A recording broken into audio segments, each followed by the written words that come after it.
Chapter 296. The first son of the demonic monarch of six paths, Chu Gu, had invited 7 luminaries.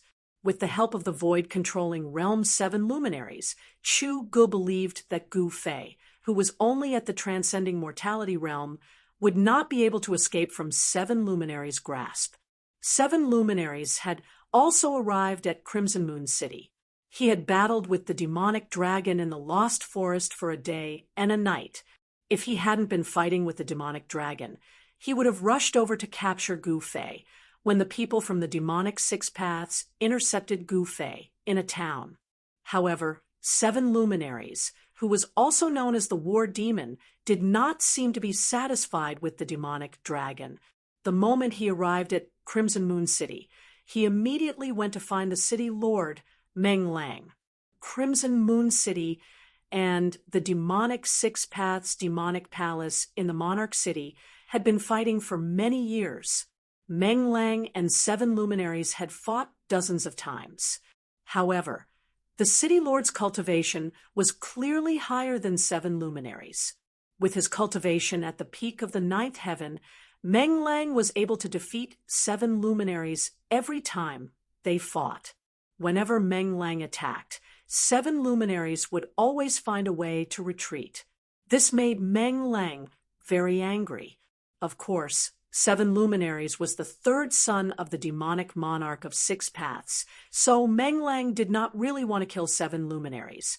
Meng Lang was not afraid of the demonic monarch of 6 paths.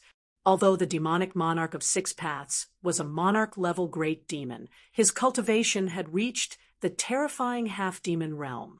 However, Crimson Moon City also had a trump card, which made the demonic monarch of 6 paths fearful of starting a war.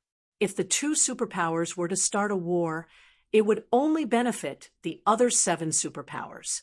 This was something that neither Crimson Moon City nor the demonic monarch of 6 paths wanted to see. However, although the superpowers appeared to be at peace on the surface, they were still fighting fiercely in the dark. 7 luminaries finding Meng Lang was an open provocation. If Meng Lang did not accept the challenge, outsiders would think that Crimson Moon City was afraid of the Monarch City. If Meng Lang were to be a coward, the Meng clan of Crimson Moon City would lose all face. The 7 luminaries forced Meng Lang to accept the challenge. Hence, an unavoidable battle occurred. However, this wasn't a battle of life and death. It was a battle to prove who was stronger. The 2 demonic path powerhouses battled endlessly. Demonic clouds blotted out the skies, shaking the world. Origin energy violently surged, turning the battlefield into a battlefield of destruction. No one dared to approach. Even the devil generals of the same level were watching the battle from afar. No one dared to stop them. No one was willing to provoke these 2 terrifying experts. 9 nether emptiness, devour heaven and earth. Meng Lang shouted loudly, and the terrifying sound waves even scattered a few gloomy clouds drifting in the sky. The figures that were exuding powerful presences that were watching the battle from afar quickly retreated. Even further away, the Mo Path Shioja below, the level of Mo masters that were watching the battle on the ground immediately became restless. Those with low cultivation were directly knocked unconscious. Those who weren't knocked unconscious by the terrifying sound wave also fled far away, with pale faces.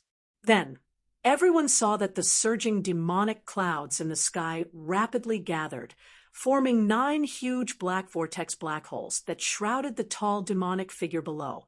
Every black vortex was formed from an endless amount of demonic chi. Rumble.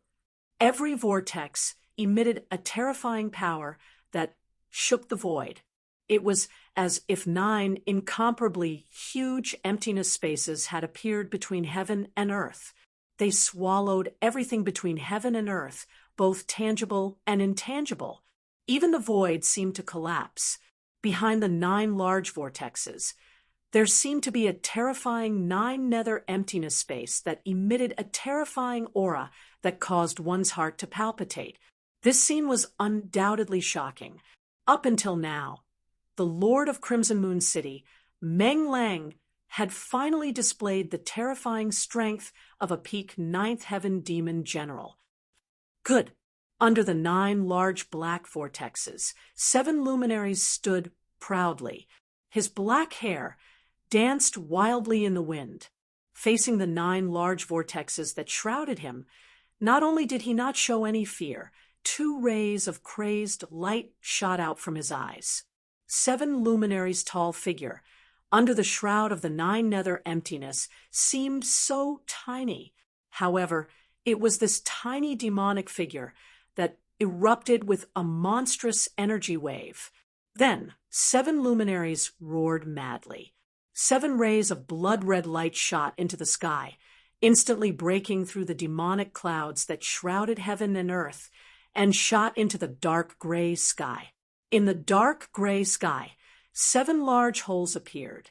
Through the holes, one could see the rare stars in the sky, stars appearing in the daytime, reversing heaven and earth. What was 7 luminaries doing? Everyone was incomparably shocked. Some people had already vaguely guessed 7 luminaries' intentions. The 7 rays of blood-red light shot into the sky, as if they had triggered 7 terrifying forces. 7 brilliant rays of light shot down from the sky. It was the radiance of the stars. 7 luminaries was displaying a terrifying demonic art, causing the stars to appear in the daytime. Then, he used the power of the stars for his own use. This was definitely a terrifying divine art of the demonic path. The 7 brilliant rays of light came from 7 bright demonic stars in the sky. As the demonic stars shone in the sky, the 7 rays of light were of different colors: blood red, dark black, bright yellow, greenish purple. They descended from the sky and entered 7 luminaries' body. All of this happened in an instant, before the 9 nether emptiness vortexes could devour 7 luminaries. The 7 rays of light had already entered 7 luminaries' demonic body. Roar! 7 luminaries roared madly, his voice shaking heaven and earth. His body seemed to have been injected with an endless amount of demonic energy. His eyes shot out 7-colored demonic light, making him look extremely ferocious. 7 demon stars appear. 7 luminaries roared at the sky. 7 rays of light immediately rushed out from his body. Each ray of light was as bright as the stars, flickering with 7 different kinds of demonic light. It was as if the 7 balls of demonic nature in the sky had been drawn over by the 7 luminaries. The 7 balls of starlight circled around the 7 luminaries, and a hazy starry sky seemed to appear around the 7 luminaries. The starry sky of the demon domain. Kill.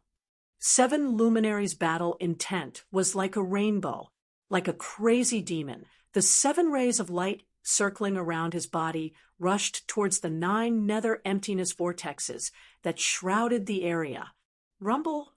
It was as if 2 worlds were colliding.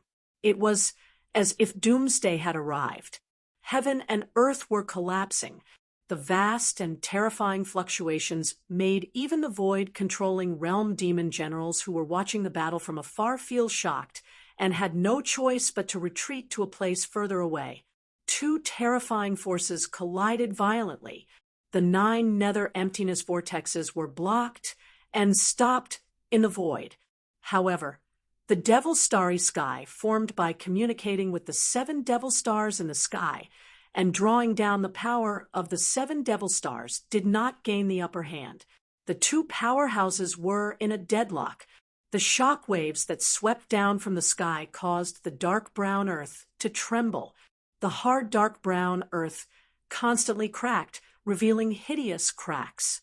The cultivators, watching from afar, retreated again and again. Everyone was shocked by the scene in front of them. For many of them, This was the first time they had seen such a terrifying scene that could destroy the heavens and extinguish the earth. A demon general powerhouse didn't make a move, but once they did, it would definitely be earth-shattering. This was a demon general, a terrifying demon general. If a half-demon didn't appear, a demon general would already be a peak powerhouse in the northern demon domain. 9 giant nether emptiness vortexes emitted terrifying energy fluctuations that shook the heavens and earth. Behind the 9 nether emptiness vortexes was a giant demon phantom. Terrifying demonic roars came from this demon phantom. Within the pitch-black demon chi, it was as if a horde of demons were dancing. The power of the demon domain's starry sky blocked the 9 nether emptiness vortexes, locked in a stalemate. With the power of the 7 demon stars supporting his body, 7 luminaries seemed to transform into a terrifying demon god. A few beams of boundless starlight poured down from the 7 huge holes in the sky. The 7 great demonic stars hung high in the sky, illuminating the sky. In the demon domain's starry sky around 7 luminaries, there seemed to be endless stars twinkling, disappearing, and vanishing. Where the 2 terrifying forces collided, black cracks appeared. These were the void being torn apart, the cracks in space. 2 extremely formidable forces collided with each other, canceling out each other. The terrifying strength that leaked out caused cracks to appear in the void. However, in the end, the Scarlet Moon City Lord's skill was superior. The strength of a peak 9th heavenly layer demon general shook the heavens and earth. The 9 nether emptiness vortexes trembled again and again before they began to fall down once more. The demon domain, starry sky, around 7 luminaries began to collapse. Damn it! 7 luminaries roared in indignation, desperately drawing the power of the 7 demon stars in the sky to his body. However, as the power of the 7 demon stars in the sky increased and became stronger, 7 luminaries' demonic body gradually could not withstand it. He desperately urged the power in his body, causing the muscles on 7 luminaries' body to swell. Veins that resembled dragons surfaced on his skin. The endurance of his body had reached its limit. 7 luminaries lose. Meng Lang's mighty voice came from the 9 nether emptiness vortexes, spreading to the heavens and the earth. Rumble! The 9 nether emptiness vortexes, like a bottomless abyss, swallowed 7 luminaries. The heavens and earth shook, and the demon domain's starry sky around 7 luminaries immediately dimmed. The illusory stars were continuously destroyed. I've been in seclusion for 100 years, painstakingly practicing my divine ability, but I'm still not Meng Lang's opponent. I'm not willing to accept this. 7 luminaries seemed to have gone mad. He decisively cut off the power of the 7 demon stars that were descending from the sky. Although 7 luminaries was known as the war demon, he was not a guy with a big head and no brain. Since he knew that he was no match for Meng Lang, he retreated as expected. After cutting off the connection with the 7 demon stars in the sky, 7 luminaries bit the tip of his tongue and spat out a mouthful of blood essence. Then his body turned into a bloody light as he executed the heavenly demon blood flight escape technique and rushed out of the demon domain's starry sky. Meng Lang, the next time we fight, I'll definitely trample you under my feet. 7 luminaries, who had turned into a bloody light, instantly went far away. It was impossible to stop him. At this moment, the demon domain's starry sky that was shrouded by the 9 nether emptiness vortexes suddenly exploded. Violent energy surged out in all directions like a raging sea. Everyone turned pale with fright and hurriedly dodged far away. The 9 nether emptiness vortexes that shrouded the heavens and earth were also nearly shattered by the terrifying energy that erupted from the sudden collapse of the starry sky. Chapter 297. 1,000 miles away from Crimson Moon City, a great battle had ended in a desolate area. The result was, as everyone had expected, the third son of the Devil Monarch of Six Paths, 7 luminaries, had been defeated and fled. The 9 black holes that covered the sky gradually dissipated. The terrifying energy fluctuations retreated like the tide, and the surging demon chi was absorbed into the frightening demon shadow in the sky. The Lord of Crimson Moon City, Meng Lang, had defeated the third son of the Devil Monarch of Six Paths, 7 luminaries. This was no small matter. Soon, all the major powers in Crimson Moon City knew about the battle. Meng Lang stood high in the sky, looking in the direction that 7 luminaries had retreated. His eyes were deep, and his face was so red that it seemed as if it would drip blood. The Lord of Crimson Moon City, Meng Lang's red face, was his trademark. This was not because he cultivated in demonic Dao magic, but because he was born with a red face. Meng Lang stared in the direction that 7 luminaries had disappeared for a moment, then looked in a few other directions.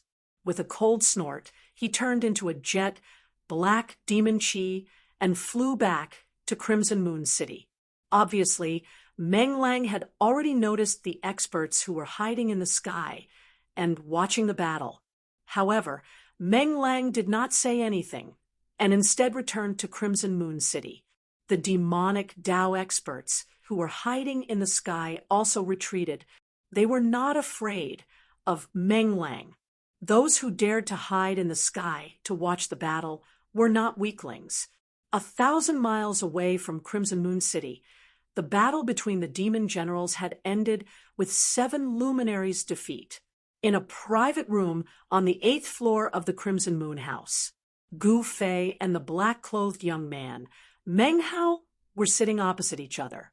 Chu Tian and Mr. Ning seemed to have become the background.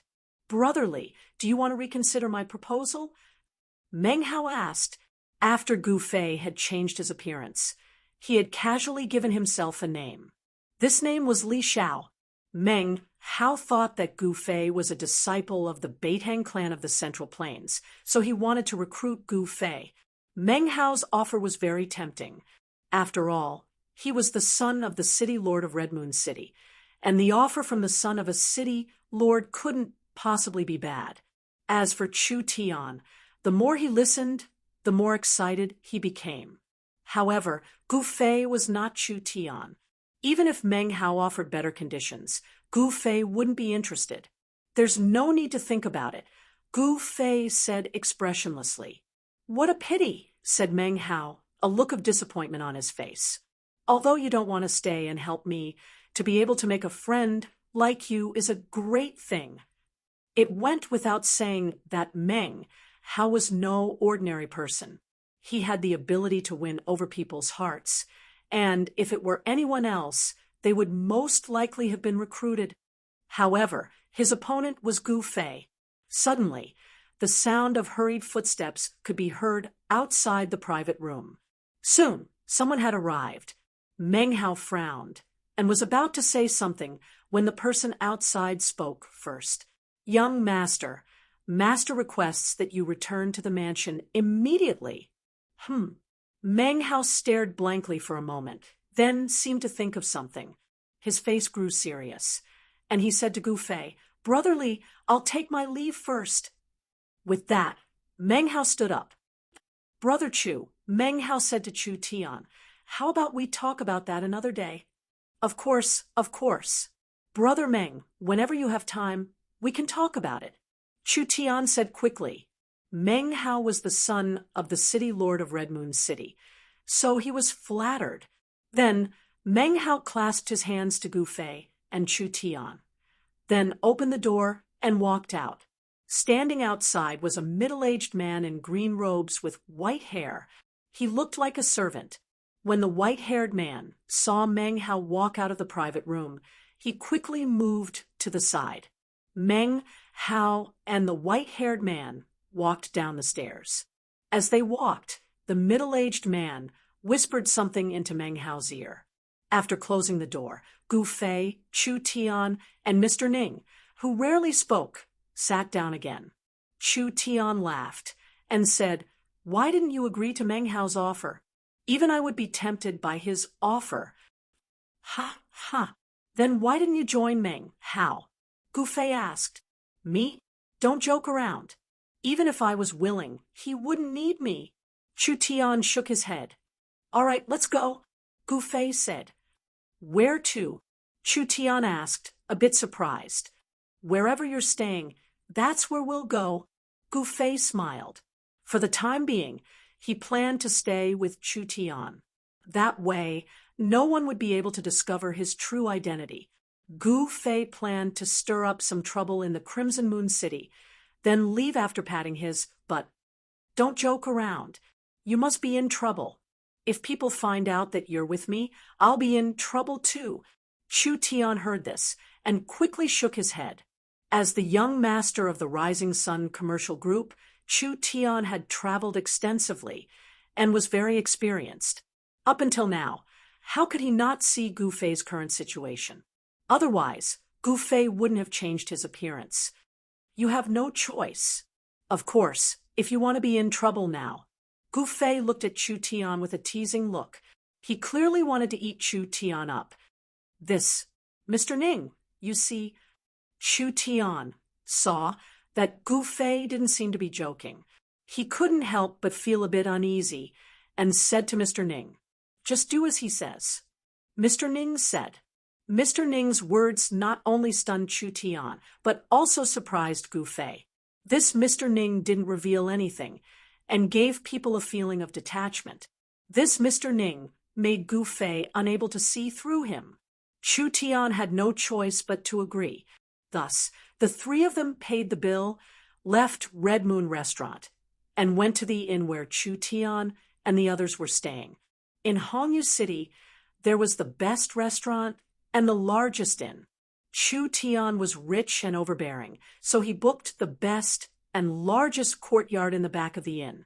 This courtyard had a garden-like structure, a small bridge, flowing water, rockery, and strange stones. Everything that should be in a garden was here. How was this like an inn?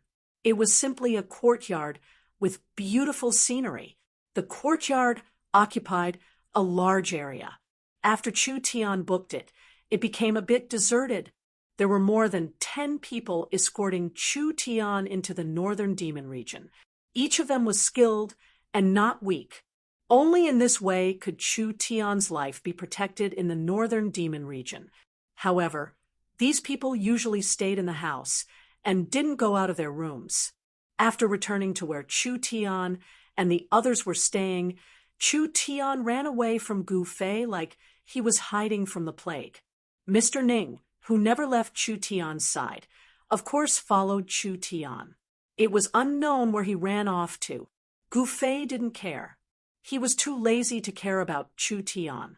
He believed that Chu Tian absolutely wouldn't dare to reveal his true identity. Chu Tian was very clear on the terrifying consequences of doing so.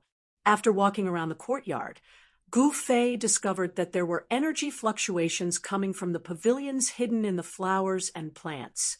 Moreover, there wasn't just one. In the courtyard, there were more than 10 auras coming from the pavilions. They weren't that strong. It was obvious that the people in the pavilions were Chu Tian's subordinates.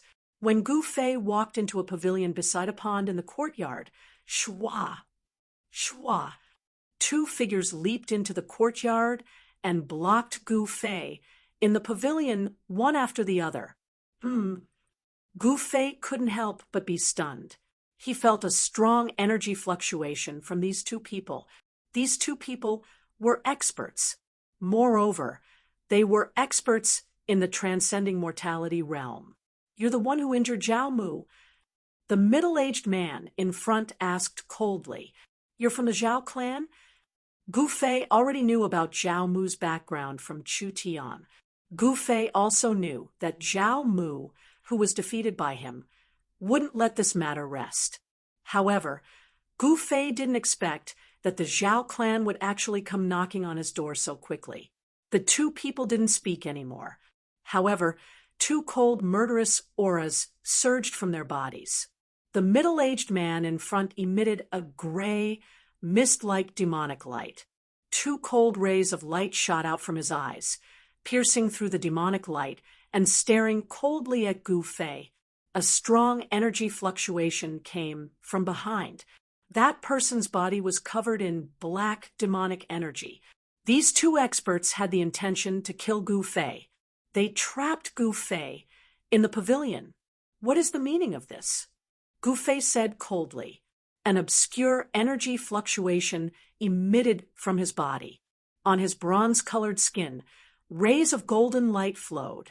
I don't mean anything. I just want you to die. The middle-aged man who was shrouded in black and gray demonic light said. At the same time, a great pressure enveloped Gu Fei in an instant. Gu Fei turned pale with fright. This was a very terrifying aura. An unfathomable power sealed the entire space. This was similar to a domain, a kind of divine ability, heaven and earth imprisonment. Gu Fei was shocked to feel that his body was bound. His movements were hindered. He was trapped in a domain. Cold sweat dripped down. Gu Fei knew that he had met an expert. These two people were not ordinary. Under their joint efforts, they actually sealed a part of the void. Swish! The black-gray demonic figure instantly appeared in front of Gu Fei. A deathly demonic light shot out from that person's hand and swept towards Gu Fei. Like a bolt of lightning, before Gu Fei could do anything, the death demonic light ruthlessly swept him away. Traces of blood flowed from the corner of his mouth. He was injured in just one attack. It was obvious that the cultivation of these two people from the Zhao family was definitely above the sixth sky of the Ascended Realm. Otherwise, they wouldn't have been able to sweep Gu Fei away with such an overwhelming advantage. When Gu Fei was sent flying by the gray figure, the black figure behind him also made a move. A demonic hand emitting terrifying energy shot towards Gu Fei.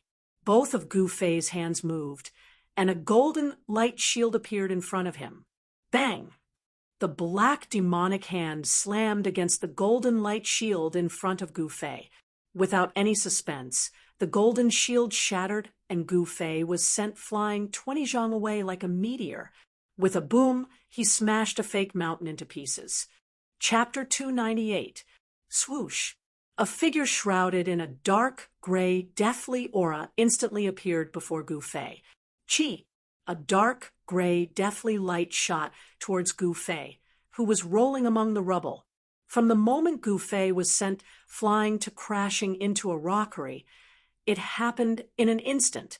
However, the two middle-aged men were too powerful, and their cultivation was also terrifying.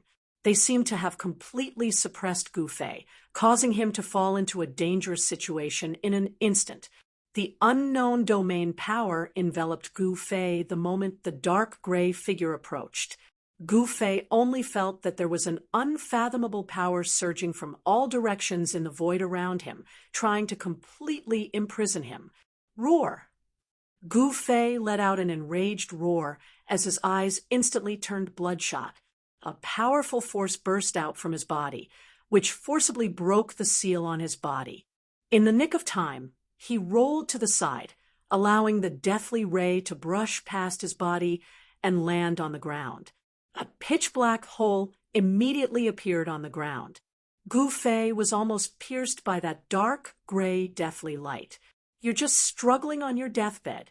The middle-aged man hidden in the thick demonic aura said disdainfully. He then took a step forward and appeared directly in front of Gu Fei. At this time, Gu Fei was just getting up from the ground. Bang! That person moved forward like a ghost and kicked fiercely at Gu Fei's chest. The unfathomable domain power imprisoned a part of the world. Although it didn't completely imprison Gu Fei, the power that pressed down on Gu Fei from all directions still trapped Gu Fei like a swamp, making it difficult for him to escape. The gap between the two sides was really too big. The cultivation of the older generation was really terrifying. The people of the demonic path acted without scruples. The people of the Zhao family wanted to strangle Gu Fei in the bud. Of course, they didn't know that Gu Fei wasn't a member of the Beitang clan of the Central Plains. As if hearing the sound of his sternum breaking, Gu Fei was kicked into the air by that person. While he was still in the air, he spat out a mouthful of blood. Drops of blood sprinkled down from the sky. Gu Fei knew that these two demonic cultivators were too powerful. They were at least in the 7th or 8th heavenly stage of the transcending mortality realm. It would be a piece of cake for them to kill him. In the world of cultivation, there were indeed geniuses. However, even if Gu Fei could dominate his peers, there was still a huge gap between him and the experts of the older generation. If it wasn't for the experts of the older generation, even if there were peerless geniuses among the younger generation, they wouldn't be able to defeat him so easily. Two mysterious experts from the Zhao family of Red Moon City had put Gu Fei in a life and death situation. Feeling the threat of death, Gu Fei's heart was filled with anger. The reason why he lost was because of the gap in cultivation time. It was because the other party was an expert of the older generation, and their cultivation years far surpassed his. If he was given time, he would have surpassed these people and stepped on them. Gu Fei was unwilling to lose, but this was reality. There was an insurmountable gap between him and the two experts of the Zhao family. At least, it wasn't a gap that he could cross right now. Sometimes living for a long time was also a kind of capital. The king of the younger generation didn't necessarily have the ability to challenge the experts of the older generation. These two people from the older generation of the Zhao family were much stronger than Gu Fei. Gu Fei, who was at the 3rd sky of the Ascended Realm, could fight against other cultivators at the 6th sky of the Ascended Realm. However, the experts at the 7th and 8th sky of the Ascended Realm had their Yuan Shen completely condensed and merged with the demon core to create unfathomable spells and abilities. These experts were terrifying. They had already come in contact with Tao and had unfathomable spells and abilities. The current Gu Fei didn't have the ability to fight against them. The gap between the two was huge, so big that these people could easily kill Gu Fei. Without any hesitation, Gu Fei, who had been kicked away, turned around and ran the moment he landed on the ground. Want to run? Stay here. The middle-aged man, who was surrounded by a dark gray aura of death, pressed his hand forward, and the space in front of his palm seemed to solidify. An unfathomable domain power enveloped towards Gu Fei. Right now, Gu Fei couldn't care less. Swish! He used the 8 desolate steps, leaving behind an afterimage. In the next instant, he was already 300 to 400 feet away. His extreme speed allowed him to rush out before the domain's power could envelop him. The two experts of the Zhao family were somewhat surprised. They didn't expect Gu Fei to have such a swift movement skill that allowed him to escape from their encirclement in an instant. Chase! The two middle-aged men's figures flashed, and they chased after Gu Fei like the wind and lightning. This ordinary-looking youth could defeat Zhao Mu and had the ability to escape from the two of them. His potential was limitless. If such a person grew up, he would be a disaster for the Zhao family. It was because of this that the Zhao family sent out 2 experts at the 7th and 8th sky of the Ascended Realm to kill Gu Fei. This was the extreme North Demon region, and it was their own territory. The people from the Zhao family didn't have any scruples. They weren't afraid that the Beitang family from the Central Plains would come to Hongyu City to punish them. Soon, Gu Fei and the 2 mysterious experts from the Zhao family rushed out of the independent courtyard, out of the inn, and into the city. The fight in the courtyard had already alarmed the people in the courtyard. However, no one dared to walk out of the door because the powerful aura emitted by the two experts of the Zhao family's older generation had already intimidated the people in the room. On the contrary, there were a few experts in the other independent courtyards in the inn who were alarmed and came to check. On a small building in the courtyard, 3 people stood by the window. 2 were young men, and 1 was a middle-aged scholar. The middle-aged scholar was waving a feather fan in his hand. The scene that just happened fell into the eyes of the 3 people on the small building in the distance. Brother Meng, how did you know that the people from the Zhao family would come to cause trouble for Li Xiao? An ordinary-looking young man asked the black-clothed young man beside him. The black-clothed young man had sword-like eyebrows and eyes like cold stars. He was the son of the city lord of Hongyu City, Meng Hao. Meng Hao smiled and said, "What's so difficult about it? Did you forget that Hongyu City belongs to someone else? In Hongyu City, there is nothing that can be hidden from the Meng family." Meng Hao was very confident because he had the capital to be so. He, that's true. Chu Tian laughed. That Li Xiao is quite a character. He could actually escape from the hands of an expert from the older generation. It's a pity that such a person can't be used by me. Meng Hao shook his head. Chu Tian didn't tell Meng Hao about Gu Fei's true identity because Chu Tian and Meng Hao were just people who had come together because of their own interests.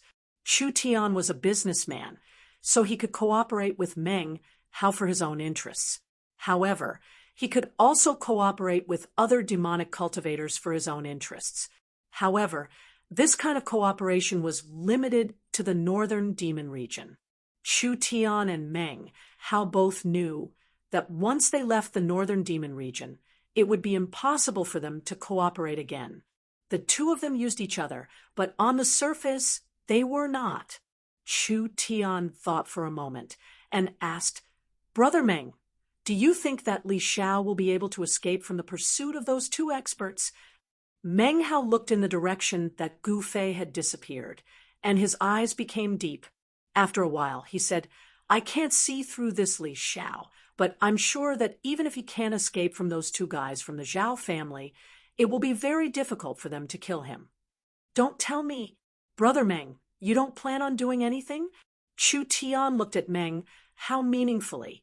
His words seemed to imply something. Hearing this, Meng Hao's face changed. Then he said coldly, "Li Xiao's life or death has nothing to do with me." Without waiting for Chu Tian to say anything else, he turned and left the building. "Gu Fei, you better pray for your own good." Chu Tian looked up at the sky and let out a long sigh. It was already evening, and a blurry sun hung on the horizon.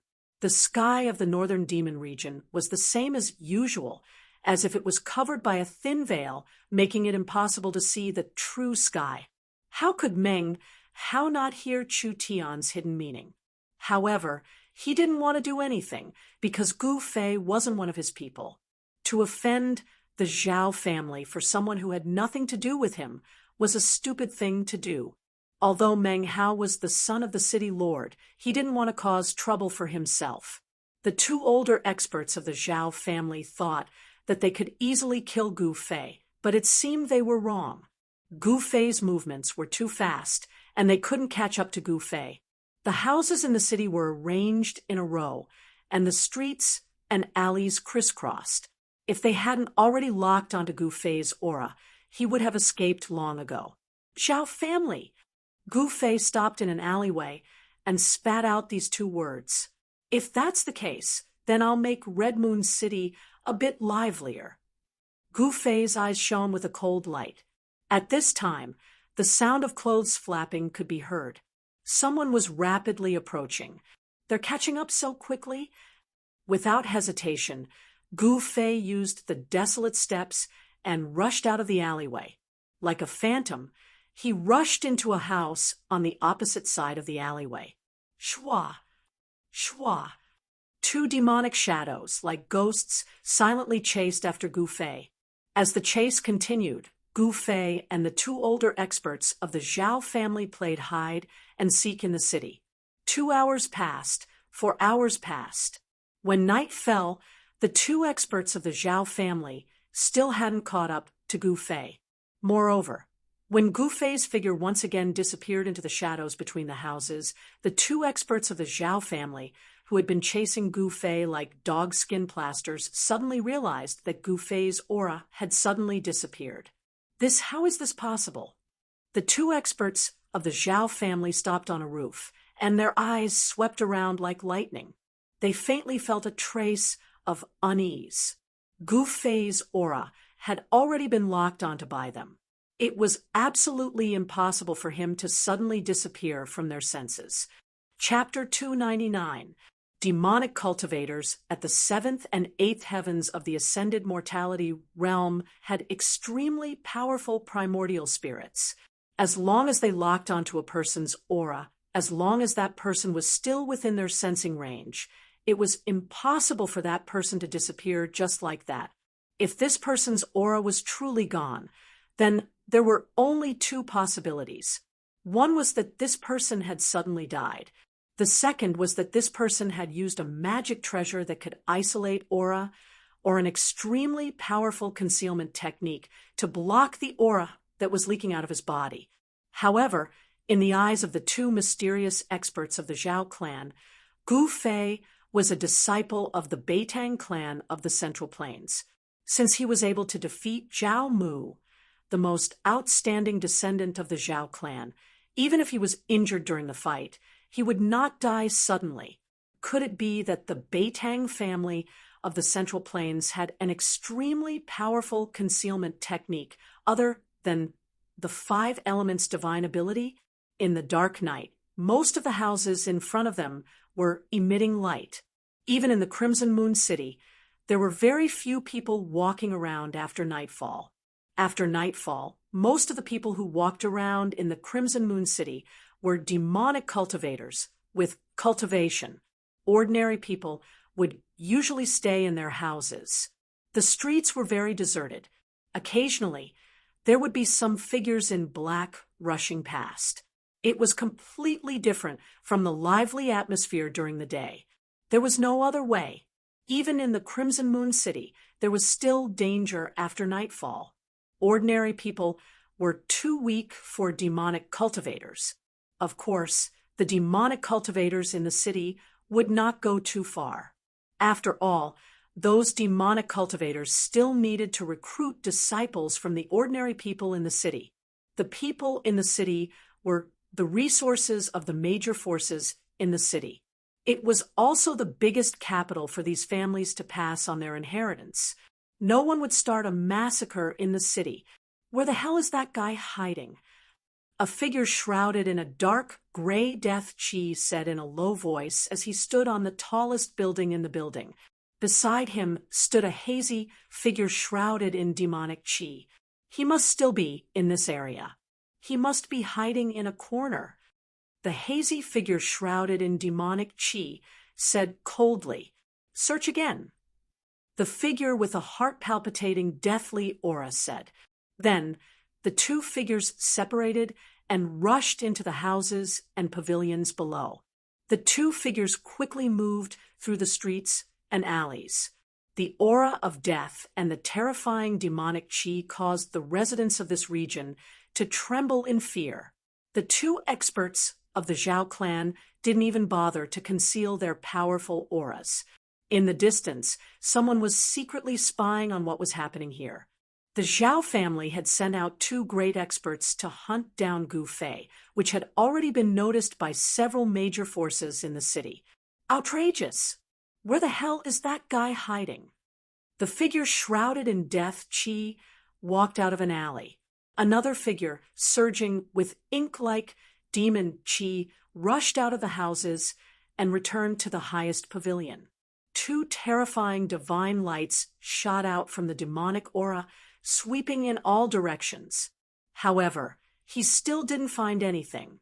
The young expert from the Beitang clan seemed to have disappeared into thin air. He was shocked to find that he couldn't sense any aura in the void. However, At this moment, an unforeseen event occurred. The figure shrouded in death aura outside the alley did not notice at all that a hand had reached out from the darkness behind him. A dim golden sword shadow silently appeared from the hand that had reached out from the darkness. Then, in an instant, it shot towards the figure shrouded in death chi at the entrance of the alley. There were no energy fluctuations or auras. It was as if the blurry golden sword shadow was traversing through another world. The expert from the Zhao clan didn't notice anything strange behind him at all. He wanted to meet up with his companion on the pavilion.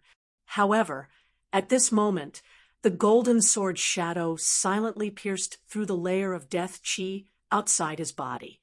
That master instantly became alert, but it was already too late. The golden sword shadow was as fast as lightning, piercing through the deathly aura around his body. Only then did he realize that at such a close distance, it was impossible for this master to dodge. The expert of the Zhao family was scared out of his wits in that instant. Before he could do anything, that blurry, faint golden sword shadow pierced through his abdomen with a puff sound. How is this possible? Behind me in the alley, there's no one. The moment the expert from the Zhao clan was pierced through his abdomen, the light in his eyes disappeared. It was as if all the strength in his body was pouring out from the bloody hole in his abdomen. The person who had sneakily attacked him from behind was clearly aware of the weakness of the Devil Dao cultivators. When the illusory golden sword shadow pierced through the Zhao clan expert's abdomen, it also shattered the devil core in his body. Devil Dao cultivators were the same as Taoist cultivators. The devil core was condensed in the dantian of Devil Dao cultivators, while the Taoist core was condensed in the body of Taoist cultivators. There was no difference between the two. They walked the same path. The only difference was the nature of the power. One cultivated righteousness, while the other cultivated the most evil and evil power to kill all living beings. The expert from the Zhao clan didn't die. Instead, he staggered forward. The person behind him walked out of the dark alley and was about to give him a fatal blow. However, at this moment, the other expert from the Zhao clan, who was standing at the top of the pavilion, had already noticed something strange. He immediately rushed over like a cloud of black smoke. The person who walked out of the alley quickly retreated back into the alley. Swoosh! A figure shrouded in devil chi instantly appeared at the entrance of the alley. He reached out to support the middle-aged man, who was on the verge of collapse. At this moment, the middle-aged man who had his abdomen pierced and his devil core destroyed, the layer of heart-palpitating death chi around him had already dissipated. "What's wrong with you?" The devil chi surged. The devil shadow in the devil chi emitted a strong energy fluctuation. Two beams of divine light shot out from the illusory figure and scanned the surroundings. Be careful, he's nearby." The seriously injured expert from the Zhao clan said in a trembling voice. His strength seemed to have been completely drained. His originally black hair gradually turned snow white. Just a moment ago, he was a Devil Dao cultivator with profound cultivation. Now, he had turned into a white-haired old man. His skin also quickly lost its luster, lost its elasticity, and wrinkled.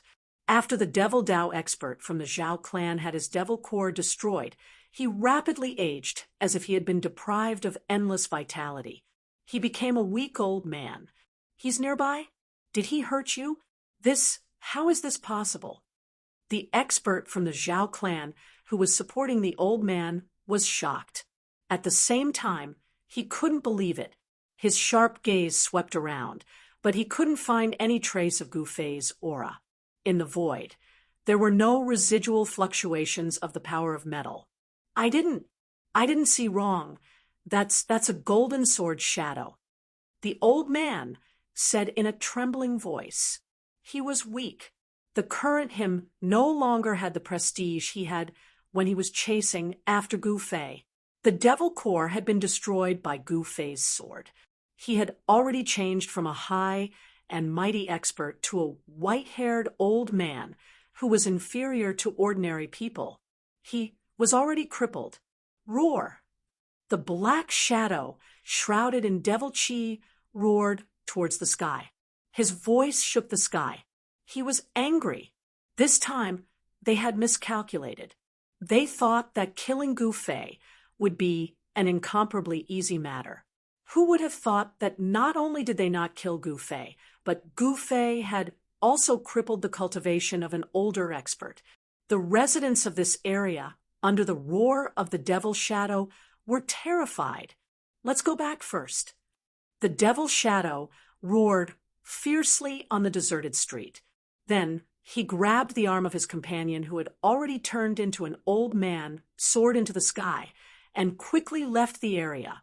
The enemy was in the dark, they were in the open, and one of them had already been crippled.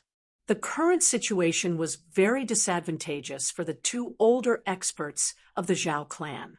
They decisively retreated, and after Gu Fei's attack succeeded, he immediately fled.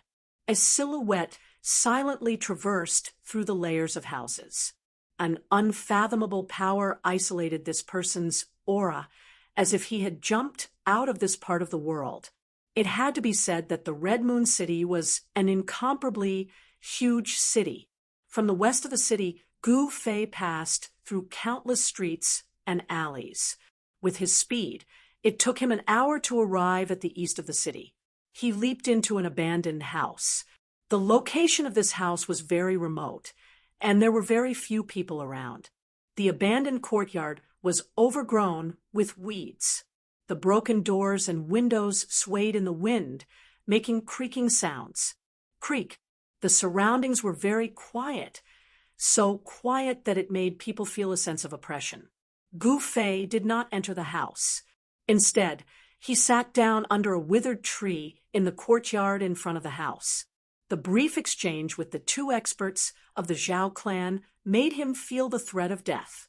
Under the internal inspection, Gu Fei discovered that his sternum, which was glowing with a faint multicolored glow, was not only covered with cracks, but even his internal organs were injured by the kick of the Zhao clan expert.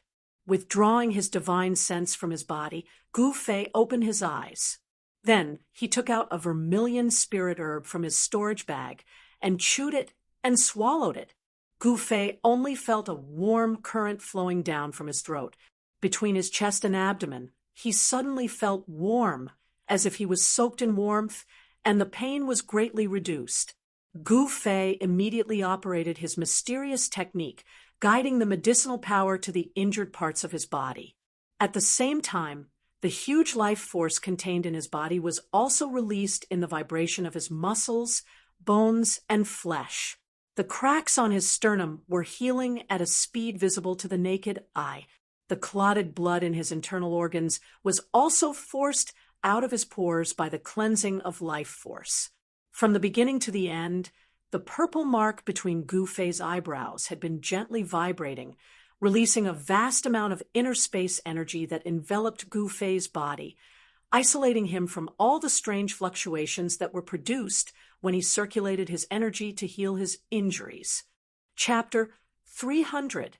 In an abandoned courtyard in the east of Hongyu City, Gu Fei sat cross-legged under a withered tree as he circulated his xian qi to heal his injured body. With his cultivation at the peak third sky of the ascended realm, he had trained his bones to the point that they were as tough as steel. He was strong enough to fight against magic treasures of cultivators at the same level as him.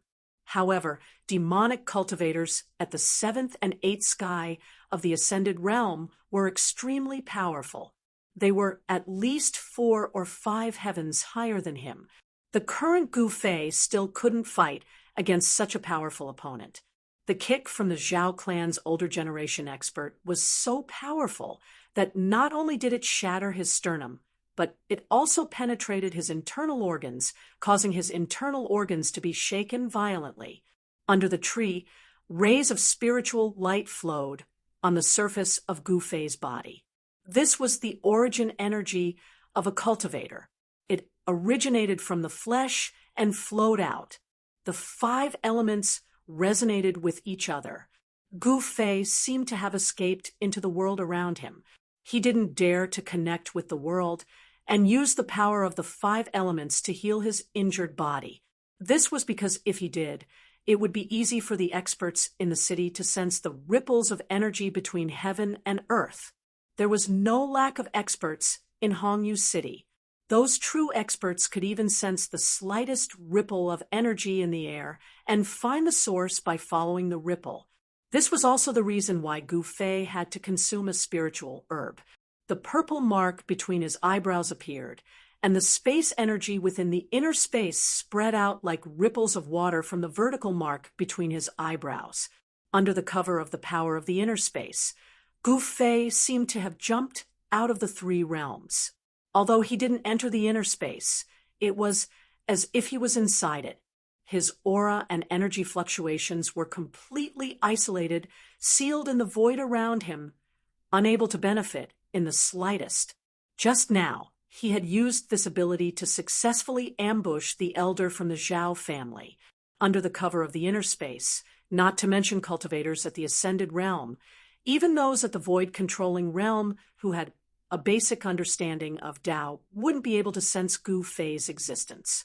This skill that came from Gu Fei's inner space was more useful and powerful than any concealment technique. This was a skill that only those who had opened up their own inner space could have. Gu Fei was not the kind of great divine ability that could open up an inner world. It had to be said that the fact that he could possess such a technique was a complete exception.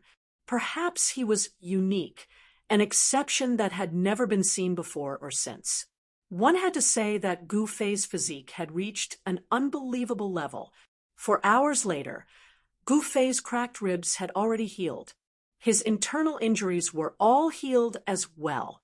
Wave after wave of powerful energy washed through his flesh, blood, tendons, and bones, causing Gu Fei to feel as if he was cast from steel, giving off a powerful pressure. The medicinal power of the spirit grass was completely absorbed by his body and transformed into a huge amount of energy that was stored in his body. Looking inside himself, he could see that every inch of his flesh and blood, every piece of his muscles and bones, was emitting a faint 5-colored glow. His cultivation seemed to be purer than before he was injured. However, his cultivation didn't break through because of this. He was still at the peak of the 3rd sky of the Ascended Realm. When can I break through to the 4th sky of the Ascended Realm? Gu Fei opened his eyes and stood up from under the tree. He habitually lifted his head to look at the sky, only to find that there was no starlight in the dark sky. He couldn't tell the time at all. If it was in the central plains, he could use the strength of the starlight and the position of the moon to tell the approximate time. However, in the extreme northern demon region, this method didn't work. In the extreme northern demon region, seeing the stars and the moon was a luxury. It's time to find some trouble for the Zhao family. Gu Fei muttered to himself. A sharp light flashed in his eyes, and the entire deserted courtyard suddenly lit up. Then, Gu Fei's figure disappeared into the darkness. The deserted courtyard seemed so quiet and desolate in the darkness. The night wind blew, and the broken doors and windows made creaking sounds. In this dark night, it was especially creepy. After daybreak, the various demon sects in Hongyu City were in an uproar. Some people found high-leveled cultivators lying on the streets or dead in their residences. A demon master of the Ascended Realm from the Zhao family was killed in his residence. When his servant woke up in the morning, he found that the bedroom door was unlocked. The servant didn't dare to disturb the demon master and waited outside for half a day. However, the bedroom was very quiet. There was no sound at all, so the servant carefully walked into the bedroom. The scene in the bedroom almost made the servant faint. The demon master died a horrible death. His chest and abdomen were pierced through. His head was smashed by something, and the blood that splattered had already dried up. The experts of the Zhao family, who received the news, rushed over. After seeing the demon master's corpse, their faces became extremely ugly. They seemed to have seen something, but they didn't say anything.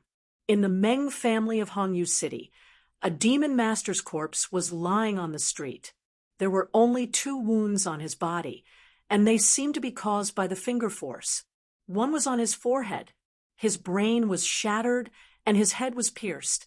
The other was on his abdomen. Even the demon core in his abdomen was broken into thousands of pieces. The 2 wounds looked like they were burnt. There was not a drop of blood on the corpse or the ground. This overbearing finger force was very similar to the divine piercing finger force of the Zhao family. In Hongyu City, besides the Meng family, experts from other forces were also killed. There were only 2 wounds on their bodies. One was on their forehead and the other on their dantian. This is a conspiracy. Someone is framing my Zhao family.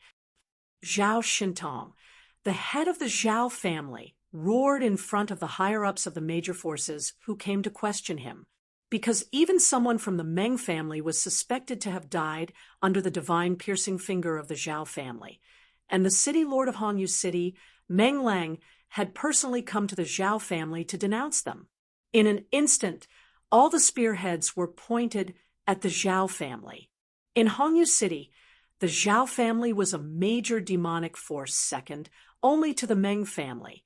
Not only was the Meng family afraid of the Zhao family, but the other demonic forces were also eager to take this opportunity to attack the Zhao family. There were even people who wanted to take advantage of this opportunity to bring down the Zhao family. The atmosphere in Hongyu City suddenly became tense. Even if the other forces in Hongyu City knew that someone was framing the Zhao family, they didn't plan to let the Zhao family go. This was especially true for the Meng family. The strength of the Zhao family threatened the Meng family's rule over Hongyu City. If the Meng family didn't have a super expert holding down the fort, the Zhao family would have taken action long ago. Even so, in the past few years, the Zhao family had gradually become restless. Anyone with a discerning eye could see that the Zhao family was eyeing the position of city lord of Hongyu City covetously. At this time, Gu Fei had changed his appearance again. He mingled in the city and observed the movements in the city. He knew that the Zhao family had to deal with the pressure from all sides and still couldn't send people to kill him. The city lord's mansion was the largest and most imposing building in Hongyu City. The city lord's mansion was located in the center of Hongyu City. It was like a city within a city, and it was formed by a group of magnificent buildings. In an inconspicuous courtyard in the city lord's mansion lived the most powerful person in the entire Hongyu City. However, this person wasn't the city lord of Hongyu City, Meng Lang. At this time, there were disputes everywhere in the city. However, the several major forces had been causing trouble in the Zhao family for an entire day, but no intense conflict had broken out. The major forces had vaguely formed a common front against the Zhao family. However, these people were loud like thunder, but there was no rain. To be able to survive in Hongyu City, the upper echelons of these forces were all shrewd. No one was willing to stand out. They all waved the flag and shouted, then watched from the side. The situation didn't develop as Gu Fei had expected. It was dusk again. The sun shone through the dusky sky, but it wasn't able to penetrate the dark sky and shine into the northern demon region. No one knew what caused such an abnormal phenomenon to appear in the northern demon region. Some people said that in order to understand why the northern demon region didn't see the light of day, they would have to trace it all the way back to when the northern demon region was formed. However, no one knew how the northern demon region was formed, and no one knew when the northern demon region had appeared. From the beginning of the written records, the northern demon region had already existed. No one knew what had happened in the distant ancient times. In the ordinary courtyard of the city lord's mansion of Hongyu City, an old man was lying on a rattan chair under a tree. He held a white jade wine pot in his hand, leisurely tasting the wine. The fragrance of the wine could be smelled from far away. This old man was thin and wore a purple robe. He had white hair and a youthful complexion. The bright red nose on his face was extremely conspicuous. This unprepossessing and somewhat wretched-looking old man was the old man who had gotten drunk on the 9th floor of the Red Moon restaurant yesterday.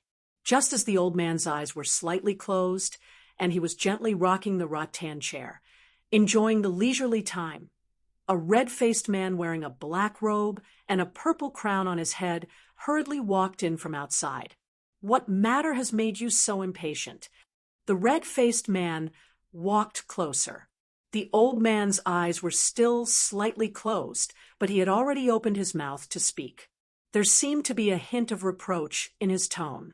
"Father, I'm afraid you'll have to take action this time." The red-faced man, wearing a purple gold crown, stood respectfully beside the old man as he spoke. If anyone saw this scene, they would probably be so shocked that their jaws would drop to the ground. The middle-aged man, wearing a purple gold crown and a face that seemed to be smeared with a layer of cinnabar, was none other than the city lord of Hongyu City, Meng Lang. It was obvious who Meng Lang called his father. This somewhat wretched-looking old man, who loved wine as much as his life, was Meng Lang's father, the true ruler of Hongyu City, Meng Chongkong. Chapter 301. In another half a month, it would be the 500th birthday of the city lord's father, Meng Chongkong. It was precisely because of Meng Lang's father's existence that his position as the city lord was stable. Otherwise, how could Meng Lang, who was at the 9th layer of the void controlling realm, suppress the other major forces in the city? You want to make a move against the Zhao family? Meng Chongkong was still as calm as ever. "Father, as long as you are willing to make a move." Meng Lang hesitated. "It is still not the time to make a move against the Zhao family. Let them cause trouble first. We will wait and see." Meng Chongkong seemed to be living a leisurely and carefree life in seclusion. However, he still knew everything that happened in the city like the back of his hand. Yes, although Meng Lang was unwilling, he had no choice but to accept Meng Chongkong's decision. Meng Chongkong was his father, so Meng Lang could not object to Meng Chongkong's decision. "All right, you may leave," Meng Chongkong said indifferently. From the beginning to the end, Meng Chongkong's eyes had never truly opened. It was as if he was talking about something insignificant. However, every word and every decision he made could cause earth-shattering changes in the city. If Meng Chongkong supported Meng Lang, the Devil Dao forces in the city would immediately be reshuffled. Meng Lang left the most inconspicuous courtyard in the city lord's mansion. No one knew that someone had just decided the fate of the Zhao family in this courtyard. As long as you were strong enough, you could control everything. You could control the life and death of those weaker than you, and even the destruction of a family. This was a world where the strong preyed on the weak. Cause trouble, cause trouble. It seems like the city of the Red Moon hasn't been this lively in a long time. The little old man sitting on a rattan chair, with his eyes closed, gently rocked the chair as he murmured. The little old man looked somewhat wretched and had a rosacea nose. From his appearance, he looked like an ordinary old drunkard. No one would have thought that this little old man was the true ruler of the city of the Red Moon. As night fell, darkness once again enveloped the world. The night in the Northern Devil region was even darker than the other places in the Tunglong continent. This referred to the darkness in the light because there were no stars or moon in the sky, only cold and desolate. Gu Fei, who had changed his appearance, did not look for Chu Tian again, because at this time There was definitely someone watching Chu Tian's every move. Last night, after he had fully recovered from his injuries, he killed a few transcending mortality stage demon cultivators. He even killed someone from the Meng clan. The hands of these demonic path cultivators were stained with endless blood. They had stepped over the corpses of others in order to reach their current cultivation and achievements. Gu Fei would not be lenient towards these demonic cultivators who exuded an incomparably intense killing intent and an incomparably evil aura. Exterminating them was the same as eliminating a scourge for the common people. Demons had always been the greatest enemy of the world.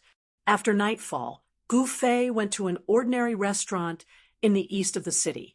He ordered a few dishes and drank by himself while listening to the customers in the lobby talking loudly. What happened last night did not affect the lives of the ordinary people in the city at all. It was as if the matters of the city's cultivation world had nothing to do with these ordinary people. Gu Fei realized that the residents of Hongyu City were no different from the people of other places in the Tunglong continent. Cultivators and ordinary people were simply people of two different worlds. Gu Fei had already completely concealed his aura and completely suppressed the power in his body. In the eyes of outsiders, he was just an ordinary person. Changing his appearance was just another adjustment of his muscles, bones, and flesh. With his current cultivation, as long as he wanted to, he could change into any appearance. Moreover, this was not a disguise technique, nor was it an appearance created by magic. It was the movement of muscles, and no one could see through it.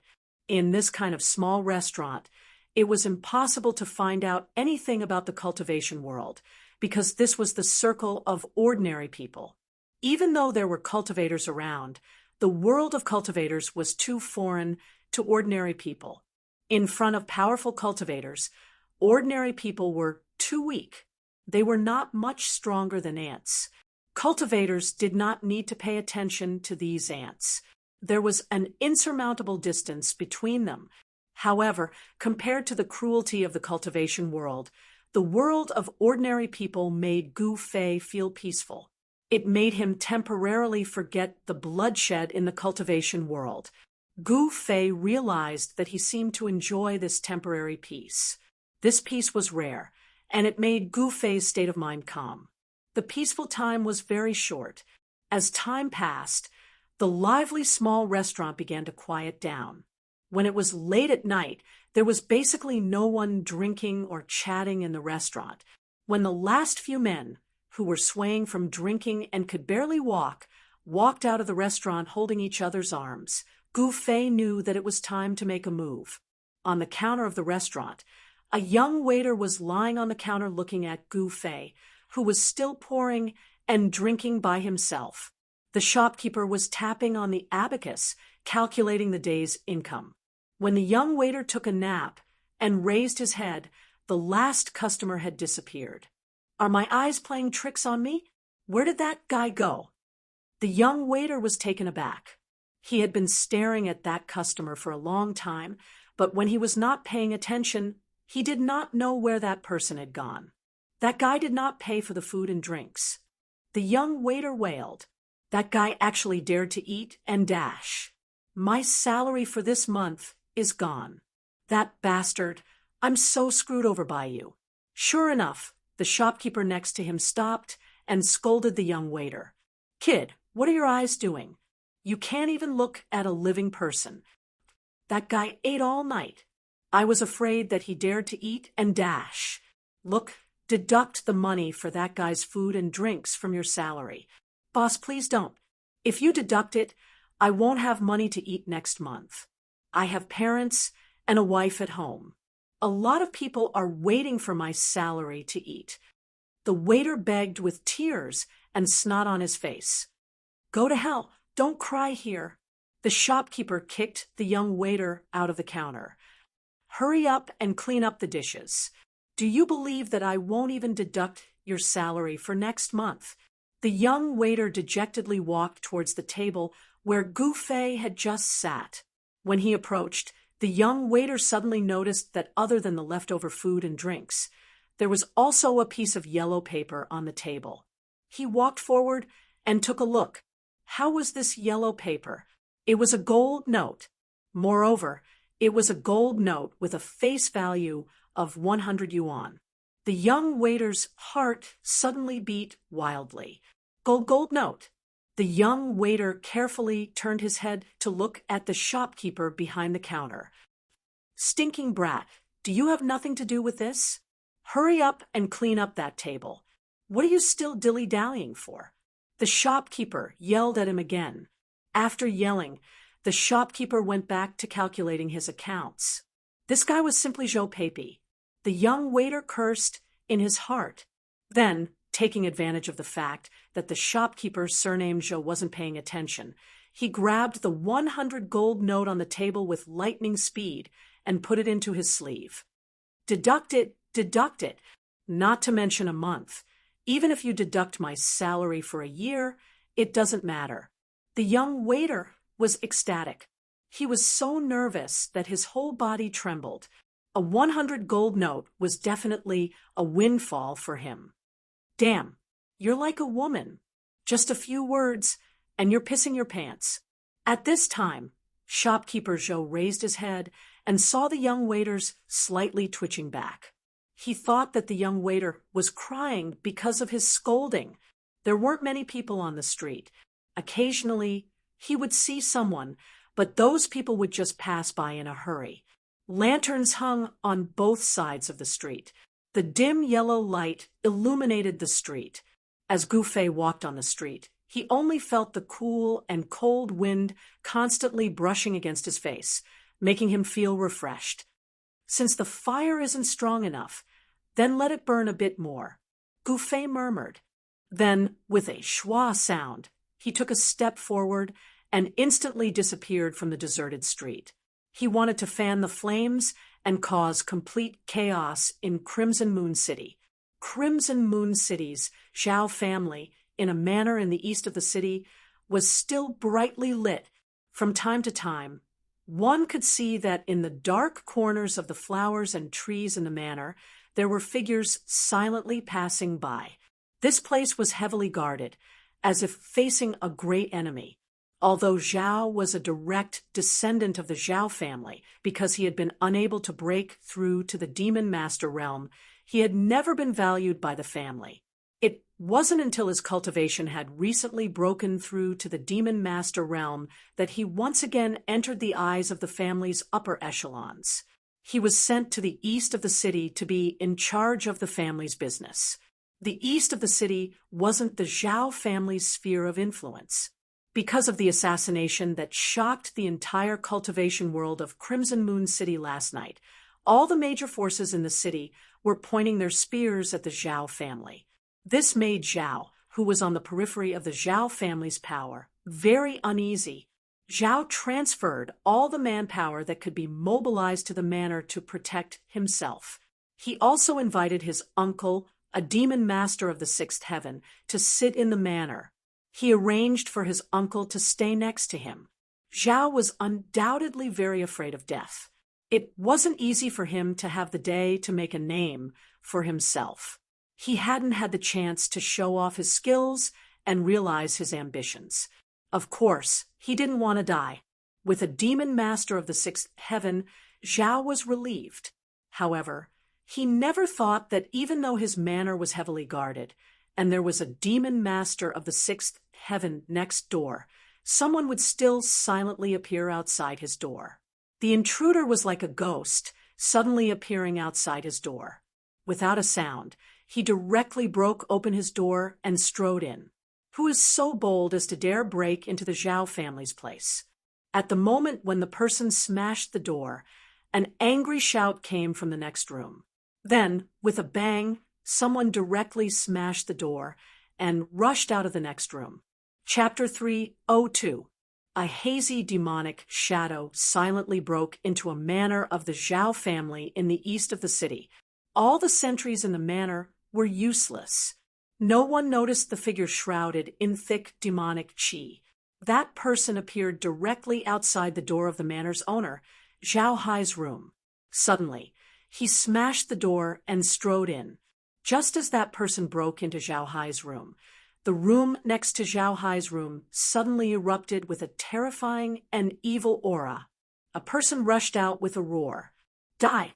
The expert that rushed out of the room directly attacked the person that broke into Zhao Hai's room.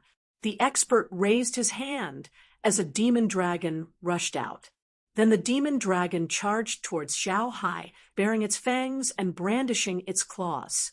There was no superfluous words. In this critical period, anyone who broke in must be killed. Humph! That person sneered. He didn't turn around, but waved his hand behind him. A mass of demonic chi immediately rushed out to meet the demonic dragon. Within the demonic chi, there was a powerful fluctuation that made people's hearts palpitate.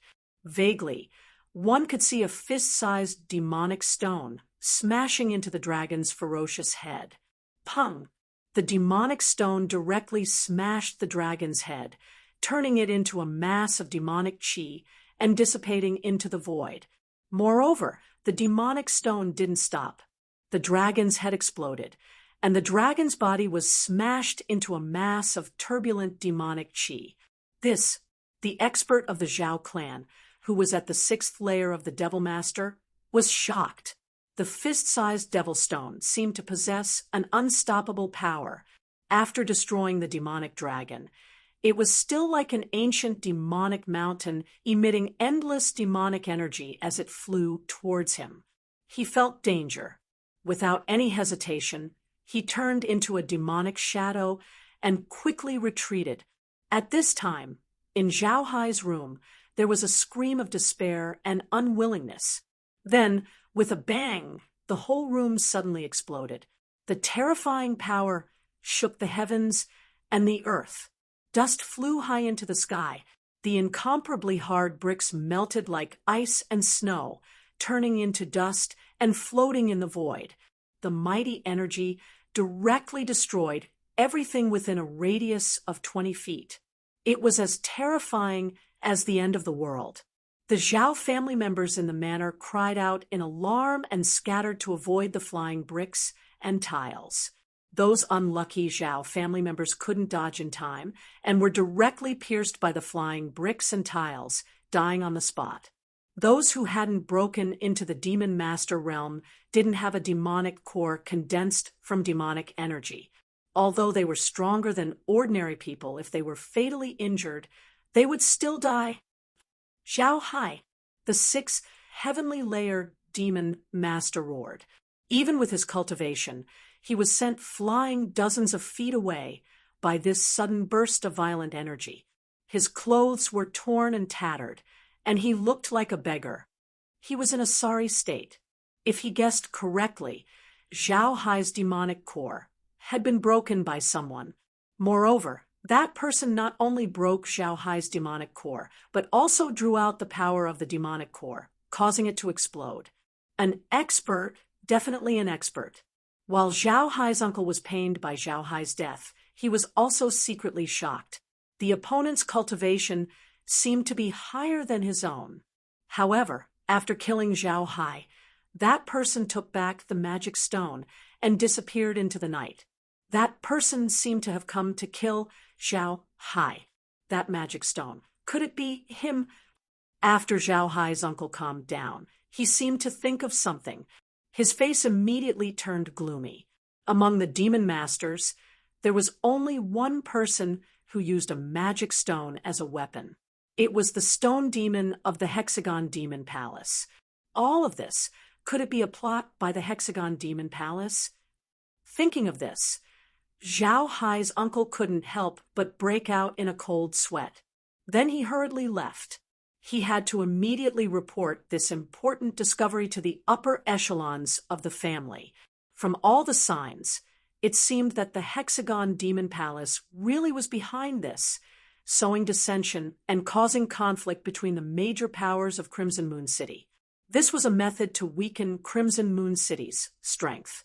Several powerful divine, senses swept over the manor in the east of the city. The experts in the city had already noticed that something was wrong. Soon, several figures appeared in the sky above the manor. However, the terrifying figures standing in the void did not linger for long. Soon after, they left in different directions. No one knew that there was a wretched, red-nosed old man in a dark cloud high up in the sky. He had seen everything from start to finish. Even the powerful demon Tao cultivators who appeared in the sky above the manor didn't notice anything strange in the sky. Interesting.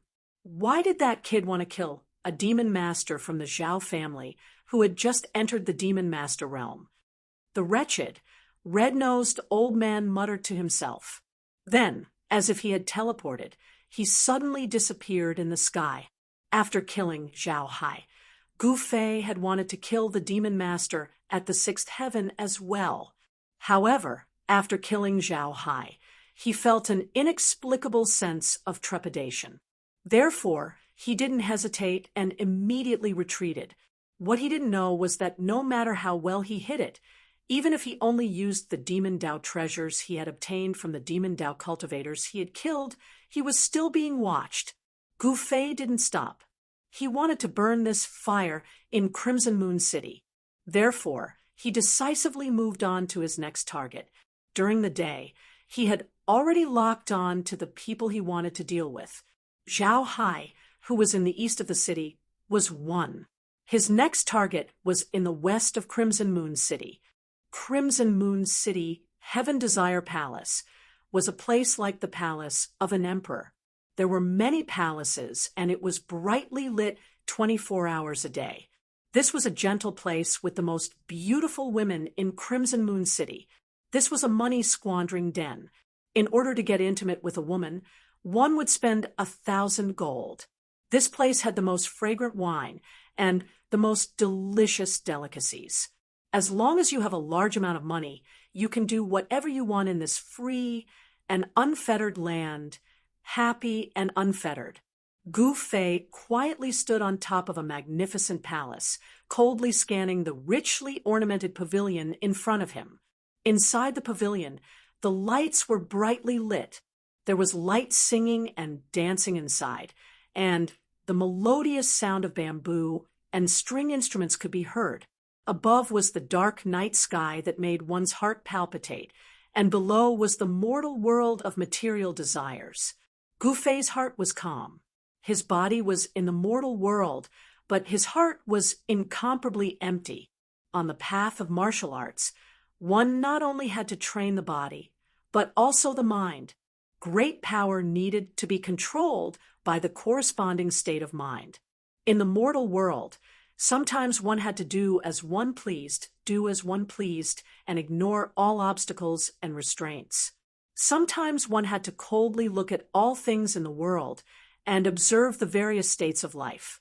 Come out of the world, enter the world, train the body, cultivate the mind, advance bravely, and advance courageously. Gu Fei had already adjusted the strength of his body to its peak state. Shua. He took a step forward, leaving behind an afterimage in the night sky. Without a sound, he stepped into the opposite pavilion. A thick devil chi enveloped Gu Fei's body, causing his figure to become blurry. The devil chi originated from a devil core, which was taken from the owner of the devil stone. The power contained within the devil core was guided out by Gu Fei, completely concealing his aura. Without any hesitation, he strode forward. Stop! A low shout came from the pavilion, and the melodious music immediately stopped. The beautiful women who were singing and dancing in the pavilion also stopped their graceful dance. At this moment, Guo Chun had unbuttoned his shirt and was drinking wine by himself with one arm around a beautiful woman. His bronze-colored, robust body seemed to be coiled by numerous dragons. He was strong and powerful, filled with explosive power. His skin seemed to be flowing with a layer of precious splendor. This was a wild young man with a pair of beast-like eyes that flickered with a light that made people's hearts palpitate. He glanced outside the hall and said in a deep voice, "Who is it? Since you are here, come in." Gu Fei pushed the door open and entered, calmly walking to the center of the hall. His eyes were as sharp as a knife, directly piercing through the thick devil chi and staring straight at Guo-chun. "Guo family, Guo sixth," Gu Fei said coldly. This wild young man in front of him was Gu Fei's second target. Guo-chun, he was ranked sixth in the family, but he hated it when people called him Sixth Guo because it was a look of contempt for him. Guo Sixth glanced coldly at Gu Fei, and the temperature in the pavilion began to plummet. The beautiful women in the pavilion were so frightened that they couldn't stop shivering. Guo Laolu pushed away the glamorous woman next to him, stood up, and looked down at Gu Fei as he said, "What a sneaky guy. You were the one who killed those trash last night, weren't you?" Guo-chun immediately thought of what had happened last night. A dead man doesn't need to know so much. Gu Fei said in a low voice, "Ha ha." Guo Sixth was so angry that he laughed, as if he had heard the funniest joke in the world. Then his expression turned cold. "Even Meng, how wouldn't dare to be presumptuous in front of me. Is that so?" Gu Fei laughed coldly, his words revealing deep disdain for Guo Sixth. Preposterous. Guo Sixth was enraged, and an incomparably powerful wave of energy suddenly exploded from his body. He looked disdainfully at the world and disdainfully at the same level as him. "Go to hell." Gu Fei said no more and directly punched forward. Terrifying demonic chi surged forward like a black wave, and the floor under his feet immediately burst open. The wild Guo Lao's temperament was somewhat similar to Gu Fei's. His long hair fluttered even though there was no wind as a terrifying battle intent erupted in an instant. "Good," he said coldly. "Killing an opponent like you is not a disgrace to my fists."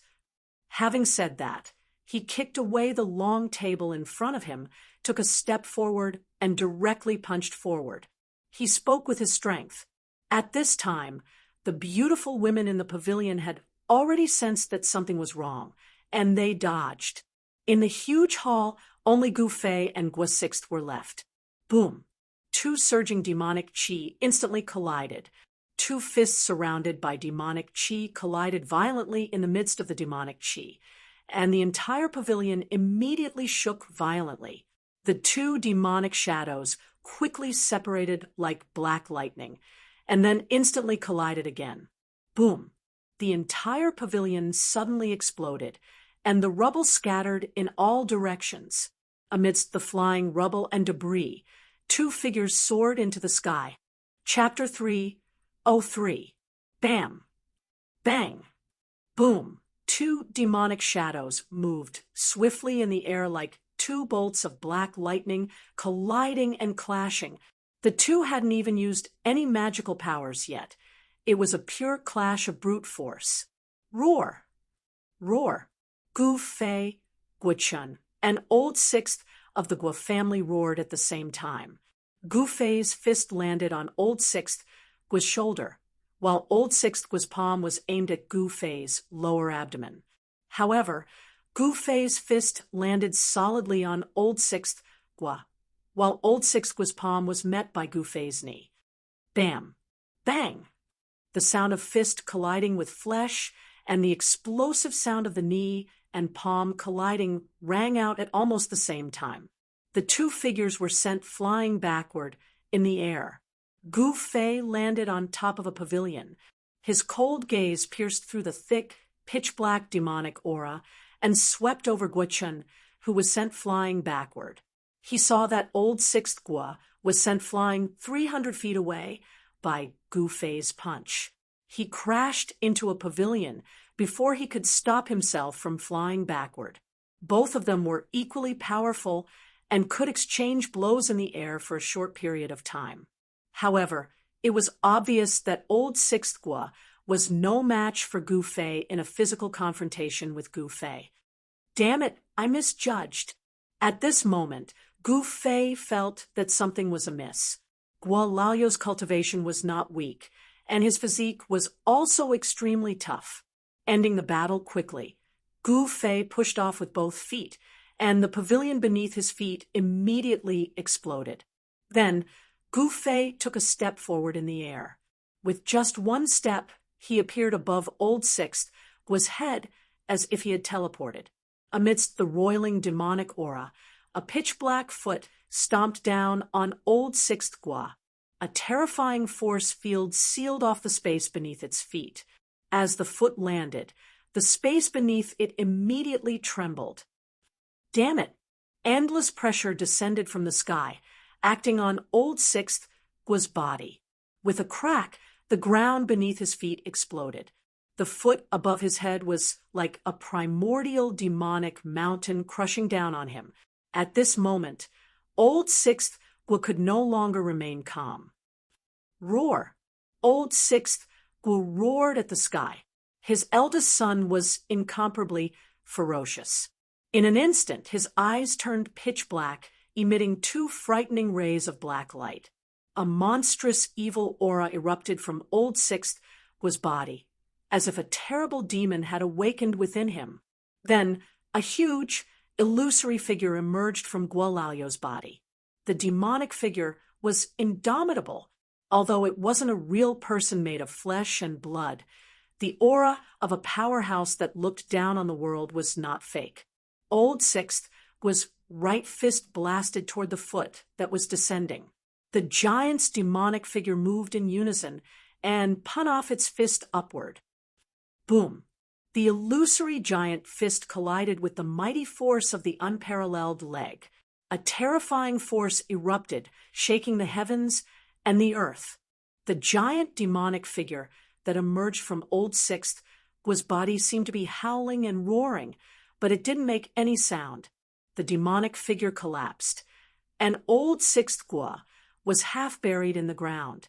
He coughed up large mouthfuls of blood, and the ground beneath his feet was shaken into dust.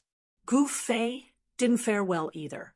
He was punched into the air by the giant demonic figure that emerged from Guo Chen's body, and a trace of blood seeped from the corner of his mouth. Gu Fei was stronger than Guo Chen and could suppress him, but it would not be easy for him to kill the sixth son of the Guo family. Gu Fei could already tell that the terrifying demonic figure was very similar to the demonic soul released by the demon master he killed outside Crimson Moon City. Could it be that the demon master he killed in the forest outside Crimson Moon City had something to do with the Guo family? At this time, the confrontation between Gu Fei and Old Sixth Gua had alarmed many people. Several incomparably powerful divine wills emerged from all over the western part of the city, sweeping toward Heaven Desire Palace. Gu Fei knew that if his attack didn't succeed, he wouldn't have time to launch another attack because the experts in the city would arrive soon.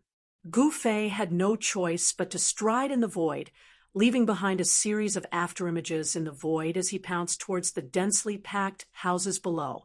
Hiding in the dark corners of the streets and alleys, no one could find Gu Fei.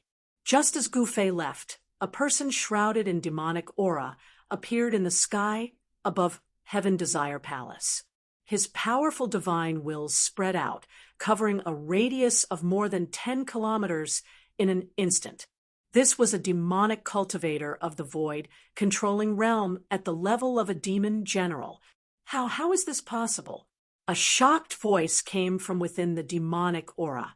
This was because the demon general realized that within the range of his divine wills, he couldn't find any trace of the person who had just fought with Old Sixth Gua. At this time, a few more demonic figures suddenly appeared in the sky above Heaven Desire Palace. The few demon generals flying in the void also couldn't find any trace of Gu Fei. Guo Laolu crawled up from the ground. He realized that he had been defeated by that mysterious person. This made Guo Laolu go mad with anger. In fact, the #1 expert among the younger generation of Crimson Moon City was not the son of the city lord, but Old Sixth Gua of the Guo family. The Gua family's soul refining technique could be said to be a strange demonic cultivation method. It could be used to summon a powerful demonic soul and quickly increase one's strength. However, even after summoning the demonic soul, Old Sixth Gua still couldn't fight against Gu Fei. Old Gua Lu roared in the air, but reality was reality. His defeat was his defeat. A faint, illusory demonic shadow appeared from his body once more. The demon generals in the sky above Heaven Desire Palace whispered to each other, then flew in different directions. They didn't believe that person could escape from under their noses. As long as they found that person, they would know who was behind this. At this time, the spatial energy of Gu Fei's inner space blocked the aura on his body. He did not go far, but sat cross-legged in a dark corner. The devil core in his hand had already become dim. When he fought with Old Sixth Gua just now, he had drawn out a large amount of demonic energy. Almost half of the demonic energy in the devil core had been consumed.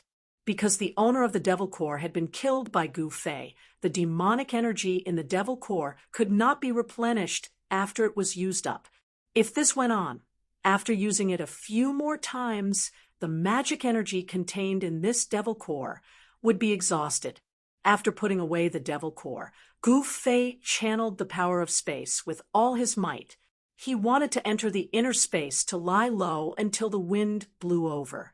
He didn't expect that the dissipated Old Sixth Gua was actually a hidden expert.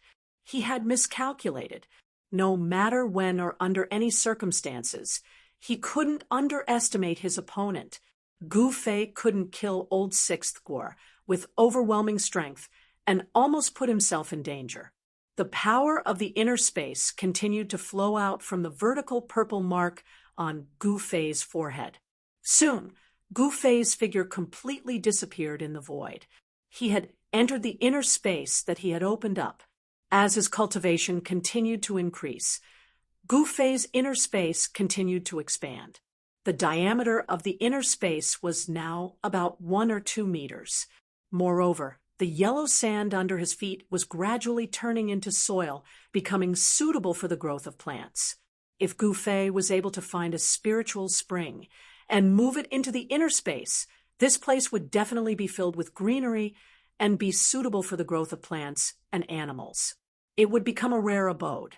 Just as Gu Fei disappeared in the void and entered the inner space, in an inconspicuous courtyard in the city lord's mansion, the red-nosed old man who was lying on a rattan chair under a tree suddenly opened his eyes. Disappeared? How is this possible?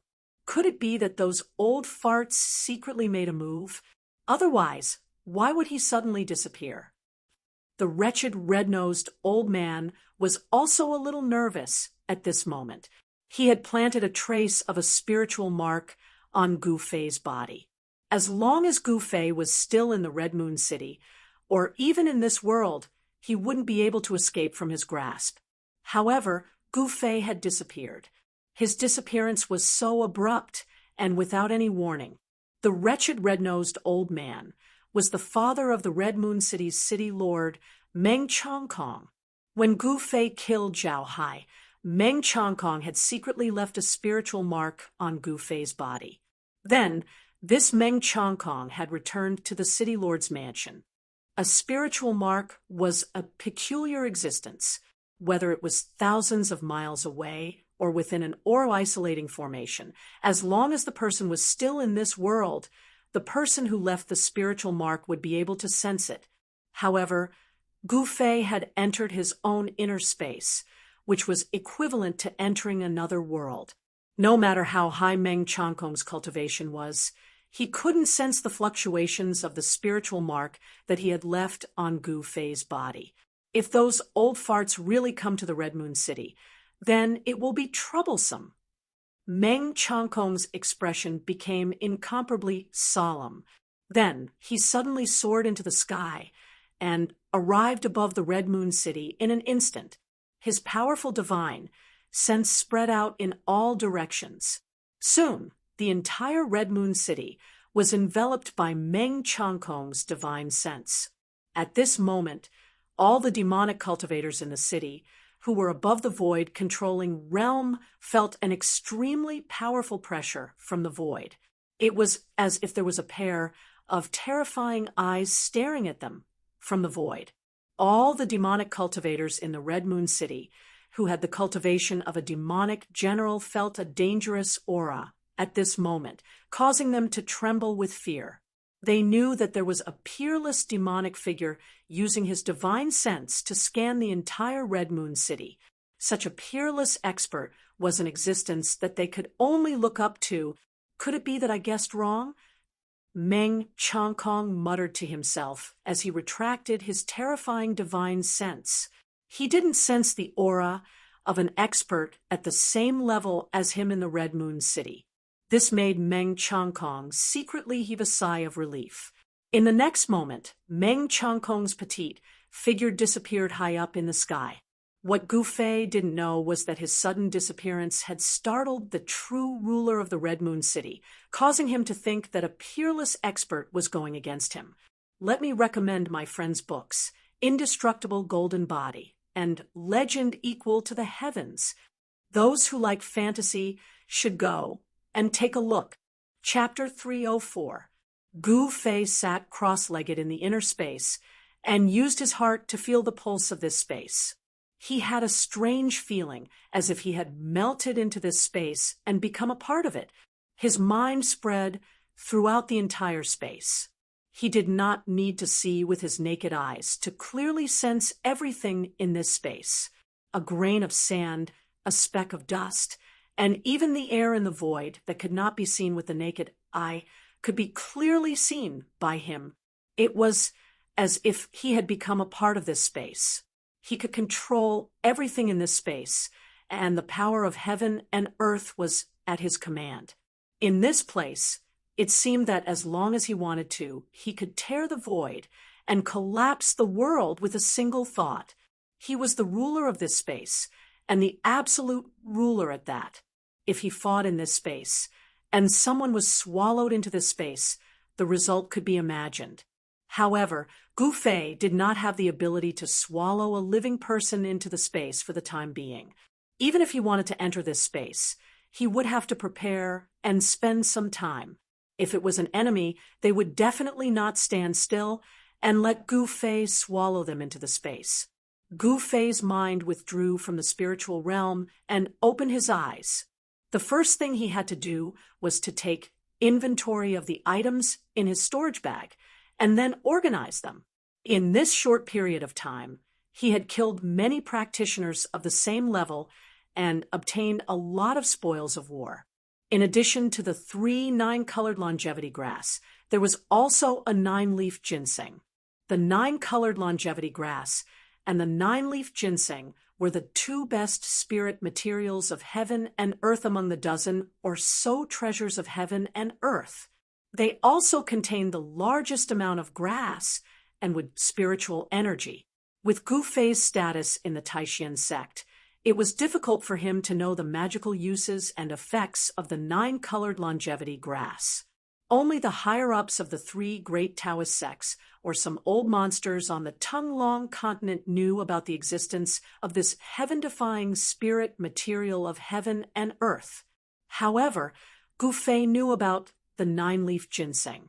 He had seen the description of this spirit material in the ancient books of the sect. This kind of spirit material grew 1 leaf every 1,000 years. From the 1st leaf to the 9th leaf, it would take 10,000 years.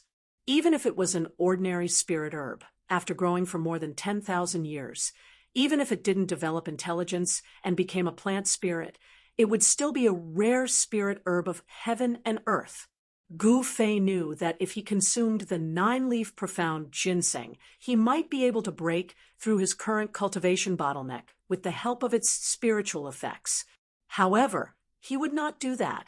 He felt that even if he did not consume the 9-leaf mysterious ginseng, he would be able to break through his current bottleneck in the near future. Unless it was absolutely necessary, he did not want to waste such a rare heaven and earth spirit herb. heaven and earth spirit herbs were very rare, and a 10,000-year-old heaven and earth spirit herb was even rarer. Moreover, it took a long time to grow a heaven and earth spirit herb. Gu Fei put away the 9-colored longevity grass and 9-leaf mysterious ginseng, then divided the remaining heavenly resources into 2 portions. One portion was stored in his magic treasure pouch, and the other was planted in his inner space. The soil in the inner space was already suitable for the growth of plants. 5 or 6 spirit herbs were planted in the soil, and each branch and leaf had traces of spiritual energy flowing on it. That was the essence of plants.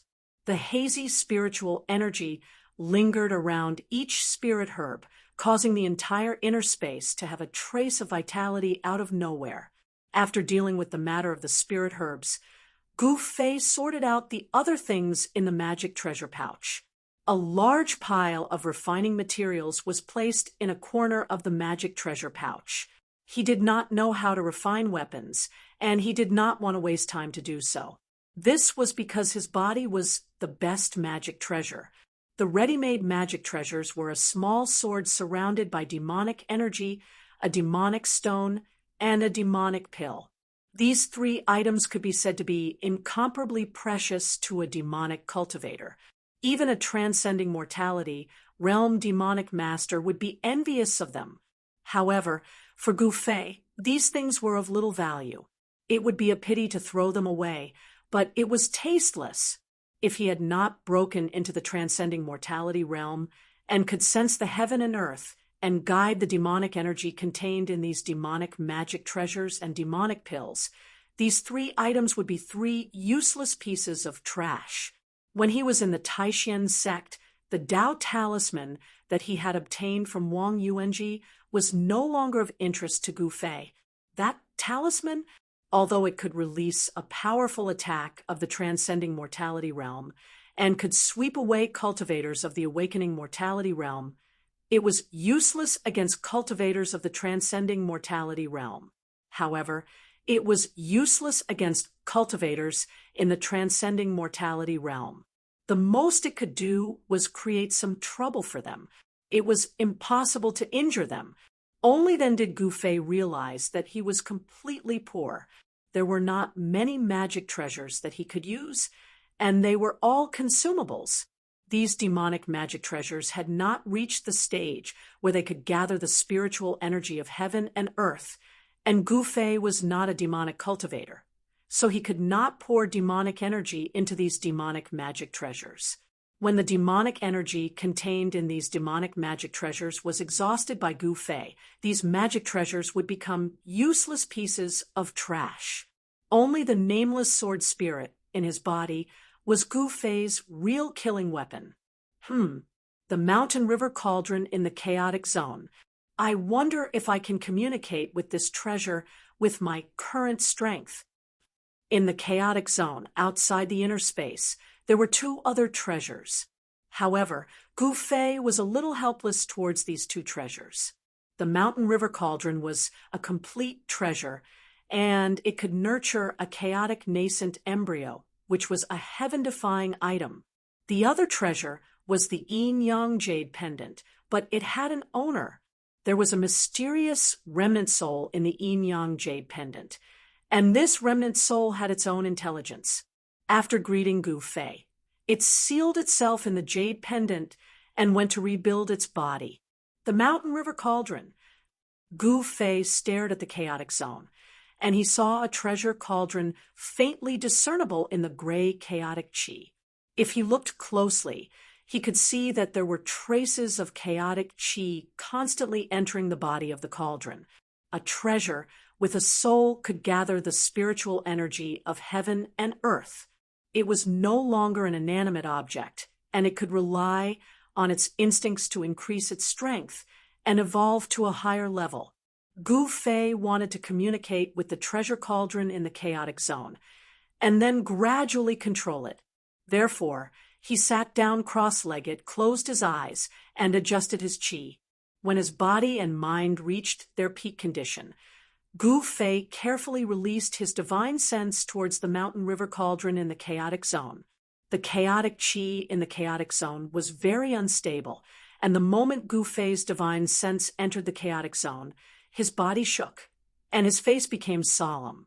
The chaotic energy was weakening his divine sense, and his mind was under attack. Gu Fei's divine sense advanced with difficulty in the chaotic zone, and with his peak third sky of the ascended realm cultivation, his powerful divine sense stopped after entering 20 to 30 feet into the chaotic zone. He had no choice but to stop. Gu Fei had already used all his strength, and if he advanced any further, Gu Fei's divine sense might be in danger of being destroyed by the chaotic energy. At this moment, Gu Fei's divine sense was only 30 to 40 feet away from the mountain river cauldron. Gu Fei didn't intend to give up. He retracted his divine sense and used a large amount of yuan qi to nourish it. When his divine sense recovered, Gu Fei continued. Again and again, after being refined by the chaotic energy, Gu Fei's divine sense became more condensed and stronger. He was refining the spirit, essence, qi, spirit. These were the three treasures of humans and even beasts. Gu Fei's martial path focused on the cultivation of essence and qi in the early stages. As for cultivators, demonic cultivators, and beast cultivators, most of them focused on cultivating the spirit, refining essence into qi, refining qi into spirit, and then refining spirit back into the void. The essence and qi they cultivated were all to prepare for the spirit transformation. They firmly believed that as long as their soul wasn't destroyed, they would be able to transcend reincarnation and live forever. However, martial Tao cultivation methods were different. Martial artists cultivated essence and qi, but they used essence and qi to temper the martial body, causing the martial body to continuously sublimate and transform. The endless nourishment of essence and qi allowed the martial body to embark on an indestructible path. The indestructible martialist body was formed in this way. Even if the martial experts who cultivated the indestructible martialist body died, their bodies would still be immortal, and their essence and qi would exist forever. Their bodies still possessed incomparably powerful strength. If a demonic person who knew how to refine corpses obtained an indestructible martialist body, then this indestructible body would become a terrifying killing machine. However, although the martial path focused on cultivating essence and qi, they also cultivated the spirit. However, the martial path cultivation method was different from that of cultivators. They directly condensed their soul, so that the wheel of life wouldn't be destroyed, compared to cultivators who refined Tao pills, formed Tao nascent soul, and reversed the void and merged with the Tao. It seemed to be higher. The spirit of a martialist reached the source of life, so that the imprint of life wouldn't be destroyed. The more solidified the divine sense, the stronger it was, and the more stable and solid the soul would be. Time passed silently, but in Gu Fei's inner space, he didn't seem to feel the passage of time. Before he knew it, half a year had passed.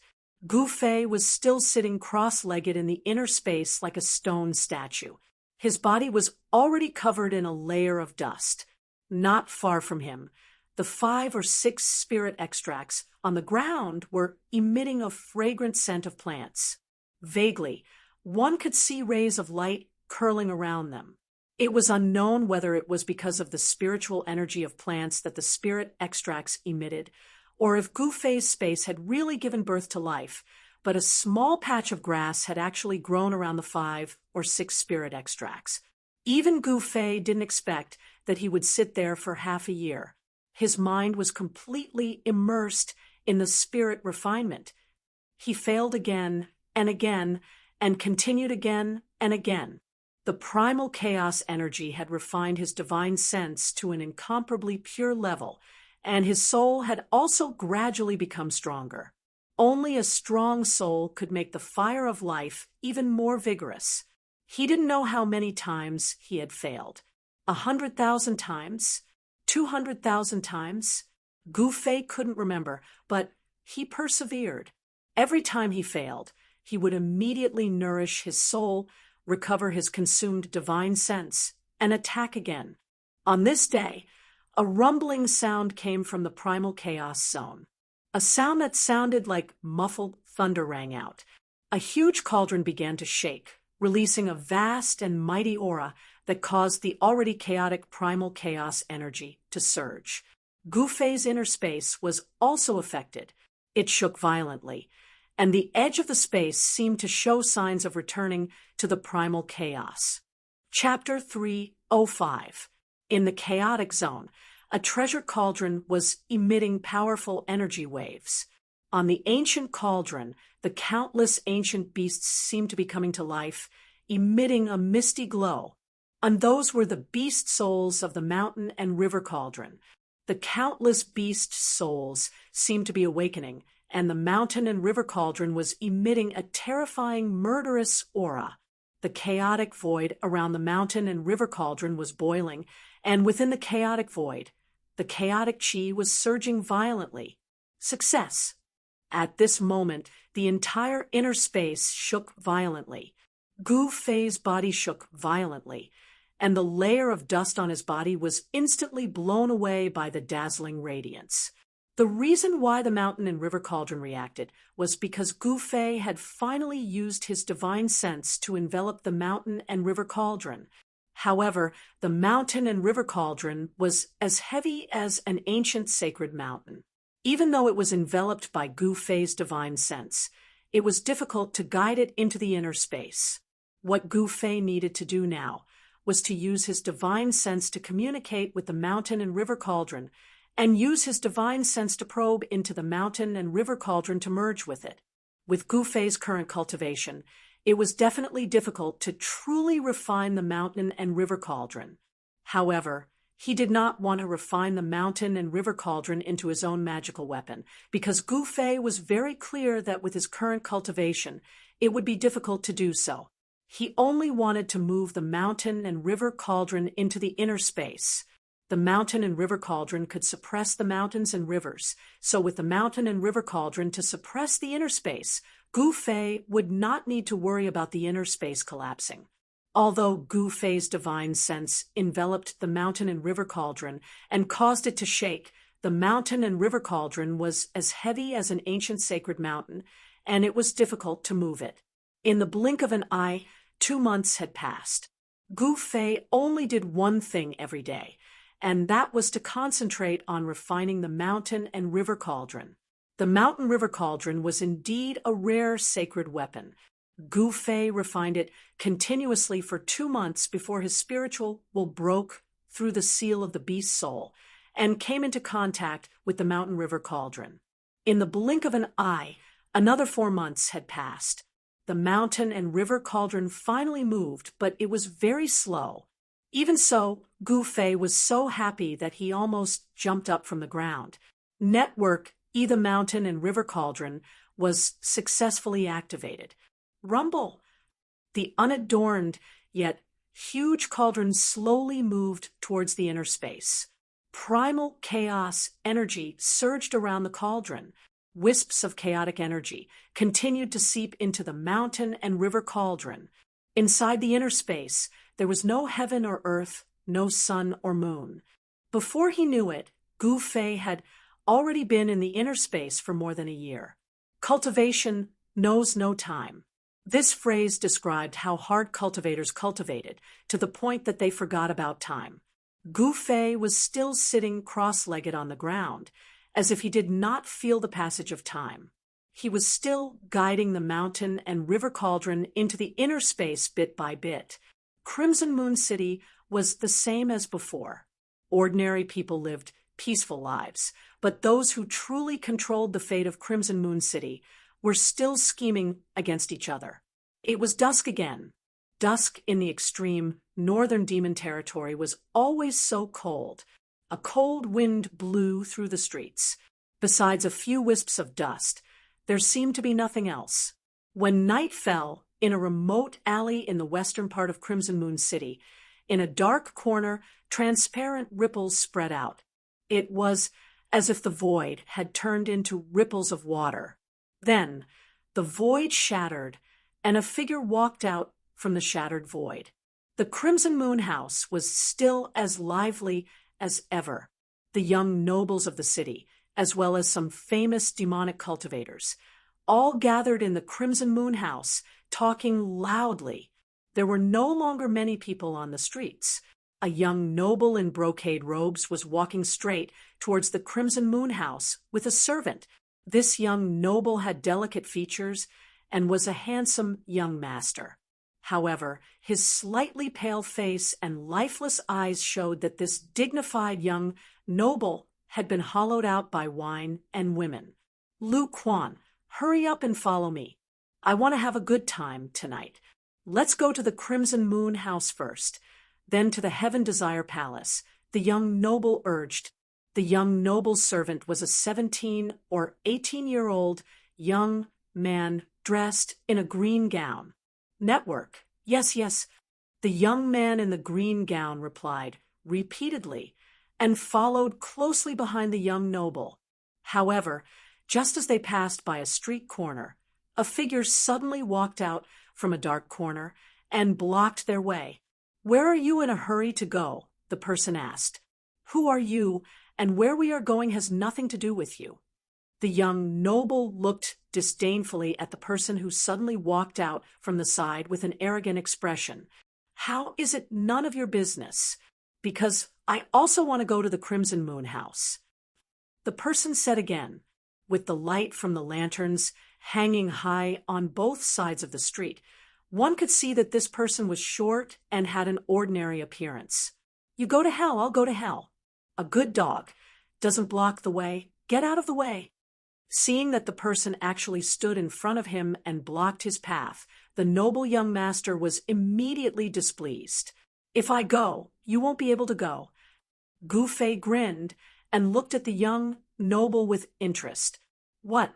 When the young noble heard this, he immediately felt that something was wrong.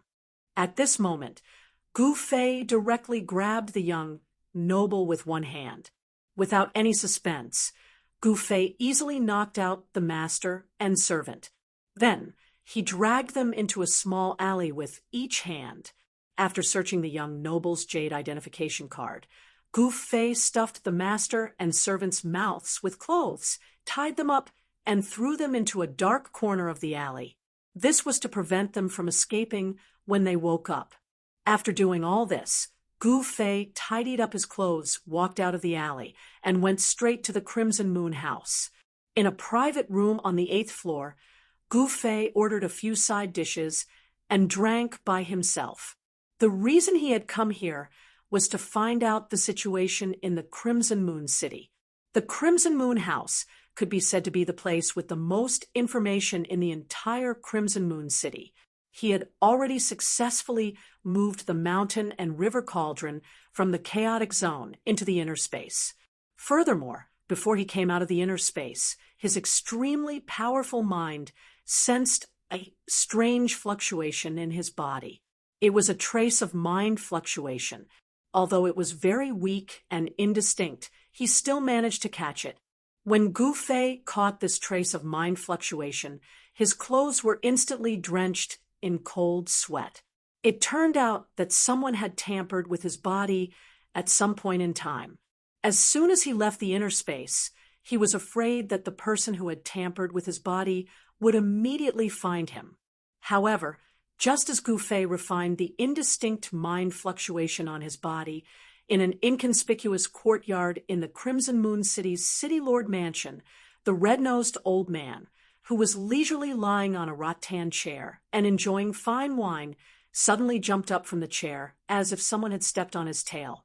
"Good fella, where did that kid come from? He actually refined that trace of my mind imprint." The red-nosed old man's eyes shone brightly. At this moment, he was no longer a wretched old man who loved wine as much as his life. Instead, he was a terrifying powerhouse. Over the past year, Meng Chongkong had been paying close attention to the traces of his missing mind imprint. However, he was disappointed. That person seemed to have really disappeared from this world and never appeared again. Although Meng Chongkong was unable to sense the trace of his mind imprint on Gu Fei's body, he immediately sensed it when Gu Fei refined it. Meng Chongkong immediately released a powerful mind imprint that enveloped the entire Crimson Moon City. As soon as that person appeared, he would personally take him down. Unfortunately, although Gu Fei had come out of the inner space, he had used the power of space to block off any aura from his body. Meng Chongkong's mind kept scanning the Crimson Moon City, but he still couldn't find any traces of Gu Fei. Meng Chongkong could only give up. Gu Fei carefully listened to the conversations of the aristocratic family's disciples and demonic cultivators outside.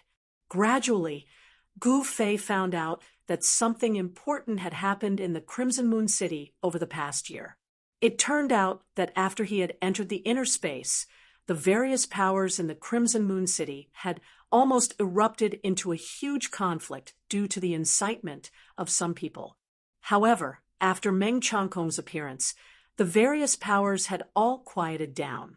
In front of the wretched old man, Meng Chongkong, they didn't even dare to fart. Meng Chongkong was the true ruler of the Crimson Moon City. No one dared to challenge his authority because he was a peerless powerhouse in the half-devil realm. Then, there were indeed people from the 6 Demonic Paths Palace stirring up trouble in the city in an attempt to incite conflict between the various powers. Thus, things became much simpler. The people from the 6 Demonic Paths Palace who had infiltrated the Crimson Moon City were either killed or fled the city. Half a month later, it was Meng Chongkong's birthday celebration. The other 8 city lords of the extreme North Devil region sent people to congratulate him. Even the 6 Paths Demon Monarch sent people to deliver congratulatory gifts. After Meng Chongkong's birthday celebration, the 3rd son of the 6 Paths Demon Monarch couldn't find Gu Fei, so he had no choice but to return to the 6 Demonic Paths Palace with his subordinates. In the end, the Meng family of the Red Moon City didn't make a move against the Zhao family. The Zhao family's influence in the Crimson Moon City was very deep. Even if the Meng family had an expert like Meng Chongkong overseeing it, if they were to start a war with the Zhao family, even if the Meng family managed to annihilate the Zhao family, they would still suffer heavy losses.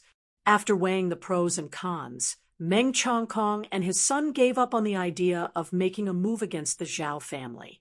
Although the Meng family didn't make a move against the Zhao family in the end, the infighting in the Crimson Moon City continued without end. After finding out what he wanted to know, Gu Fei went down to the Crimson Moon House. The people from the 6 Demonic Paths Palace had retreated, so it was time for him to leave the Crimson Moon City. Although he had been cultivating nonstop for a year in the internal space, his cultivation base hadn't broken through to the 4th sky of the transcending mortality realm. His soul had become much stronger, although the barrier of cultivation had loosened, and Gu Fei could feel that he could break through at any time and advance to the 4th sky of the transcending mortality realm. It was just a feeling. It seemed like he could take that step at any time, but he just couldn't take it. This made Gu Fei extremely depressed. Chapter 306. The sun was high in the sky. The weather was abnormally oppressive. In the sky above, one could only see the outline of the sun emitting light. In the extreme northern demon region, being able to see the outline of the sun was already considered good weather. On the main road, there was a caravan of several hundred people slowly moving forward. The merchants and guards were chatting along the way, and sometimes they would even burst into hearty laughter. In the caravan, there was a youth wearing a straw hat. He was riding an enviable tall horse, swaying forward on the official road. This was a fine horse. Its entire body was black and shiny, without a single strand of hair. It was as if there was a layer of glossy black light flowing around it. In the extreme northern demon region, Such a fine horse would cost at least 100 gold coins. However, the youth on the back of the horse didn't dare to compliment him. Not only was his appearance ugly, but he was also wearing coarse gray clothes, as if he was a country bumpkin that had never seen the world before. But he was riding an expensive horse. Such a strange combination made people feel uncomfortable, and it was impossible not to attract the attention of others. However, no one had any designs on the horse that the youth was riding. This was because every single one of them clearly remembered the scene that happened before. Not long ago, this youth had caught up to this caravan. He was riding a tall horse, and as he passed by the caravan, several guards in the caravan saw that the youth was alone. They thought that he was easy to bully and wanted to steal the horse that the youth was riding. However, that youth only used a casual punch, a kick, and a palm to send those guards flying, dying on the spot. In the extreme northern demon region, the death of a few people was nothing more than a trivial matter. But the youth's methods had stunned everyone in this caravan. No one dared to attack again. Moreover, what made the people in this caravan feel uneasy was that after this youth killed those guards, he blended in with the caravan and didn't leave. No one dared to approach that man and horse. The young man riding on the tall horse was Gu Fei, who had changed his appearance. He had left Red Moon City early in the morning. Now, he was already 300 or 400 miles away from Red Moon City. He had not yet left the range of Red Moon City. The area within 1,000 miles of Red Moon City was like an oasis on the barren land of the extreme northern demon region. In this area, the climate was not bad, unlike the barren land thousands of miles away that was not suitable for living. Even birds, beasts, flowers, and trees found it difficult to grow. However, as soon as he left this area, the climate immediately became extremely bad.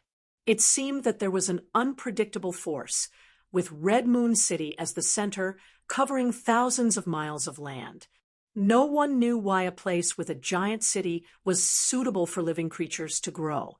A place without a giant city was a cold and barren land. Did the giant city have a mysterious power? Or maybe there was a dragon vein, or something under the huge city, thus forming such a strange phenomenon in the far north demon region. I've been away from the sect for too long. I wonder if Ling Peak has been taken over by the other branches of the sect. Gu Fei rode on the black horse, but his mind had already flown to Taishan Mountain in the eastern Qi Kingdom. I've been away from the sect for too long. I don't know if Green Spirit Peak has been taken over by the other branches of the sect.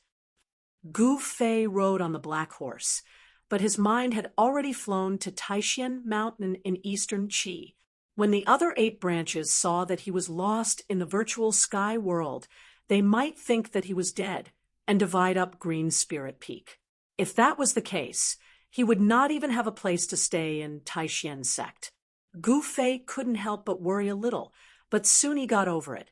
He was determined to move forward bravely and only wanted to make a difference on the road of martial arts. It didn't matter if he had a place to cultivate or a cave. In this world, as long as your fist was harder than others, you could get what you wanted. Along the way, the caravan did not encounter any sudden incidents, nor did they encounter robbers. However, when they passed some villages along the way, the guards of the caravan were extremely nervous, as if there were fierce beasts in the villages that would suddenly pounce on them and attack them. There was no surprise or danger. In the evening, the group arrived at a small town. The town was not big, but it was not small either. It was located in a gorge with a narrow entrance that could only allow 2 carriages to pass side by side. On both sides were cliffs that were hundreds of feet high. There were sentry posts on the cliffs, each guarded by 7 or 8 burly men with long spears and broadswords. At the entrance, there was a small group of soldiers in dark armor. Although the entrance of the town was narrow The inside was spacious. It was shaped like a gourd, and this town was called Gourd Town. The terrain of Gourd Town was definitely easy to defend and difficult to attack. It was the only place to go to Hong City. However, for a cultivator like Gu Fei, no matter how tight the defense or how steep the terrain it was useless. Of course, such a tight defense was not used to deal with cultivators. It was used to guard against the demonic creatures that came from the barren land from time to time. From time to time, the surrounding towns were attacked by demonic creatures that came from the barren land. These demonic creatures did not have much intelligence, but they hunted humans. Fresh flesh and blood were the favorite of the demonic creatures. Gourd Town was the last stop before leaving the territory of Hong City, but it was also the front line to resist the demonic creatures. In other words, the comfortable days were coming to an end. Once they left the territory of Hong City, they would be greeted by terrible weather and terrifying demonic creatures that wandered the barren land. There were too many merchants and guards, but there were many inns in the town. Because it was the last stop, the caravan planned to rest here for the night and replenish their supplies before continuing on their journey. It was difficult for a few hundred people to stay in one inn, so a portion of the caravan stayed in another inn. As night fell, the quiet town became lively. The sounds of people and flattery lingered in the ears. Gu Fei handed the reins to a waiter who came out to greet him and then walked into an inn in the town. The lobby of the inn was crowded with people. There were dozens of wooden tables in the wide lobby, but even so, it was still a little crowded. Gu Fei looked around and saw that most of the tables were already occupied. He then noticed an inconspicuous table in the corner that was still empty, so he walked over.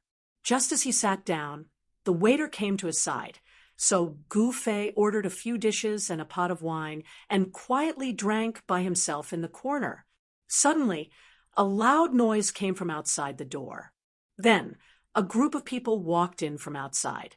Gu Fei looked up, and a strange light flashed in his eyes. He saw that this group of people was led by a burly man who was at least 10 feet tall. Behind this burly man were more than 10 fierce-looking men. These people's bodies were covered in blood, and they were more or less injured. The leader of the group was a man who looked like an iron tower. His beard was like steel needles that pierced into his flesh. The ferocious aura he emitted made everyone anxious. This person, why does he look so familiar? When Gu Fei saw this burly man, he felt like he had seen him somewhere before. As soon as this group of people entered, the chatter in the lobby immediately weakened. Hey, isn't this Boss Tai? How did he end up in such a sorry state? In the lobby, someone stood up and said loudly, Boss Tai, over here. Brother Wei, so you're here too. The burly man called Boss Tai also saw that person at this time, and then walked over with a group of his subordinates.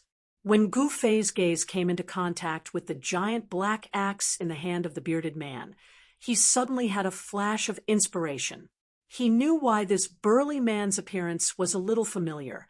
This sturdy man, who was like a black iron tower, was one of the 5 fellows he had encountered in the Lost Forest. Such a figure, and also wielding a giant axe. Such a person, even if one saw him once, it would not be so easy to forget.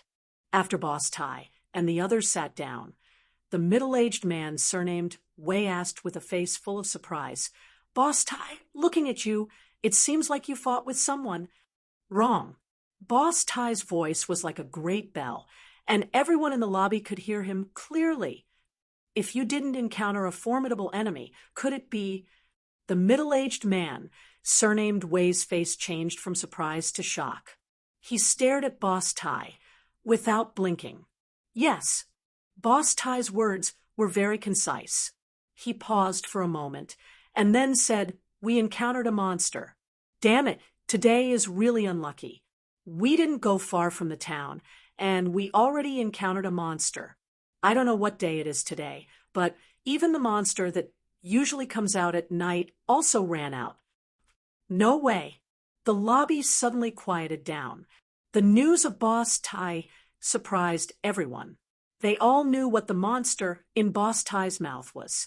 It was a creature that had been demonized in the barren land. Although this creature had no intelligence, it was still very terrible. Even if a rabbit was demonized, it would become a fierce, predatory, magical beast. What's the loss? The middle-aged man surnamed Wei finally asked. In their line of work, they lived a life of licking blood on the edge of a knife. Don't mention it. The employer I was protecting didn't come back alive. Hundreds of people came back, but only a few came back.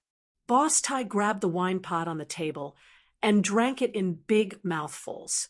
Those who came back alive had a lingering fear in their hearts. The panic on their faces did not recede. They seemed to have encountered something terrible.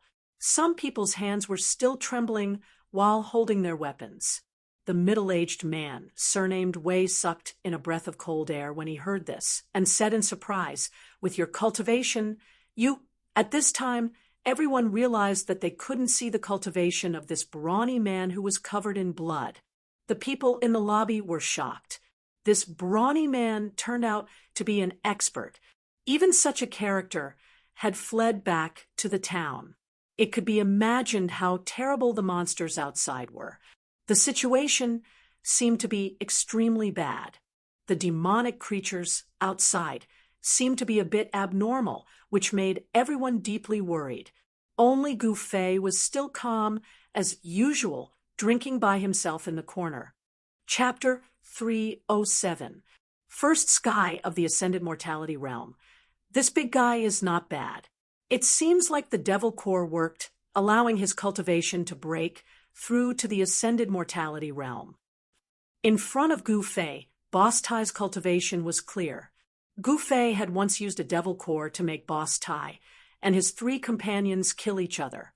Since Boss Tai had appeared here, then the other 3 people who had fought for the Devil Core that day had either been killed by Boss Tai or had escaped. However, Gu Fei noticed that Boss Tai's cultivation was not very stable. It was obvious that he had only recently broken through to the Ascended Mortality Realm.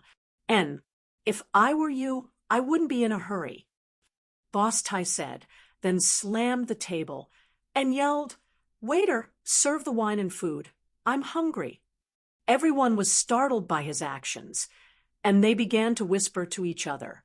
Many of them even quickly walked out of the inn. Everyone felt the seriousness of the situation. If an expert like Boss Tai had to escape back to Gourd Town, then they would be trapped in Gourd Town. Gourd Town's terrain was easy to defend and hard to attack, but if it was surrounded by a large number of demonic beasts, it would become an isolated town. It would be difficult for the people in the town to rush out. Night had fallen, and the town was brightly lit. The atmosphere in the town had changed. The merchants, guards, and bounty hunters all had solemn expressions, as if a storm was brewing. Gourd Town only had 2 exits, one at the front and one at the back. At this time, the gates of the 2 exits were already tightly shut. Behind the gates stood rows of soldiers in dark armor. This was still the territory of Crimson Moon City. Crimson Moon City had stationed a group of black armors here to protect Gourd Town from the invasion of demonic beasts. The black armors of Crimson Moon City were not ordinary soldiers. They were elites with strength comparable to awakening self-realm cultivators. Every black armors had at least the strength of awakening self-realm. Of course, they were not cultivators who pursued immortality, but were trained by Crimson Moon City to be absolutely loyal to the Meng family. With medicine or other methods, the Meng family could train soldiers who were many times stronger than ordinary people to maintain order in Crimson Moon City. After Gu Fei finished his dinner, he walked out of the inn. The sky had already turned completely dark, but the town was still bustling with noise and excitement. The merchants, guards, and bounty hunters who stayed in the town were all moving about in a hurry. The tense atmosphere in the town didn't affect Gu Fei at all. Others might be afraid of the demonic creatures outside the town, but he wasn't. Gu Fei didn't plan to spend the night in the town. After leaving the inn, he rode a big horse and went straight to the town exit. When he arrived at the exit of the town, the gate was already tightly shut. A group of black-armored soldiers blocked Gu Fei's path. A black-bearded, middle-aged officer shouted at Gu Fei, "Get back!" His pair of beady eyes kept glancing at Gu Fei's horse. Gu Fei's horse was extraordinary. At a glance, one could tell that it was a good horse that could travel thousands of miles in a day. The horse that Gu Fei was riding on was extraordinarily spirited. At a glance, one could tell that it was a good horse that could travel thousands of miles in a day. The middle-aged officer also revealed a look of envy, but he did not dare to openly snatch it. "Open the door." Not only did Gu Fei not retreat, but he also did not even look at the group of murderous black-armored soldiers in front of him as he said coldly, "How dare you? Did you not hear me tell you to retreat?"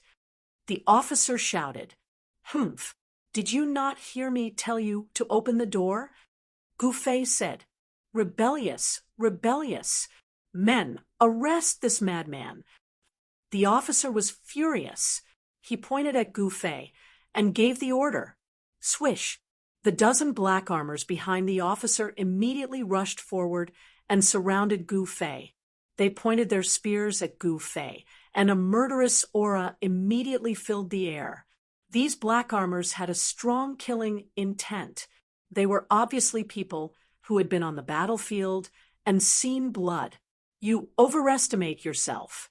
Quickly open the door, or you will have to bear the consequences." Gu Fei sneered. He did not put these soldiers in his eyes at all. Although these soldiers had the cultivation of the awakening realm, in Gu Fei's eyes, they were no different from ordinary people. "Go!" The officer directly ordered the black armors surrounding Gu Fei. "Chi! Chi! Chi!" The sound of something breaking through the air could be heard. The black armors surrounding Gu Fei thrust their spears at Gu Fei at the same time. Their movements were neat and uniform. The spears trapped Gu Fei from head to toe, wanting to stab him into a hornet's nest. Whew! It was as if a strong gust of wind had appeared on the ground. The black-armored soldiers who had attacked Gu Fei were instantly sent flying, their long spears flying out of their hands as they screamed in pain. No one could clearly see what had happened. Gu Fei did not seem to have moved at all, but the dozen black armors were sent flying. Cold sweat flowed down the middle-aged officer's face. At this time, he realized that he seemed to have provoked someone he could not afford to provoke. What? Still not willing to open the door. Gu Fei looked at the middle-aged officer in front of the horse with a mocking smile on his face. Damn, since he had such a powerful cultivation, couldn't he just jump over the wall? Why did he have to leave through the door? Unable to understand, the middle-aged officer could not help but ponder. Gu Fei's display of strength immediately stunned the black-armored army that was guarding the gate. The door slowly opened, and Gu Fei directly rode out of Gourd Town. The soldiers guarding the door no longer dared to stop him. Even if they tried to stop such an expert, it would be useless. Outside the town, there was a road that led straight to the south. In the dark night, it seemed as if there was no end. The night wind blew, and it was very cold, bringing with it a cold air. On both sides of the road, there were dense trees. It was very quiet, and there were no roars of animals. This seemed a little strange. In the forest, it was impossible that there were no beasts. Gu Fei traveled alone. After traveling for a while, Gu Fei did not feel any signs of danger. Apart from silence, there were no demonic creatures. After riding for a while, the black horse under Gu Fei gradually became a little restless. It neighed from time to time, and sometimes even stopped, as if it did not dare to move forward. Gu Fei faintly smelled a trace of blood in the air. He frowned and continued forward. When he arrived in front of a village, Gu Fei felt that the smell of blood was getting stronger and stronger. There were no lights in the village, and it was dark everywhere. Gu Fei rode into the village and saw bloodstains everywhere. It seemed that a massacre had taken place here. However, there were no corpses, only dark red bloodstains. Suddenly, Gu Fei stopped because he heard a faintly discernible sound. Based on his intuition, Gu Fei knew that it was the sound of something gnawing, as if something was tearing flesh and bones. Not far away, Gu Fei leapt up from the back of his horse with a thought. Using the 8 desolate steps, he swept through the air as if he was stepping on air and charged in the direction of the sound. In the grass outside the village, a black shadow was lying on the ground, tearing a corpse. It was a human corpse. Swoosh! With a sound, Gu Fei's figure appeared. At this time, the unknown creature that was tearing the corpse suddenly raised its head and roared at Gu Fei. It could be seen that there was a trace of flesh on its blade-like teeth, and blood was flowing from its bloody mouth. Seeing this scene, Gu Fei couldn't help but frown. This was a creature similar to a wolf, but it had no fur. He could feel that this extremely ferocious creature was surging with a faintly discernible demonic aura. This was a demonic creature that had been demonized. Hiss! The demonic creature roared at Gu Fei, and then it used its 4 thick limbs to support itself on the ground. It turned into a black shadow and fiercely pounced towards him. "You're courting death." Gu Fei pointed a finger, and a golden light suddenly shot out from the tip of his finger, instantly piercing the demonic creature's head. The demonic creature fell from the sky, and after struggling a few times on the grass, it stopped moving. Gu Fei looked at the corpse in the grass and saw that most of the corpse had been torn apart by the demonic creature, revealing the white bones. Could it be that the entire village had become demonic creatures' food? Gu Fei couldn't help but be alarmed. At this time, he already knew why there were no corpses in the village. Suddenly, a scream came from not far away. This scream was so abrupt that even Gu Fei was startled. When Gu Fei rushed over, he found that the scream came from a large house in the village. The houses in the village were all built with hard stones, and most of them were short and crude. When Gu Fei arrived in front of the house, there was already a creepy gnawing sound coming from inside.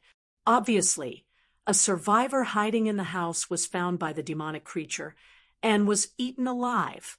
This was a terrible thing. In the dark of the night, humans became demonic creatures' food. At this time, a mournful neigh of a horse came from the street of the village. "Damn it!" Gu Fei immediately rushed over. But when he rushed to the street, he just happened to see 2 humanoid demonic creatures shrouded in pitch-black demonic energy tear his mount into 2 halves. Blood mist evaporated, and the horse's internal organs scattered on the ground. The scene was extremely bloody. He could clearly see 2 eerie cold lights coming from the heads of the 2 humanoid demonic creatures. It was a pair of gloomy and terrifying eyes. Preposterous! Gu Fei was infuriated. These 2 demonic creatures actually killed his mount, which made him very angry. In the next moment, Gu Fei directly left an afterimage in his place and rushed forward like a whirlwind. He blasted a punch towards the 2 demonic creatures. The bright divine light instantly illuminated the night sky, and the surging fist energy swept forward like a big wave, enveloping the 2 demonic creatures in an instant. There was no one around, so Gu Fei no longer needed to hide his strength. The vast fist energy directly shook the void. Chapter 3:08. Bam! Bam! Bam! Bam! 2 black shadows flew out from the dazzling aura that Gu Fei blasted out. Their ear-piercing roars resounded in the dark night, causing one's heart to palpitate. "Network? They're still alive?" Gu Fei was a little surprised. These two demonic creatures did not seem to be simple. They were actually able to withstand one of his punches. No wonder that lump of metal was at a disadvantage. Only then did Gu Fei realize that Boss Tai's words were not false. The demonic creatures that appeared near Gore Town were really powerful. Even transcending mortality, realm cultivators had to retreat. Gu Fei was about to chase and kill the two humanoid demonic creatures, but at this moment, he suddenly heard rustling sounds coming from all directions. It seemed that countless unknown creatures were quickly approaching. Pung! A humanoid demonic creature rushed out from the bushes beside the village road. With a roar, it pounced towards Gu Fei with its claws and fangs bared. Then, a second one, a third one. A total of more than 10 humanoid demonic creatures rushed out from the bushes on both sides. The smell of blood drifting in the void attracted a group of terrifying demonic creatures. Each of the demonic creatures was shrouded in a layer of demonic chi, and a fierce and ferocious aura immediately filled every inch of space. Humph! Gu Fei wielded his palm like a blade, and a golden divine light cut through the void. Shua! The demonic creature that pounced over was directly cut in half. The two pieces of the corpse fell on the street and slid forward for several feet before stopping. The demonic creatures that smelled the smell of blood immediately pounced on the one that was cut in half by Gu Fei. Then a series of bone-chilling chewing sounds were heard. In just a short while, the corpse of the demonic creature that was killed by Gu Fei was torn to pieces by more than a dozen demonic creatures that swarmed over and ate it. Not even the bones were left. Seeing this scene, even Gu Fei couldn't help but feel a chill in his heart. After feasting on the corpses of their own kind, the dozen or so magical beasts clearly had not satisfied their appetites. Their ferocious gazes swept over Gu Fei once more. Hiss! One of the monsters let out a roar. Its body sank, and its four limbs pushed off the ground. Suddenly, it turned into a black bolt of lightning and pounced towards Gu Fei. Although these unintelligent monsters looked very much like humans, they were not actually formed after humans were demonized. They were a kind of alien species that roamed the barren land. This kind of humanoid monster was called a predator by the people of the northern demon region. Although predators were not particularly powerful demonic creatures, the people who traveled to the 9 great cities of the extreme northern demon region were most unwilling to encounter such demonic creatures. To ordinary people, predators were terrifying demons. Usually, a single predator could slaughter a caravan or destroy a small village. However, Gu Fei was not an ordinary person, so these predators were out of luck. Buzz! A sword chime rang out from Gu Fei's body. Then, 5 hazy sword silhouettes appeared in the 5-colored aura around him. Golden, turquoise, aqua blue, fiery red, earthy gray.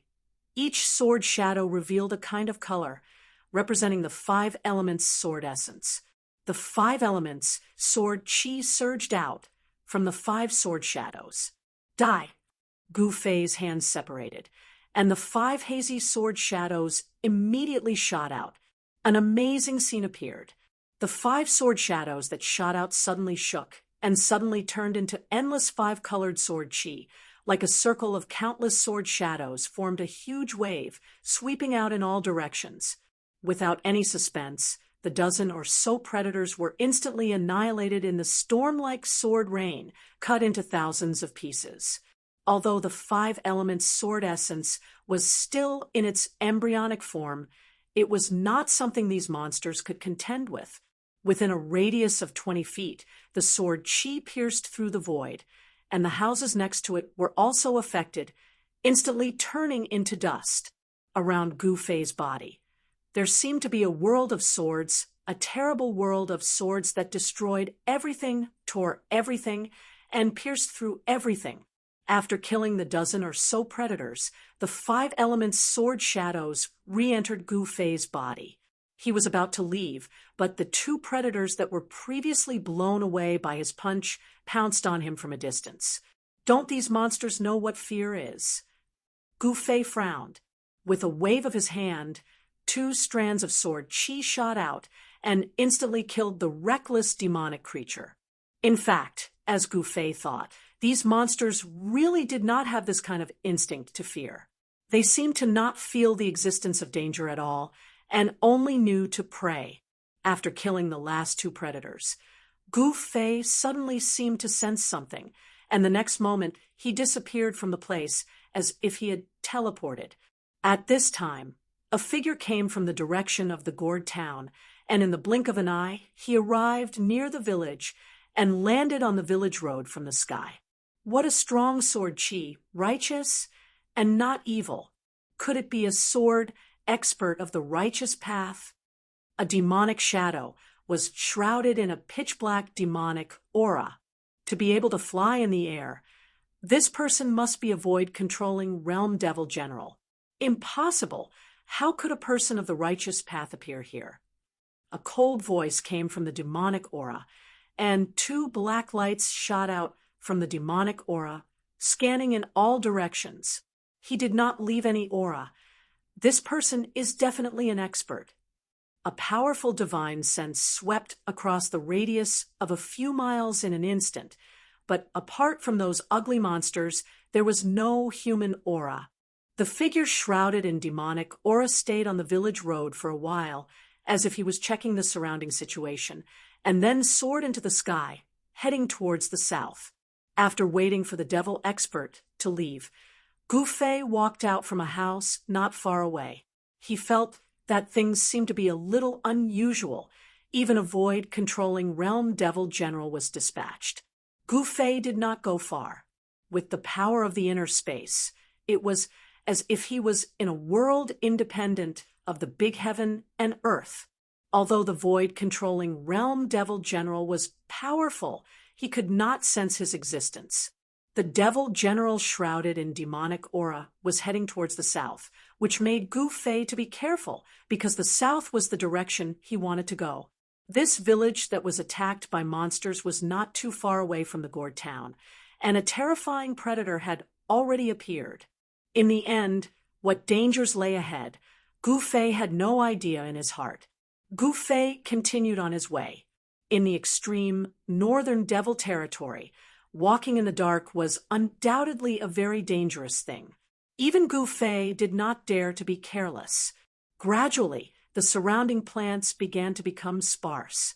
Gu Fei walked silently in the darkness, and he clearly felt that the temperature around him was dropping. I'm almost out of the range of the Red Moon City. Gu Fei knew that he was about to step into the dangerous barren land. Along the way, Gu Fei did not find any traces of the monsters wandering in the darkness, hunting their prey. Could it be that the devil general had already cleaned up the monsters on the road? The answer soon appeared. When Gu Fei set foot on the dark brown land of the barren land, he saw a two-headed, elephant-like magical beast lying in a pile of rocks. The two hideous heads of this magical beast were pierced, and its blood had gathered in a large pool on the ground. As he continued to move forward, Gu Fei found several terrifying magical beasts one after another. However, these magical beasts had been killed, and looking at the appearance of their deaths, it seemed that they had been killed in an instant. There was no sign of struggle or fighting. In other words, these magical beasts did not have any power to resist in front of the person who killed them. On the barren land, there was no longer any vitality. Between heaven and earth, there was a deathly atmosphere. Apart from the cold, it was still cold. There was a trace of demonic nature that came from the dark, which made Gu Fei a little irritated. In the thousands of miles area where the giant city was located, the omnipresent demonic nature was blocked outside.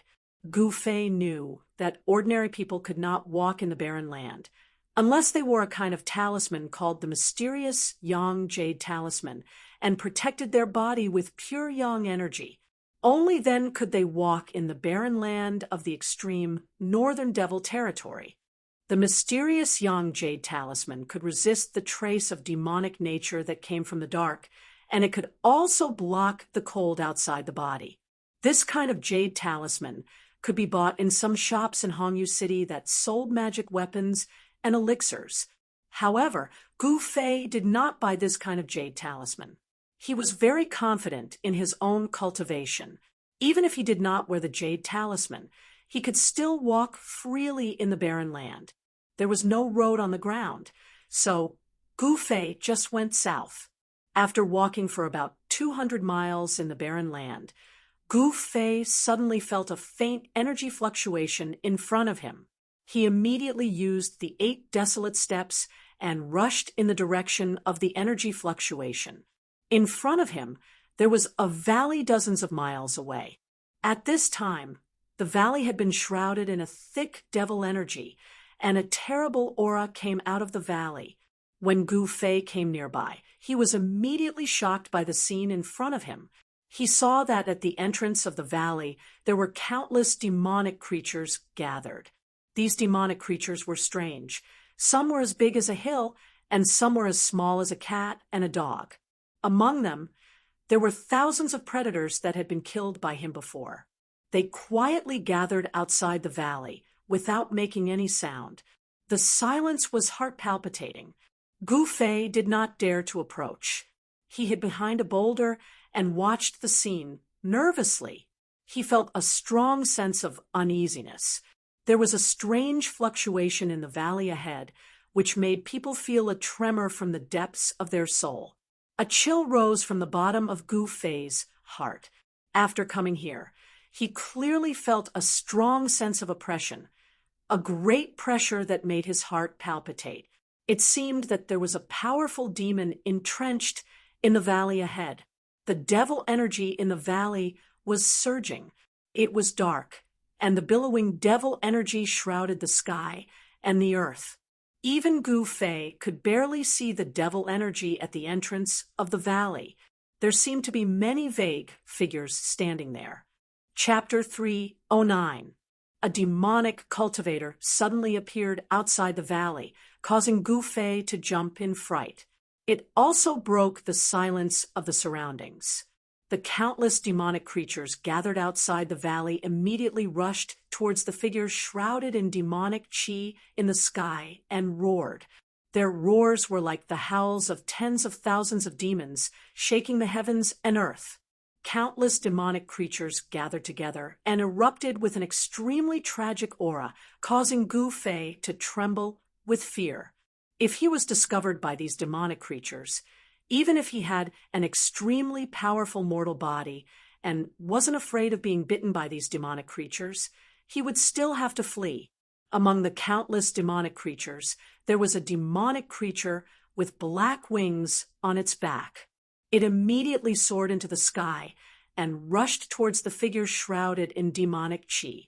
The mysterious person shrouded in demonic chi stood in the void, exuding a majestic aura from head to toe. The posture of a powerhouse that looked down on the world was completely revealed. Gu Fei hid behind a boulder.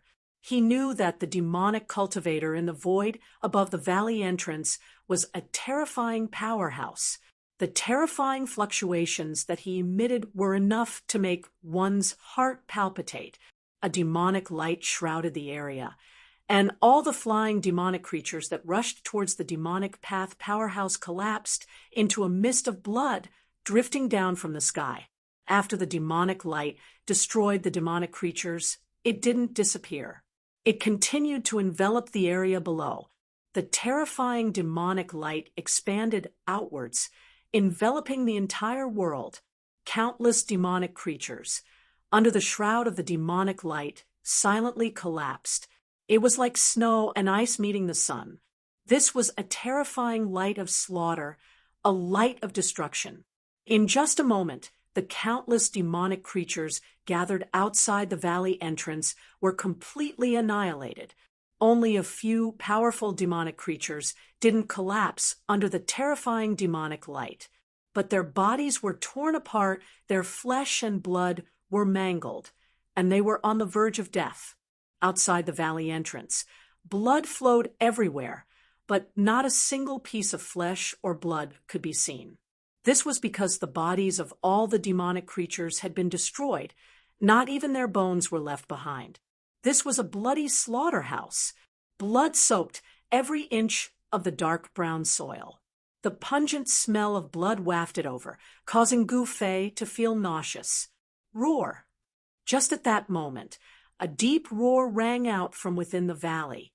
Then 13 demonic figures walked out from the surging demonic aura. Each demonic figure gave off a heart-palpitating aura. Gu Fei, who was hiding behind the boulder, was shocked to see this. He could sense endless death chi and demonic chi surging from those demonic figures. Those 13 figures weren't humans, but they didn't seem to be pure devils either. They didn't have any life auras, and seemed to be evil beings that were half corpses and half devils. Humph, you're playing tricks on us. The demonic figure in the sky above Ku Ko sneered. Then, a huge palm surrounded by demonic aura rushed towards the 13 terrifying figures that walked out of the valley. Rumble! Violent power surged forward like 10,000 horses galloping, shocking people's hearts. Under the cover of the demonic palm, the void shook violently. Without any suspense, the Devil Path powerhouse displayed a great demonic might, and the 13 figures, shrouded in death chi and devil chi, were blasted away into the valley. Roar! Another roar came from within the valley. The person in the valley seemed to be very angry. His roar shook the heavens and the earth, and the demonic aura that shrouded the valley surged violently, as if a ferocious devil was about to rush out of the valley. Who is it who dares to disturb my refinement? An angry roar came from within the valley. Humph! I didn't expect the corpse devil to brazenly refine a demonic corpse. How arrogant! Outside the bone, the figure shrouded in demonic aura said, Who are you? The person in the valley was obviously shocked. I'm here to kill you. After saying that, the demonic figure outside the valley turned into a black lightning, broke through the surging demonic aura that shrouded the valley, and directly rushed into the valley. Immediately, a roar of shock and anger came from within the valley. Vast energy fluctuations suddenly erupted, causing the entire valley to shake. Boulders kept rolling down from the surrounding mountains. The valley was shrouded in demonic aura, and Gu Fei couldn't see the situation inside clearly. However, he vaguely saw figures flashing inside, and there seemed to be a lot of people in the demonic aura. Demonic devour the heavens and earth. An emotionless and suffocatingly cold voice came from within the valley. Then Gu Fei felt an extremely powerful energy fluctuation coming from the valley. The demonic aura that shrouded the entire valley immediately receded into the valley like a tide. All the demonic aura quickly gathered towards a black hole. The black hole emitted an evil and terrifying aura, as if it was connected to the netherworld. It emitted a powerful suction force that continuously devoured the demonic aura. Even though Gu Fei was outside the valley and far away, he still felt as if there was an unfathomable suction force that wanted to devour his mind. What a terrifying demonic technique! Gu Fei was secretly shocked. Not only was the evil black, whole-devouring demonic aura, it seemed to be able to devour one's mind as well. Shintahong, so it's you. I'll remember this. An unwilling roar came from within the valley.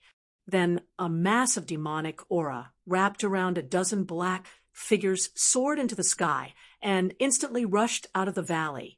Want to escape? Leave your life behind. The person called Shintahong seemed to have come for the mysterious person that cultivated some sort of demonic divine ability in the valley, and he wanted to kill that person. Energy fluctuations that were heavy like a mountain swept out mightily, the terrifying black hole within the valley that could devour the heavens, and the earth expanded explosively, and it wanted to devour the person that charged out of the valley. But unfortunately, his movements were too slow. The mass of demonic aura that wrapped around a dozen figures swiftly flew towards the west. In an instant, it had charged out 300 m, and it avoided being devoured by the black hole. Shintohong cursed in a low voice, and then he soared into the sky. He combined with the black hole in the sky and transformed into a dark light that chased after the mass of demonic aura that fled ahead. Both of them were swift to the extreme, and in an instant they'd vanished beneath the night sky. Along with the departure of the two demonic experts, the terrifying pressure within the valley vanished as well. Even the surging demonic aura that enveloped the heavens and the earth was devoured by the person called Shintohong into the black hole. The surroundings quietened down. After Gu Fei had ascertained that there was no danger, he walked out from behind the boulder. He walked forward and saw that the ground was covered in blood. Countless demonic creatures were almost completely annihilated by a single attack from the demonic expert called Shintohong. Their bodies had shattered into blood that sprinkled onto the dark brown ground and seeped into the soil. In the desolate region, the climate was extremely harsh. Bitter cold was everywhere, and the dark red blood on the ground had long since frozen. The few extremely powerful demonic creatures that had survived were now only gasping for breath, and it seemed as if they could die at any moment. Some of the demonic creatures at the periphery were lucky that they weren't enveloped by the destructive demonic light and escaped the calamity. These demonic creatures seemed to be controlled by some sort of power, and that was why they had gathered outside the valley. Obviously, someone who cultivated some sort of demonic divine ability in the valley had used a secret technique to control the demonic creatures in the nearby region, and caused these creatures that didn't have much intelligence to guard outside the valley. Countless demonic creatures were enough to cause trouble for a demonic general with a cultivation of the void controlling realm. However, it was a pity that the person called Shintohong possessed extremely terrifying demonic arts and was definitely a rare expert. Hence, these demonic creatures were out of luck. The surviving demonic creatures charged towards the few dying demonic creatures as if they had gone mad. Then they ferociously bit off pieces of flesh and swallowed them into their stomachs. Blood and flesh splattered everywhere, and it was extremely bloody. Gu Fei didn't pay any attention to those demonic creatures. He walked into the valley and saw that white bones could be seen everywhere on the ground. As he walked into the valley, what entered his eyes were shattered rocks and cracked ground. Obviously, these were the traces left behind from the battle between the two people just now. Entering into the depths of the valley, a sacrificial altar stood on the dark brown ground. This was a collapsed sacrificial altar, and the sacrificial altar was stained with blood. Every brick and stone had blood-colored demonic runes drawn on them. Those runes weren't drawn with cinnabar, but seemed to be drawn with fresh blood. Gu Fei could smell the stench of blood. Very obviously, this demonic altar was destroyed by the demonic expert called Shintohong just now. There seemed to be many black demonic banners stuck around the sacrificial altar, but those banners had already been shattered. On the fragments of the demonic banners that were scattered on the ground, Gu Fei could still feel waves of demonic fluctuations. These demonic banners didn't seem to be ordinary demonic treasures. Around the sacrificial altar, there were many white bones scattered, and there were also 7 or 8 corpses lying on the ground. Gu Fei felt that these corpses seemed a little strange. This was because these corpses didn't wear any clothes, and their skin was also painted with demonic blood-colored runes. Gu Fei came to the front of a corpse. It was a middle-aged man. Gu Fei felt that the runes on this corpse seemed to have sunk deep into the skin. Gu Fei had a strange feeling that these runes didn't seem to be drawn on, but grew out of the body. What kind of demonic technique is that guy cultivating? Gu Fei felt a chill in his heart. What he saw in front of him was really too demonic. It gave him a creepy feeling. The yin qi in the valley was very heavy, at least a few times heavier than in other barren areas. The temperature in the valley was very low. Even Gu Fei felt waves of cold air rushing up his body. This valley seems to be a yin cave. Gu Fei looked at the surrounding terrain, and his face revealed a shocked expression. No wonder that person wanted to cultivate demonic techniques here. This was originally a place where yin qi gathered, and with the sacrificial altar set up by that person, and the formation set up to gather the mysterious yin qi between heaven and earth, it would be strange if this place wasn't cold. The 7 or 8 corpses that didn't wear clothes were all men, there were no women. Moreover, Gu Fei also felt the fluctuations of death qi and demonic qi from these corpses. From what Shinto Hong said about the corpse devil, could it be that the mysterious person who was expelled from the valley was refining the corpses? When Gu Fei thought of this, all the pores on his body exploded, and goosebumps fell to the ground. At this moment, one of the corpses behind Gu Fei suddenly moved. Then, the corpse abruptly opened its eyes, which flickered with a blood-red light.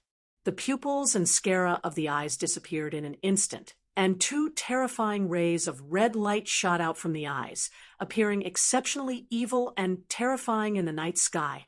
The blood-colored runes on the corpse lit up, and every rune emitted a demonic blood-red light.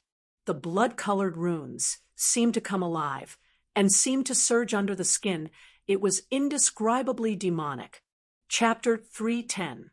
The demonic corpse silently stood up behind Gu Fei. Its blood-red eyes had no pupils and no sclera. They emitted a fierce and evil blood-red light. Its entire body was covered in blood-red runes. It was like a demon that had crawled out of hell. The blood-red runes on the evil corpse's body flickered 3 times. Then a black demonic aura and a gray deathly aura surged out from the evil corpse's body. The evil corpse spread its arms and pounced towards Gu Fei. At this time, Gu Fei had already felt something strange behind him. He didn't think and took a step forward. His body suddenly disappeared from where he was standing. In the next moment, his figure appeared again. He was already more than 10 feet away. In terms of agility, no one at the same level could compare to him. Once he used the 8 desolate steps, even the experts of the older generation would find it difficult to catch up to him. The demonic corpse that was extremely evil immediately pounced on empty air. Gu Fei turned around. He was extremely shocked. He had never thought that a corpse without any signs of life would stand up and attack him. The corpse let out a low roar from its throat when it missed. Devil qi and death qi surged out from the corpse's body. It was like the roar of an evil spirit from hell. The corpse once again pounced towards Gu Fei. The devil qi and death qi formed a dark fog that wrapped around the corpse. There were no signs of life. However, there were 2 kinds of energy fluctuations emitted from the corpse's body. Gu Fei could clearly feel that there were 2 different kinds of energy fluctuations. The death qi and the devil qi were unexpectedly able to coexist on the corpse's body. Bang! Gu Fei directly sent the corpse flying with a palm strike. The corpse wasn't scary, but what surprised Gu Fei was that the corpse's body seemed to be comparable to refined iron.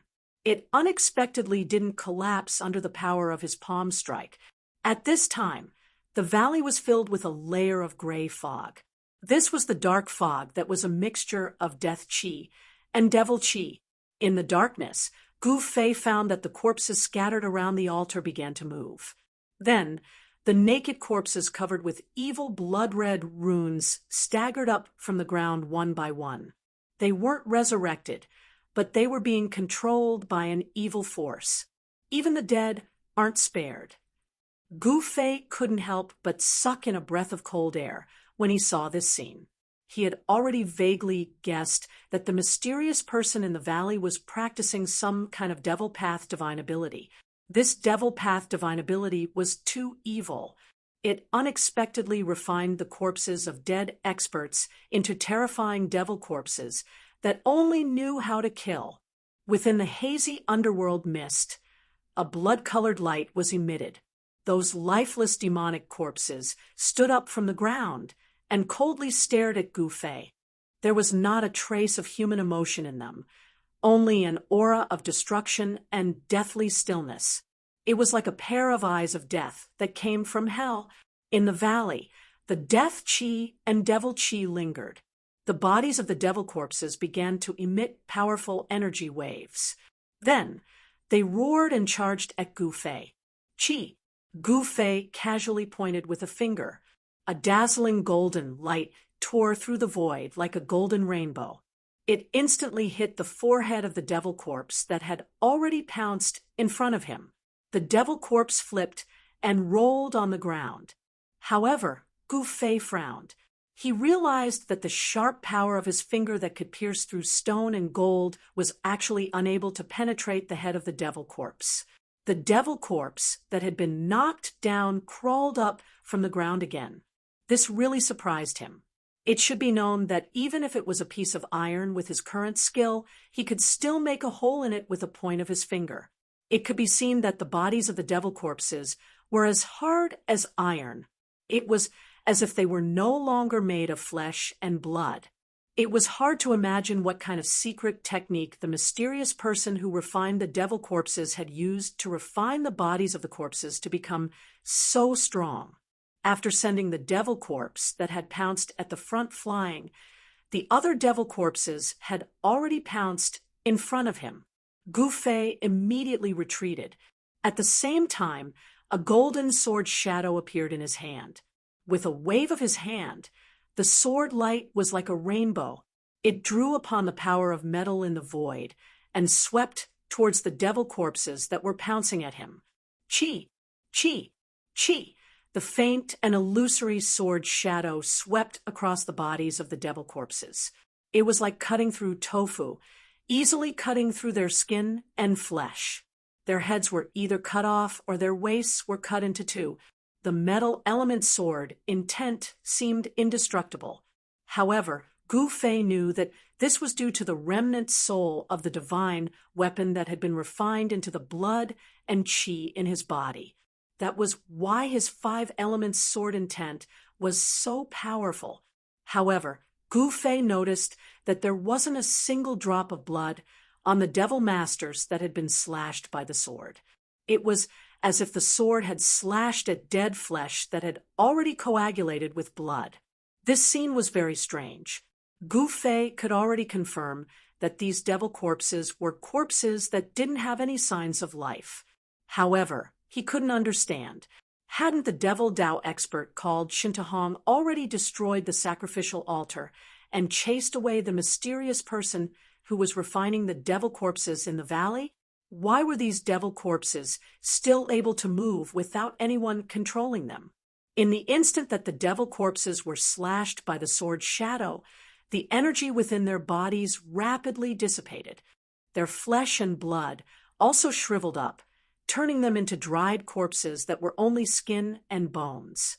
The reason why the devil corpses could move and attack Gu Fei seemed to be because of the death chi and devil chi within their corpses. This place wasn't suitable for him to stay for long. Gu Fei hurriedly left the valley that was lingering with Yin Qi. Since these devil corpses could still undergo corpse transformation, then the mysterious person who had been chased away by Shintahong would return. Sure enough, not long after Gu Fei left, a ball of devil cloud flew over from the horizon and directly landed in the valley. Immediately, a furious roar resounded in the valley. Shintahong, I'm not done with you. That person was enraged. Then he rode the devil cloud and soared into the sky, flying back in the direction he came from with a murderous aura. Gu Fei carefully moved forward in the darkness. The nearby Devil Dao expert Shintahong had almost completely annihilated all of the Devil Dao experts that were summoned to the outside of the valley. Therefore, Gu Fei didn't discover any traces of Devil Dao experts along the way. Very soon, Gu Fei was far away from that region. After getting his bearings, he continued to head south. His walking speed had also clearly increased by quite a bit. It had to be said that the extreme North Devil region was very vast. Gu Fei walked in the cold wilderness for 5 to 6 days before he arrived at another huge city, Antarctic City. Along the way, Gu Fei encountered many powerful Devil Dao experts. Some of them could even threaten him, but he managed to get through all of them without any mishaps. Antarctic City was a huge city in the south of the extreme North Devil region that was closest to the Central Plains. Due to its location, Antarctic City was also one of the 9 huge cities in the extreme North Devil region with the highest population. Gu Fei didn't stop at Antarctic City. Instead, he continued to head towards the Central Plains. At noon on this day, when Gu Fei arrived at the foot of a barren mountain, he suddenly stopped in his tracks. This was because there were people fighting on the mountain.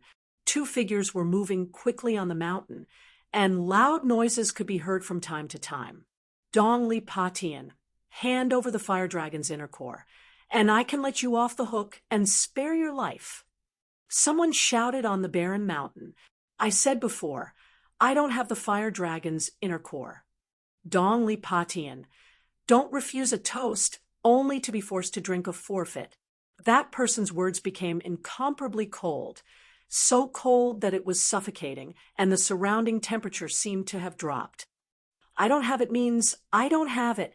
That person called Dong Li Pa Tian seemed to be very angry. Very good. Then there was a showdown of Devil Dao's magical techniques and magical techniques. The intense collisions caused the entire barren mountain to shake. Gu Fei didn't want to complicate matters. He didn't want to meddle in the conflict between Devil Dao cultivators. Just as he was about to take a detour, Gu Fei felt an intense, murderous intent coming from behind him. He saw 7 or 8 figures standing on a dark cloud blocking Gu Fei's path. Which force do you belong to? The 8 Devil Dao cultivators descended from the sky and surrounded Gu Fei. Someone asked, but it was obvious that they were surrounding Gu Fei. It's none of your business which force I belong to. Gu Fei's performance was very strong. He had no choice but to do so, or else the other party would see through him. If we belonged to the same camp, it would be bad if there was a misunderstanding. The leader looked Gu Fei up and down, his eyes flashing with an almost imperceptible ominous light. I don't belong to anyone, nor have I joined any force. Gu Fei coldly said, Kill him. At this moment, these words suddenly came from the top of the mountain. Then, the 8 demonic cultivators immediately dispersed. Brat, our eldest senior brother wants to kill you. Sorry.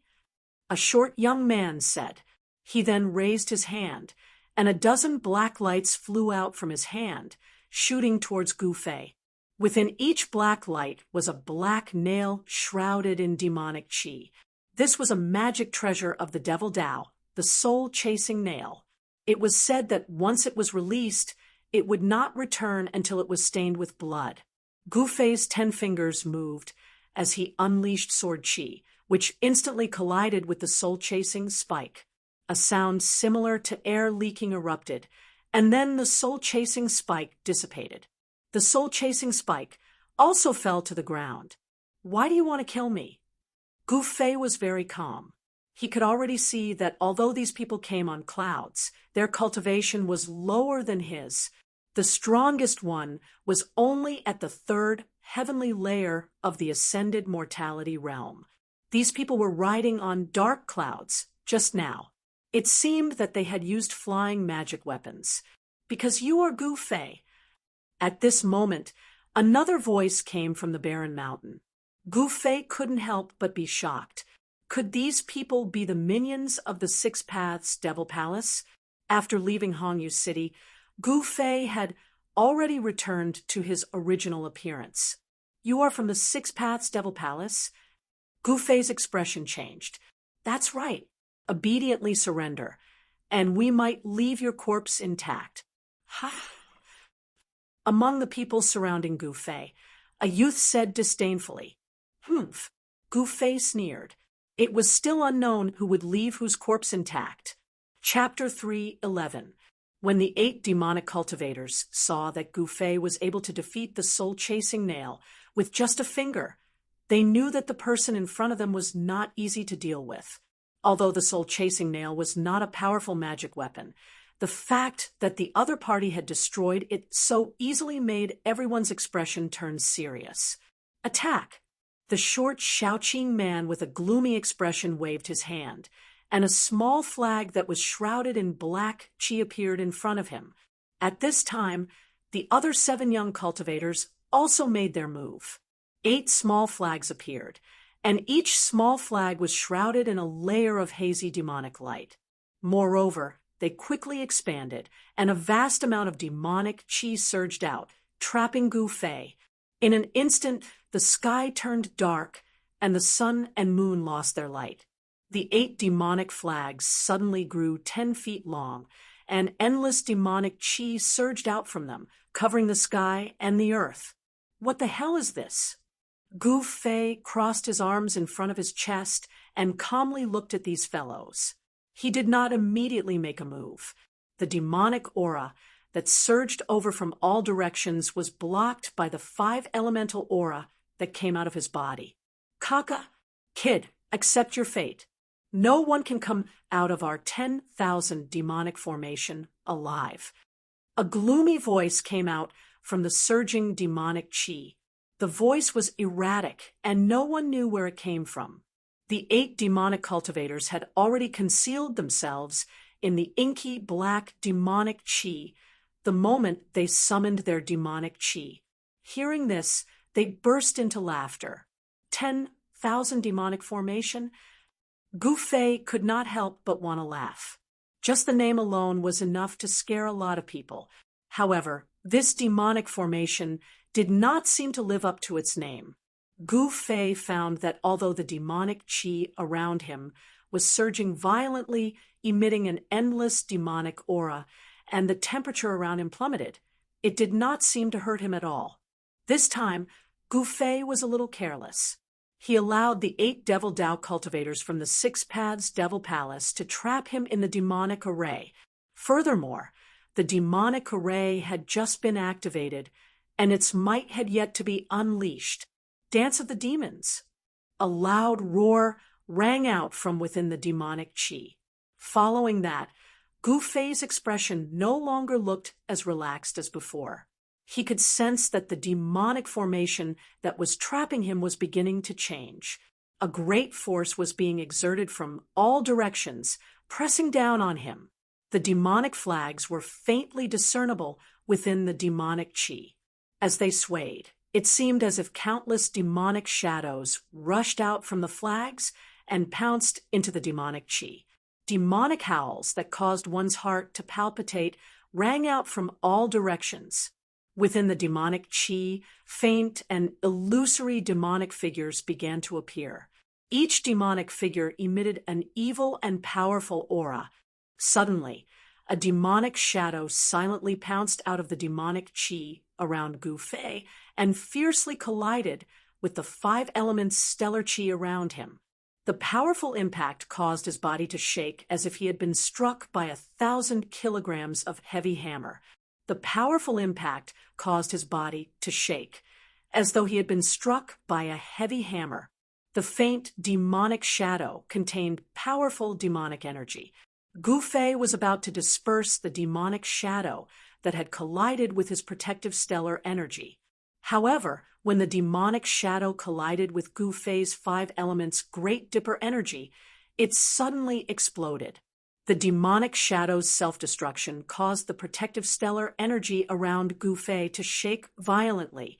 The 5-colored radiance that had seeped out of his body immediately dimmed, and it actually showed signs of dissipating. The violent force caused Gu Fei to stagger back 3 steps before he could stabilize himself. He had underestimated these fellows. At this point, Gu Fei already knew that this so-called 10,000 demonic formation was indeed extraordinary. No one would have expected the demonic shadow's self-destruction to be such an extreme attack. The demonic flags fluttered and ghosts cried. Indistinctly, one could see the demonic shadows colliding within the demonic chi, as though there were countless demonic heads moving within the demonic chi. Then, the demonic shadows pounced towards Gu Fei one after another. Boom, boom, boom, boom. The demonic shadows that collided with Gu Fei's protective shield all exploded. Amidst the loud sounds, the terrifying energy that erupted instantly drowned Gu Fei. Boy, do you know how powerful I am? Ha! A complacent laughter came from within the demonic chi. Roar. Gu Fei was infuriated. He let out a furious roar, and a dazzling 5-elemental aura emerged from his body. A powerful wave of energy burst out from the surging demonic aura. Then, a 5-colored ball of light appeared in the center of the demonic formation. In the darkness, someone was surprised. I didn't expect his turtle shell to be so hard. Brothers, put in more effort and refine him. Good, refine him, but this time the Tao core belongs to me. Those people thought that Gu Fei was an expert who had already condensed a Tao core in the righteous path, but they did not know that Gu Fei did not walk the path of immortal cultivation. His body had not condensed a Tao core at all. Ha! Well said. Kill him, and the Tao core will belong to you.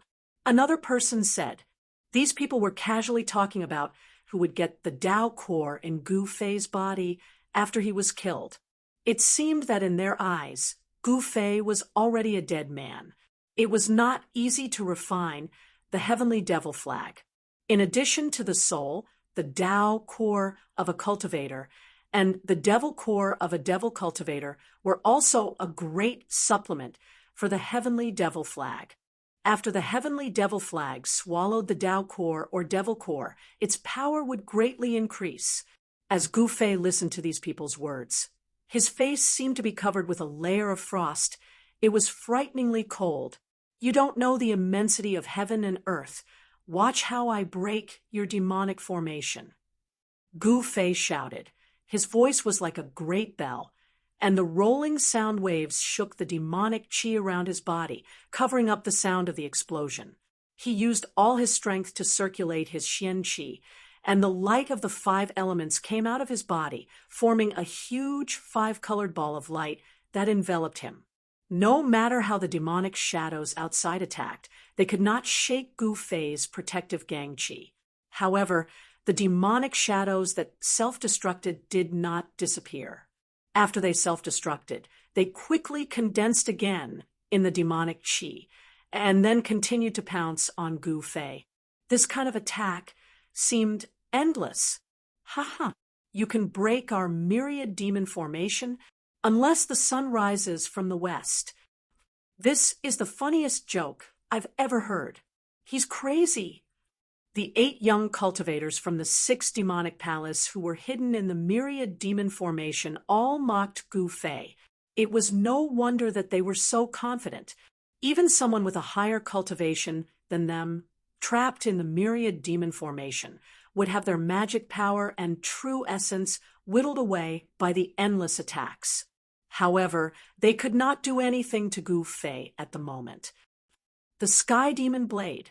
Just then, a cry of surprise came from afar. Dongli Patian, you bastard! The next time we meet, I'll make sure you die a horrible death. The voice quickly faded away, and by the time it finished speaking, the last few words were already more than 10 miles away. The speed of that person was evident. Trying to take advantage of senior brother's fire WIRM inner core? How reckless! A disdainful voice came from within the demonic chi. Gu Fei sensed a powerful aura rapidly approaching from the front. Although he was busy dealing with the demonic shadows that kept pouncing on him, he kept his eyes and ears open. He knew that Dong Li Patian had used the Sky Demon Blade to chase away the other demonic cultivator, who was eyeing the Fire WRM inner core, and then turn around to deal with him. The Sky Demon Blade. I didn't expect the #1 demonic blade to be in his hands. This is going to be troublesome. Gu Fei was secretly shocked. He had seen the power of the Sky Demon Blade before. Gu Fei died. Outside the demonic formation, a figure directly rushed in. Then, a blood-colored blade light tore through the void, sweeping away layers of demonic qi, and directly chopped down on Gu Fei's head. Gu Fei was trapped in the center of the demonic formation, and a powerful force surged from all directions, making it difficult for him to dodge the blade. The blade light shot out hundreds of feet, like a heavenly blade, and actually split open a hundreds of feet long hole in the tumbling demonic qi in the sky. Like a blood-colored rainbow, it emitted an endless demonic aura, and fiercely chopped on the 5 elements gang qi around Gu Fei. The moment the unparalleled blade light chopped on Gu Fei's 5 elements gang qi, the demonic shadows that pounced on Gu Fei from the demonic qi suddenly dissipated under the blood-colored blade light. Qi, the 5 elemental stellar energy, which was as hard as godly metal, could not even withstand a single blow from the Sky Demon Saber's saber ray. The saber ray sliced through the 5 elemental stellar energy around Gu Fei's body like a thin piece of paper. Damn it!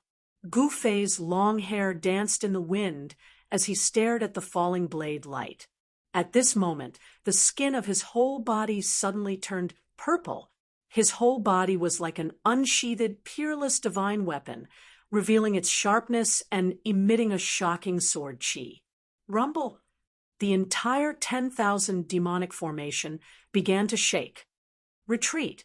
A loud shout came from above, and the 8 demonic cultivators who used the demonic flags to form the 10,000 demonic formation immediately cried out in alarm and quickly retreated. Boom! With a loud bang, the whole world shook violently. The blood-colored blade light and the purple sword qi were like divine lights of destruction, shooting out in all directions. A terrifying destructive force spread out, and the demonic qi that had sealed the heavens and earth dissipated like snow under this force. How could this be? Within the energy storm, a figure shrouded in demonic qi was sent flying.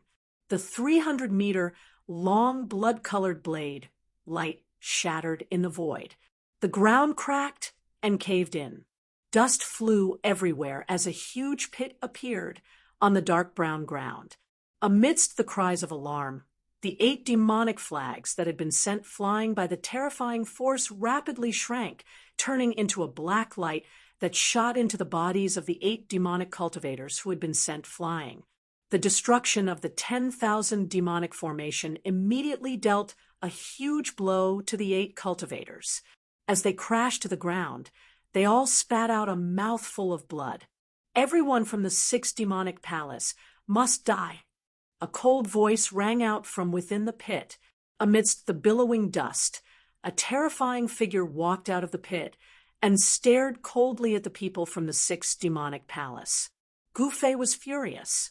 Just now, he was almost dismembered by the Sky Devil Saber. His hair was disheveled, and his body was covered in dust.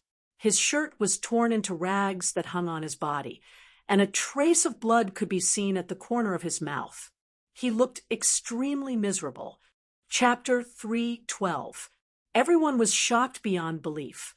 Someone had actually survived a single strike from the Sky Demon Saber. The Sky Demon Saber was known as the #1 saber of the demonic Tao. Dong Li Patian was the most shocked. He never imagined that someone would be able to resist the edge of the Sky Demon Saber with just his body alone. The Sky Demon Saber was the defining treasure of the 6-path demonic palace, and it possessed unparalleled might. Dongli Patian couldn't help but feel a little uneasy as he stared at the silhouette shrouded in murderous aura. He could sense that his opponent was very strong, and there was something strange about him. If it weren't for the Sky Demon Saber, Dongli Patian would have retreated a long time ago. However, he had the Sky Demon Saber in his hand. So even though he could sense the unfathomable power on Gu Fei's body, he was still confident that he could put up a fight against Gu Fei. There weren't many people in the Six-Path Demonic Palace who knew about Gu Fei, but Dongli Patian was Chu Ji's successor, so he knew about Gu Fei's existence. Even Dongli Potion's 8 junior brothers didn't know who Gu Fei was, or why Dongli Patian wanted Gu Fei dead. After all, the first son of the Six-Path Demonic Lord had suffered a great loss at the hands of an unknown brat. Chu Gu definitely wouldn't tell anyone about this. He only told his third brother, 7 luminaries, and a few of his confidants. If this matter were to spread, Chu Gu would definitely lose all his face. Therefore, Dongli Patian immediately recognized Gu Fei as the person his master had mentioned. Hence, he ordered his 8 junior brothers to kill Gu Fei. If Gu Fei hadn't fused a mysterious sword soul into his body through the weapon refinement technique, Dongli Skybreaker might have succeeded. The sharpness of the Sky Demon Saber wasn't something that Gu Fei could contend with right now.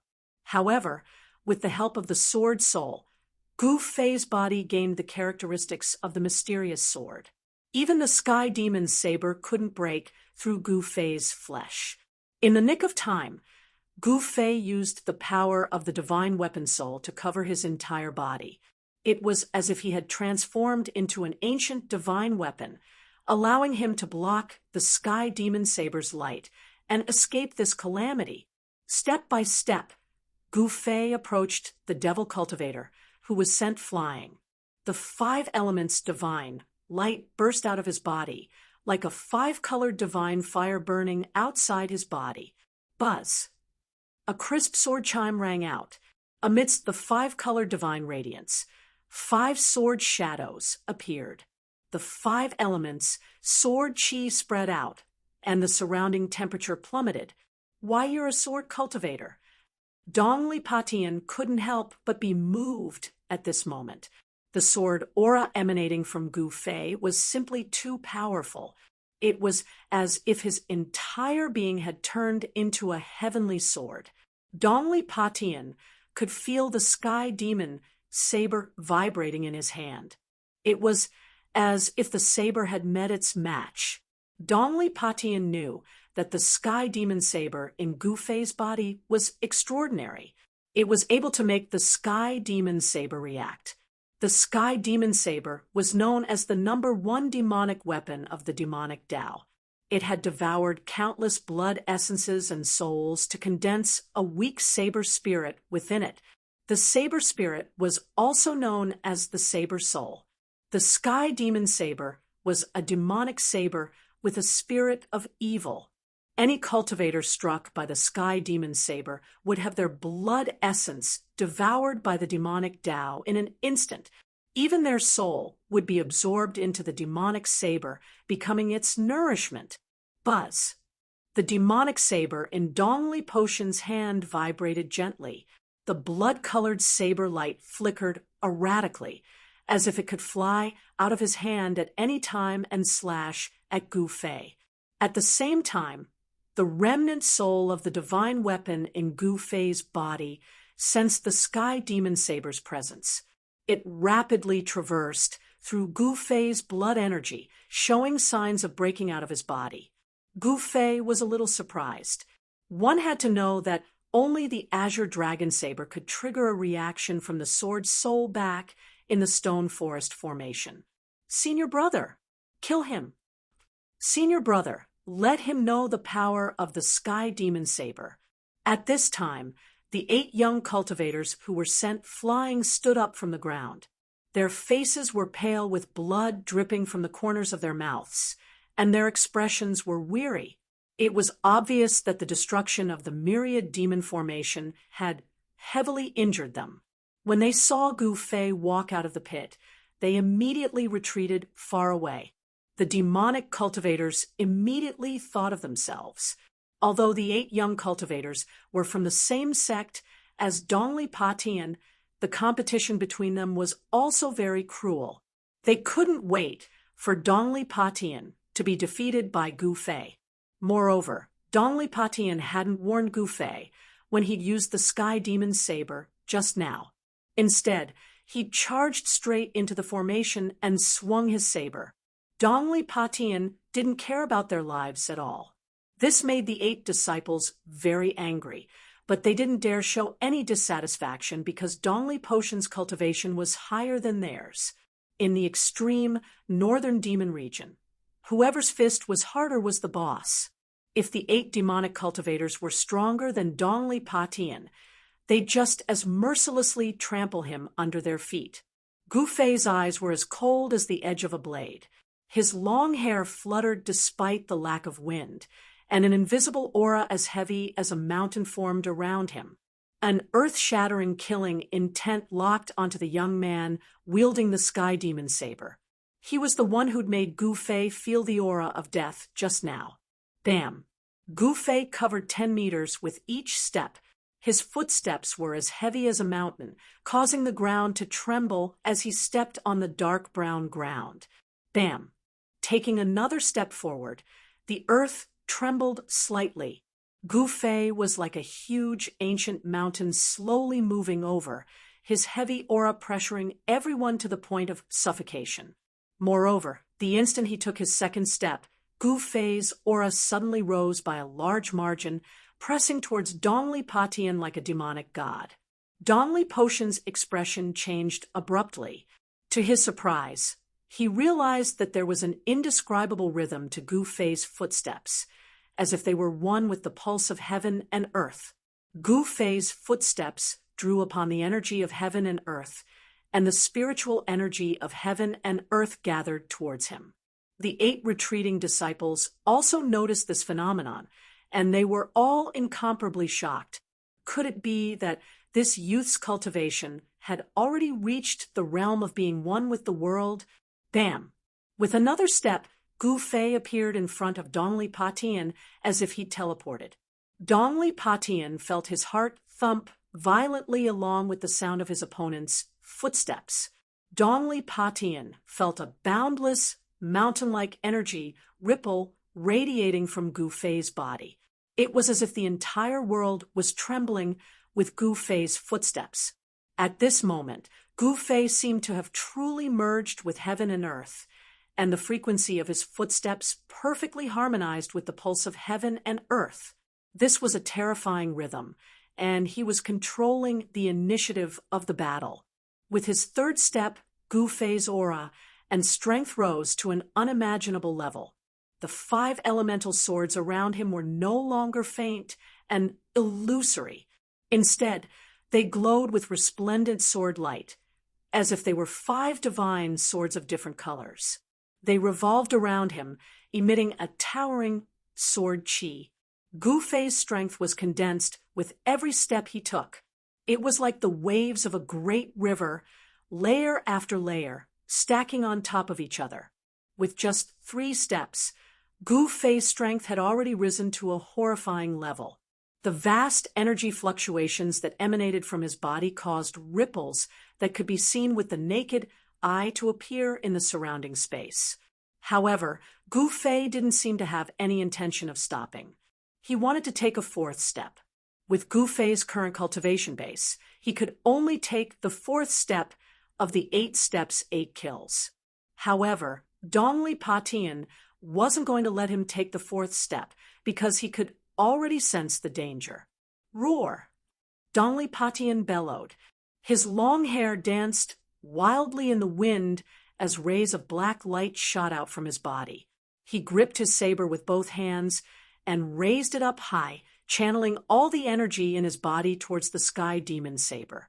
The Sky Demon saber emitted a dazzling crimson radiance. A terrifying saber chi surged from the saber and dyed the surrounding space the color of blood. Sky Demon slaughtering gods, saber dominating the world. Dongli Potion's expression was extremely ferocious as he shouted and slashed down with the Sky Demon Saber in his hand. A crimson saber light soared out from Dongli Potion's hand, shooting for hundreds of meters and heavily slashing down on Gu Fei's head. This saber strike was so domineering that it seemed as if it would even split the heavens and earth in half. The crimson saber light had the power to split the heavens and earth, causing the earth to tremble. His 8 junior brothers saw that the situation wasn't right and dodged even further away. Humph! Gu Fei sneered. At this moment, his 4th step was already unstoppable. Rumble! It was as if thunder was rumbling. The power of the 4 steps was extremely violent. The earth cracked, the void seemed to collapse, and the heavens and earth trembled as if doomsday had arrived. The unparalleled saber light slashed through the torrent of energy formed by Gu Fei's 4th step like a hot knife through butter, slashing towards Gu Fei. The power of the 4th step seemed to be unable to withstand the ferocious might of the Sky Demon Saber. But was that really the case? The 8 Desolation Steps was an ancient battle technique. Of course, it wouldn't be so weak. When the crimson saber light slashed in front of Gu Fei, the power of the 4th step suddenly erupted. Rumble!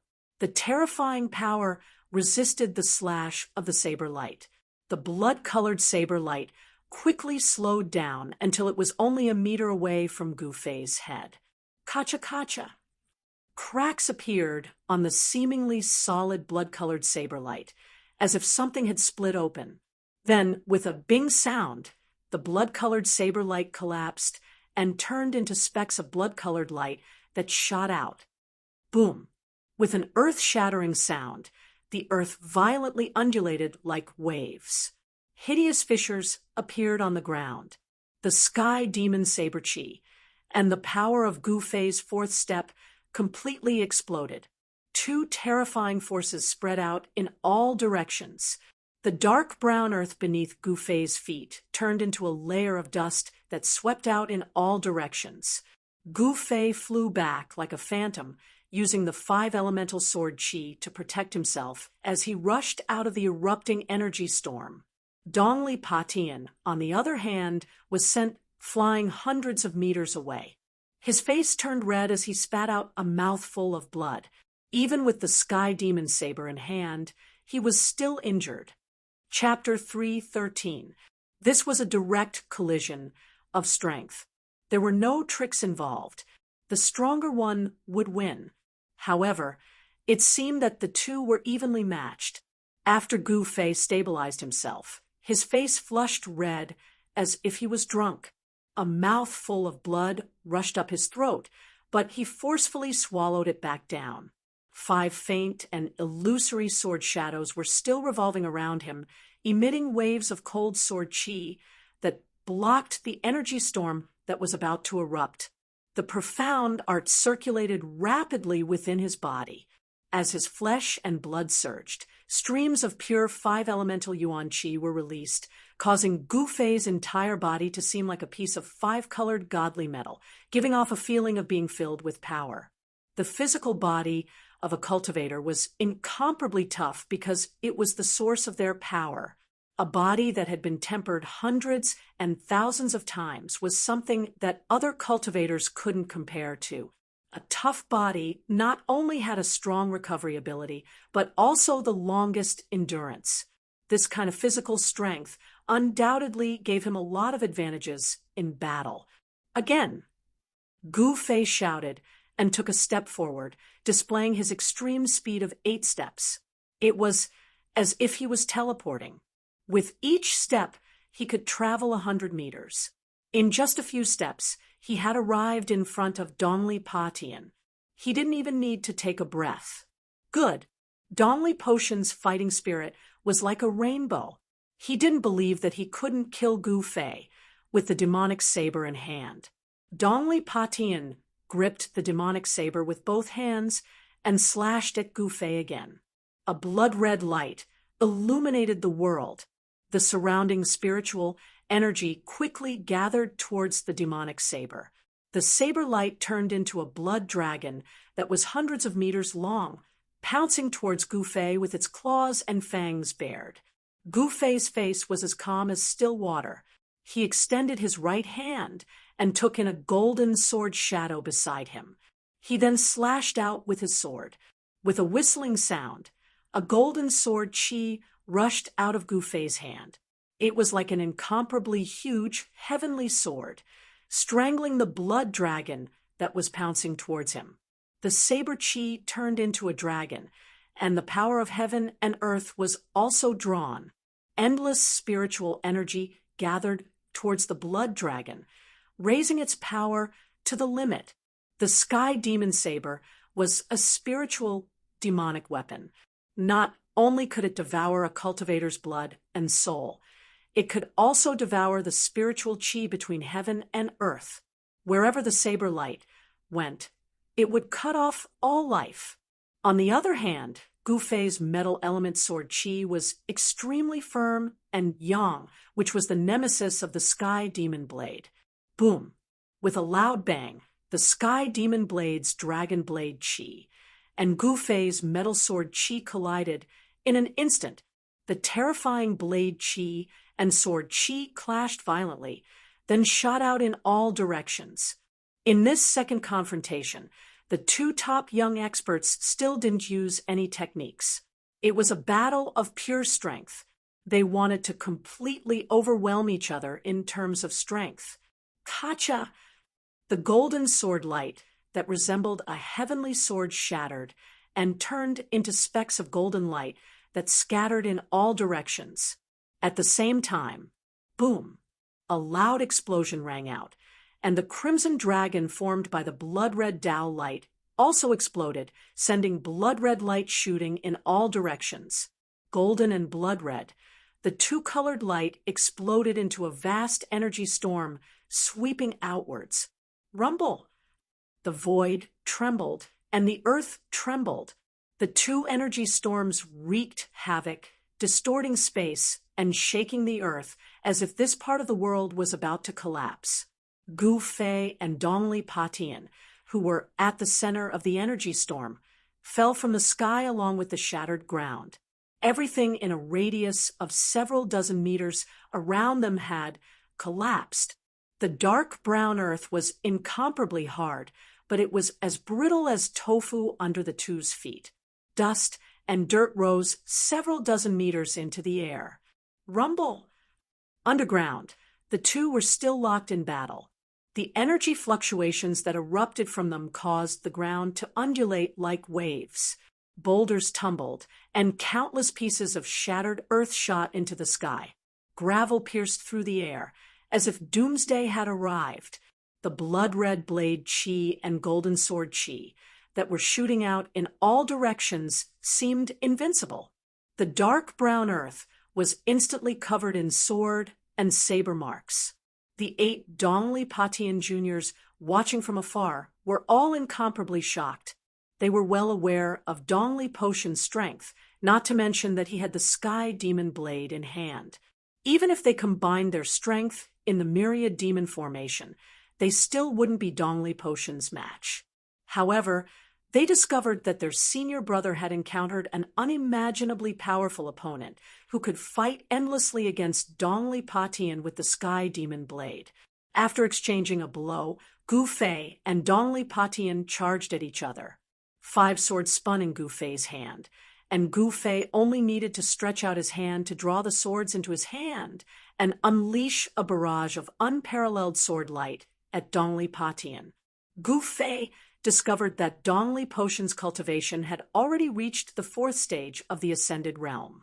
If Dongli Patian didn't have the sky demon blade in hand, he would have long since died under Gu Fei's sword light. The sky demon blade blocked all of Gu Fei's attacks. Each time Dongli Patian slashed out, there seemed to be countless demons roaring within the blood-red light. The air-piercing sound was like a soul-stealing demonic sound that could affect the opponent's mind. Although Gu Fei had seen Demon Monarch of 6 Paths' doppelganger fight against Chaoyang Hermit, the first seat of Shaoyang Peak with the sky demon blade in the mountains outside Dragon Emperor City. Gu Fei had never seen it. At that time, Gu Fei felt that the sky demon blade was extremely terrifying. But now, Dongli Patian couldn't fully exert the power of the sky demon blade. Gu Fei's 5 elements sword qi was enough to resist the sky demon blade. If Dongli Patian could fully exert the power of the sky demon blade, Gu Fei would have long retreated decisively. Bang! Dust flew everywhere as 2 silhouettes rushed out of the pit. Die! With a roar, Gu Fei took out a brilliant immortal sword in each of his hands. They were metal sword shadows and fire sword shadows. Using 8 desolation steps, Gu Fei soared into the sky.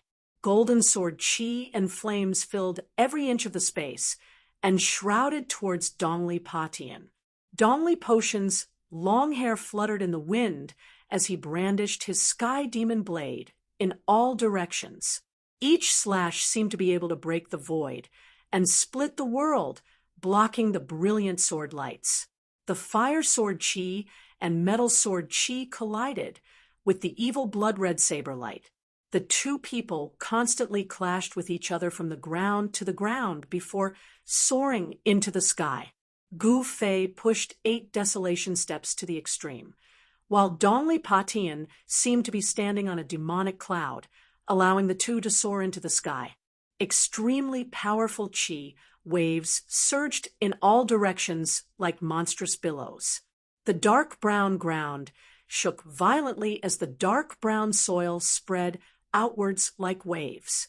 The boulders on the ground were sent flying, and the 8 demonic cultivators were the first to be hit. They cried out in alarm as they dodged far away. The strength of these 2 young experts was simply too shocking. They seemed to be able to compete with the experts of the older generation. Looking from afar, one could see a sky full of golden light and a blood-red evil light clashing and canceling each other out. The 2 experts seemed to be flying in the sky as they fought fiercely in the air for a short period of time. After using 8 desolation steps to the extreme, Gu Fei could move in the air for a short period of time. Dongli Patian could also stay in the air for a short period of time with his demonic cloud. The same cold eyes and the same messy long hair. One righteous and one evil. The 2 pinnacle young experts battled in the air like gods and demons. Boom! The 2 clashed again before falling to the ground. Transcending mortality cultivators, be it martial cultivators or demonic cultivators, could not truly fly in the air. Transcending mortality cultivators could soar in the air, but they had to rely on magic treasures. Although Gu Fei and Dongli Patian could stay in the air for a short period of time, they could not stay in the air for long. I have the demonic saber in my hand. How can you fight against me? Dongli Patian's hair was flying in the air as blood seeped out from the corner of his mouth. He pointed the invincible demonic saber at Gu Fei. 5 sword shadows rotated around Gu Fei's body, protecting him. He wiped the blood from the corner of his mouth and sneered. So what if you have the demonic saber? If you could defeat me, you wouldn't have said so much nonsense. Huh. Dongli Patian couldn't help but become furious. He could only contend against Gu Fei by relying on the demonic saber in his hand. This was enough to prove that he was inferior to Gu Fei. Kill! Dongli Patian roared and swung his demonic saber, unleashing layers of crimson saber light that enveloped the sky and swept towards Gu Fei. The peerless saber chi spread out, stirring up the dark brown dust on the ground, causing it to spread in all directions. Great 5 elemental annihilation palm. Gu Fei roared as endless 5-colored rays converged towards his right palm. This terrifying martial technique drew upon the power of the 5 elements of heaven and earth. Gu Fei pushed his right hand forward as the boundless power of the 5 elements condensed in front of Gu Fei's palm into a palm of light that emitted a terrifying fluctuation. It rushed forward like a mountain. Rumble. The heaven and earth trembled as the huge palm of light emitted a majestic energy fluctuation. The crimson saber light that was sweeping towards them all shattered under the palm of light. Roar. Donglipatian seemed to have turned into a war demon as he slashed out 3 times in a row. The 100-meter saber light tore through the void and slashed at the palm of light. Boom! Crimson light burst out as the saber light shattered, causing the heaven and earth to tremble. The first slash couldn't stop the palm of light, but it had already dimmed. Boom! Another slash, accompanied by unparalleled saber aura, caused the palm of light to tremble again and again. It was as if it could shatter at any moment in the void. Boom! Another loud explosion rang out as the great 5-elemental annihilation palm condensed from the power of the 5 elements crumbled under the third slash. The crimson saber light had already dimmed after splitting the palm of light, but it didn't stop there as it continued to slash towards Gu Fei, who was behind the palm of light. Humph! Gu Fei sneered. He took a step forward and reached out his hand to grab the saber radiance. The saber radiance, which seemed to have materialized, was caught in his hand. Bing! The saber radiance instantly shattered, turning into specks of blood light that scattered in all directions. How awe-inspiring! Let's see where you can run this time. Gu Fei! A loud roar came from the distance, just as Gu Fei shattered Dongli Potion's saber light. The voice rumbled like thunder, reverberating in the air for a long time. At the same time, Donglipatian felt his hand shake as the sky demon's saber turned into a crimson light and soared into the sky. Chapter 3:14. While Gu Fei and Donglipatian were fighting, a long roar suddenly came from the distant sky. The sound was like rumbling thunder, and it reverberated in the sky. A terrifying energy wave surged over from afar. When the voice entered Gu Fei's ears, he was immediately alarmed. He quickly looked in the direction of the voice and saw a demonic cloud enveloping a hazy demonic figure rapidly approaching. Without any hesitation, Gu Fei immediately turned around and fled. He pushed his extreme 8-step speed to the limit and dashed dozens of meters away like the wind and lightning. The incoming person was riding on a demonic cloud. It was a peerless expert of the Imperial Void Realm. Gu Fei had no choice but to flee. A peerless expert of the Imperial Void Realm wasn't someone he could contend against. Ha! Flee? Do you think you can still escape? A loud voice came from behind Gu Fei, reverberating between heaven and earth. The expressions of Donglipatian and his junior brothers changed greatly. The rolling sound waves caused their blood and qi to churn. The 8 young cultivators turned pale and were on the verge of collapsing. The blood-red light from the sky demon saber rushed into the sky and shot towards that person. The blood-red demonic saber appeared in that person's hand and gave off a clear dragon's roar. The blood-red light shot out and gave off a demonic ripple that could cause anyone's heart to palpitate. How could it be him? This is troublesome. At this moment, Gu Fei felt that his life was in danger. He had already recognized the voice of the peerless expert that came from the void. Swish! As if he was teleporting, Gu Fei sprinted across the barren land without looking back. With every step he took, he would appear 30 to 40 meters away. It could be said that he was extremely fast. As the pursuit continued, Gu Fei and the peerless expert disappeared into the distance in the blink of an eye.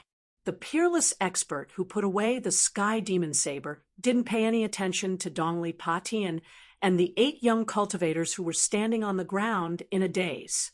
He chased after Gu Fei. It's its master? Donglipatian murmured to himself in disbelief. The sky demon's saber wasn't something that just anyone could take away. unless it was the demonic monarch of 6 paths and a few others. Master, he has come out of seclusion. The 8 Devil Tao cultivators looked at the devil cloud disappearing into the distance, their faces filled with fear. The 8 steps extreme speed could be said to be the fastest in the world. When cultivated to the extreme, one could travel through the world with 8 steps. However, with Gu Fei's cultivation level, even if he used all of his strength, it would be difficult for him to perform the 8 steps extreme speed. Very soon, Gu Fei had run over 10 miles, but the person chasing him on the demonic cloud was not slow either. In fact, he was even a little faster than Gu Fei's extreme 8 steps. The distance between the two of them was gradually shrinking. Soon, the demonic cloud was already closing in on Gu Fei. "Eat my blade." A cold voice rang out from within the demonic cloud. Then, a blood-colored blade, light, slashed out from the cloud. It soared thousands of meters into the sky and chopped down on the fleeing Gu Fei. It was the same sky demon saber, but in the hands of this person, it displayed a terrifying might that made even the heavens and earth pale. The difference was like the difference between clouds and mud when it was in Dong Li Potion's hands. The 1,000-meter long blade light enveloped the sky and earth. Gu Fei felt his body sink. Before the blood-colored blade light even reached him, it felt like a mountain was pressing down on his body, causing Gu Fei's speed to immediately slow down. Damn it! Gu Fei felt a great danger enveloping him.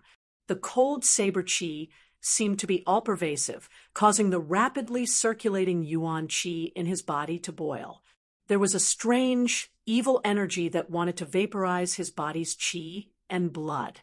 Gu Fei felt as if his insides were being scorched by fire, as if his entire body was on fire. Furthermore, the fire was burning inside his body. However, even though he felt like he had fallen into a sea of fire, all the pores on Gu Fei's body exploded the moment the blade light landed. Roar! Gu Fei let out a mad roar as he desperately circulated the 5 elemental yuan qi in his body.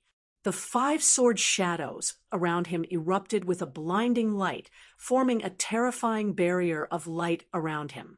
The 5 elemental sword qi rushed forward. Gu Fei desperately dodged to the side when the 1,000-meter-long saber radiance slashed down. The terrifying saber radiance brushed past him, and the 5 elemental sword aura around Gu Fei's body instantly shattered. The clothes on his upper body turned into rags in an instant. Boom!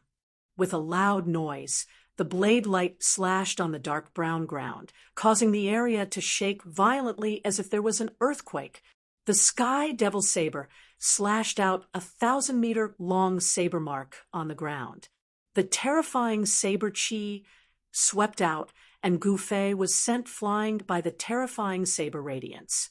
As the world shook violently, Gu Fei was directly swept away by the destructive storm. He spat out a mouthful of blood in the air. The sky demon saber, in the hands of a peerless expert of the void-controlling realm, displayed a terrifying power that caused even the heavens and earth to pale in comparison. With just a single slash, it was as if the earth had been split into 2 halves. On the dark brown earth, the soil cracked and caved in, forming a 1,000-foot-long slash mark that was dozens of feet wide and hundreds of feet deep. If Gu Fei were to be struck by this slash, he would die on the spot even with the protection of the nameless sword spirit. This was strength. If one's cultivation was not high enough, even if one had a peerless magic weapon, it would be difficult to exert its true strength. Like a kite with its string cut, Gu Fei was sent flying 100 zhang away. Bang! He fell to the ground with a thud. Although he wasn't really struck by that earth-shattering blade, he still suffered a great impact. Gu Fei felt as if his body was falling apart. His body was covered in bloody scars, which were left behind by the saber qi that had burst out. The destruction of the 5 elemental astral sword had severely injured him. If he hadn't spread the essence of the magic weapon throughout his body, he wouldn't have been able to withstand such an attack. Lying in the cold soil, Gu Fei's heart was filled with despair. His opponent was too powerful, and he didn't even have the strength to fight back.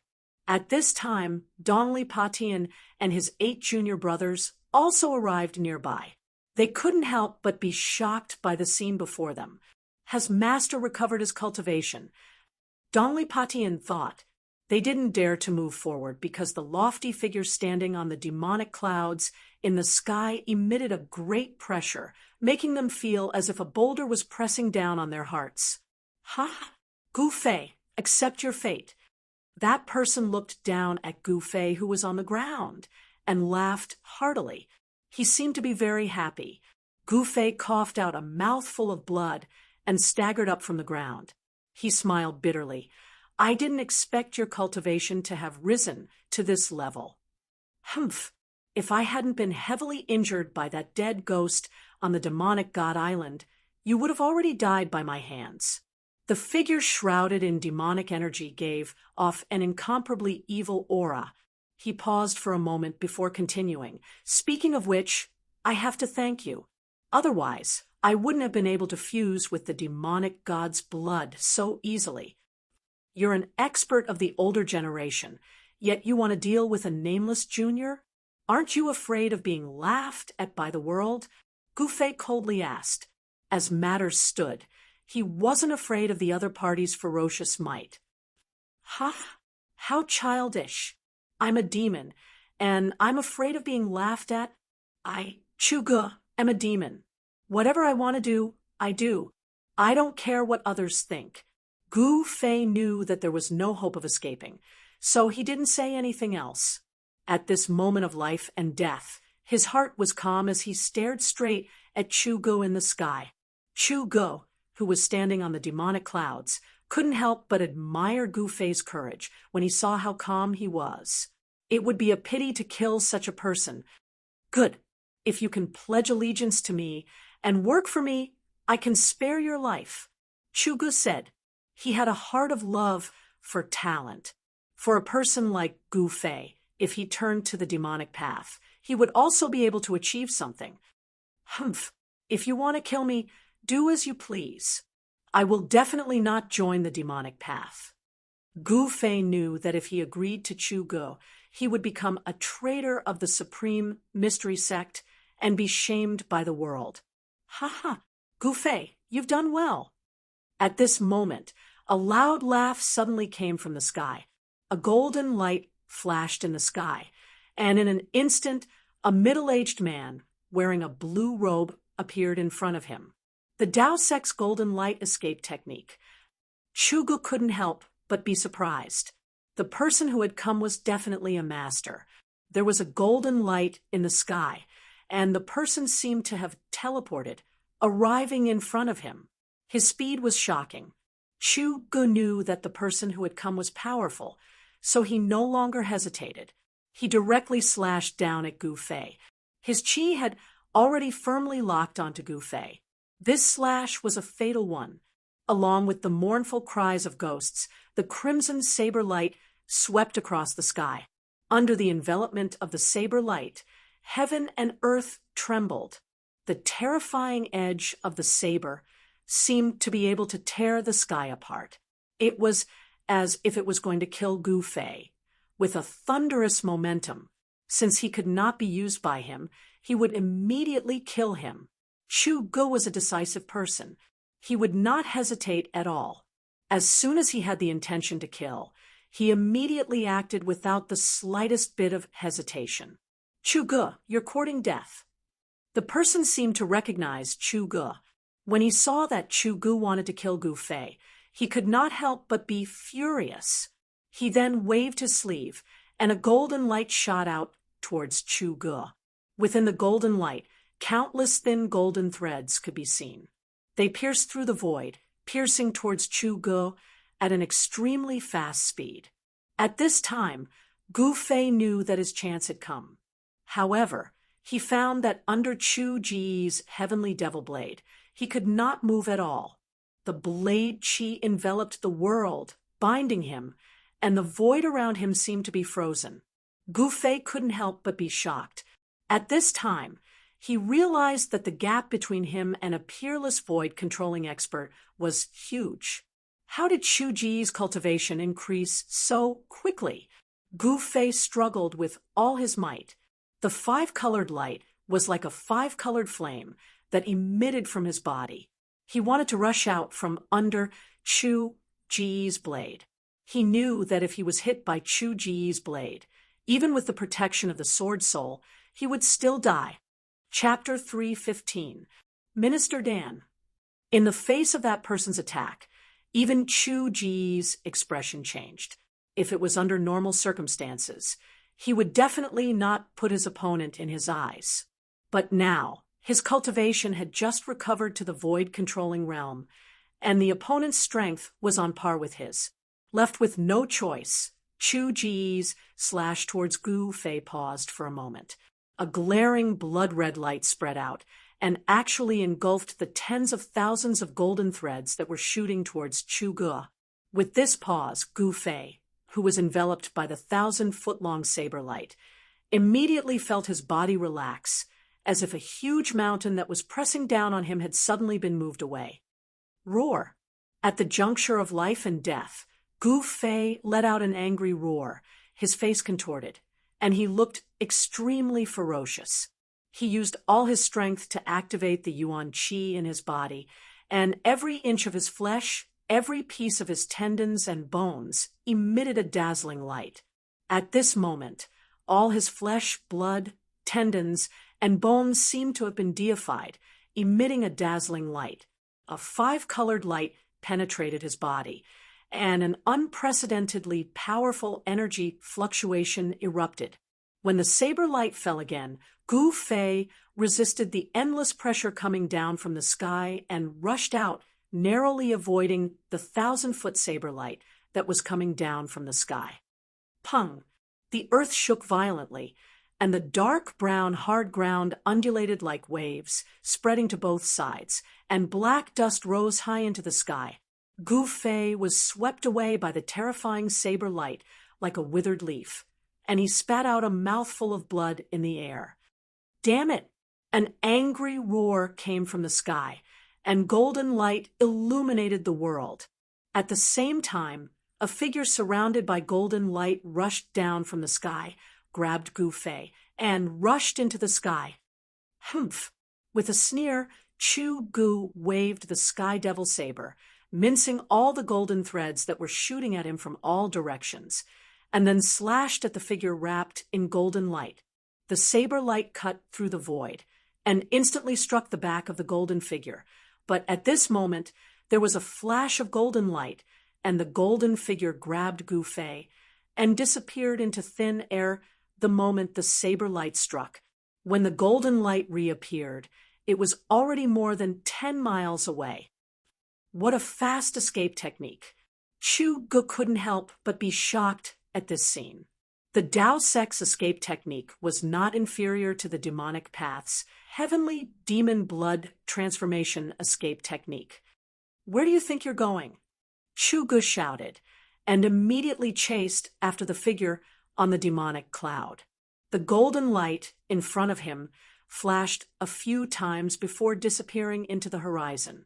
Chu Ji's speed was clearly inferior to his opponent's, but he could still follow the energy fluctuations in the void that had yet to subside and chase after it. The two's speed was extremely fast, and in the blink of an eye, and they had already disappeared into the horizon. Dongli Patian and his fellow disciples had never imagined that things would turn out like this. The appearance of Chu Gu and that expert called Minister Dan had shocked them to the extreme. After a long time, Patian and the Dao sect of the sect of the demonic abyss. This place was not far from the abyss of immortals and demons. It was not strange for a peerless expert of the Dao sect to appear here. After all, The opposite side of the abyss of immortals and demons was the territory of Northern Wei. Dongli Patian was the first to chase after Chu Ge. The 8 demonic path experts were a little hesitant, but they still chased after him in the end. Swish! Patian took the lead and chased after Chu Ge. The 8 demonic path cultivators were a little hesitant, but they still chased after him in the end. Swish! The golden rainbow streaked across the sky and went far away in an instant. Gu Fei seemed to be riding on the clouds as he was held under the ribs of the Taoist sex expert as they flew in the air. Gu Fei could only feel the astral winds blowing against his face, and he could barely open his eyes.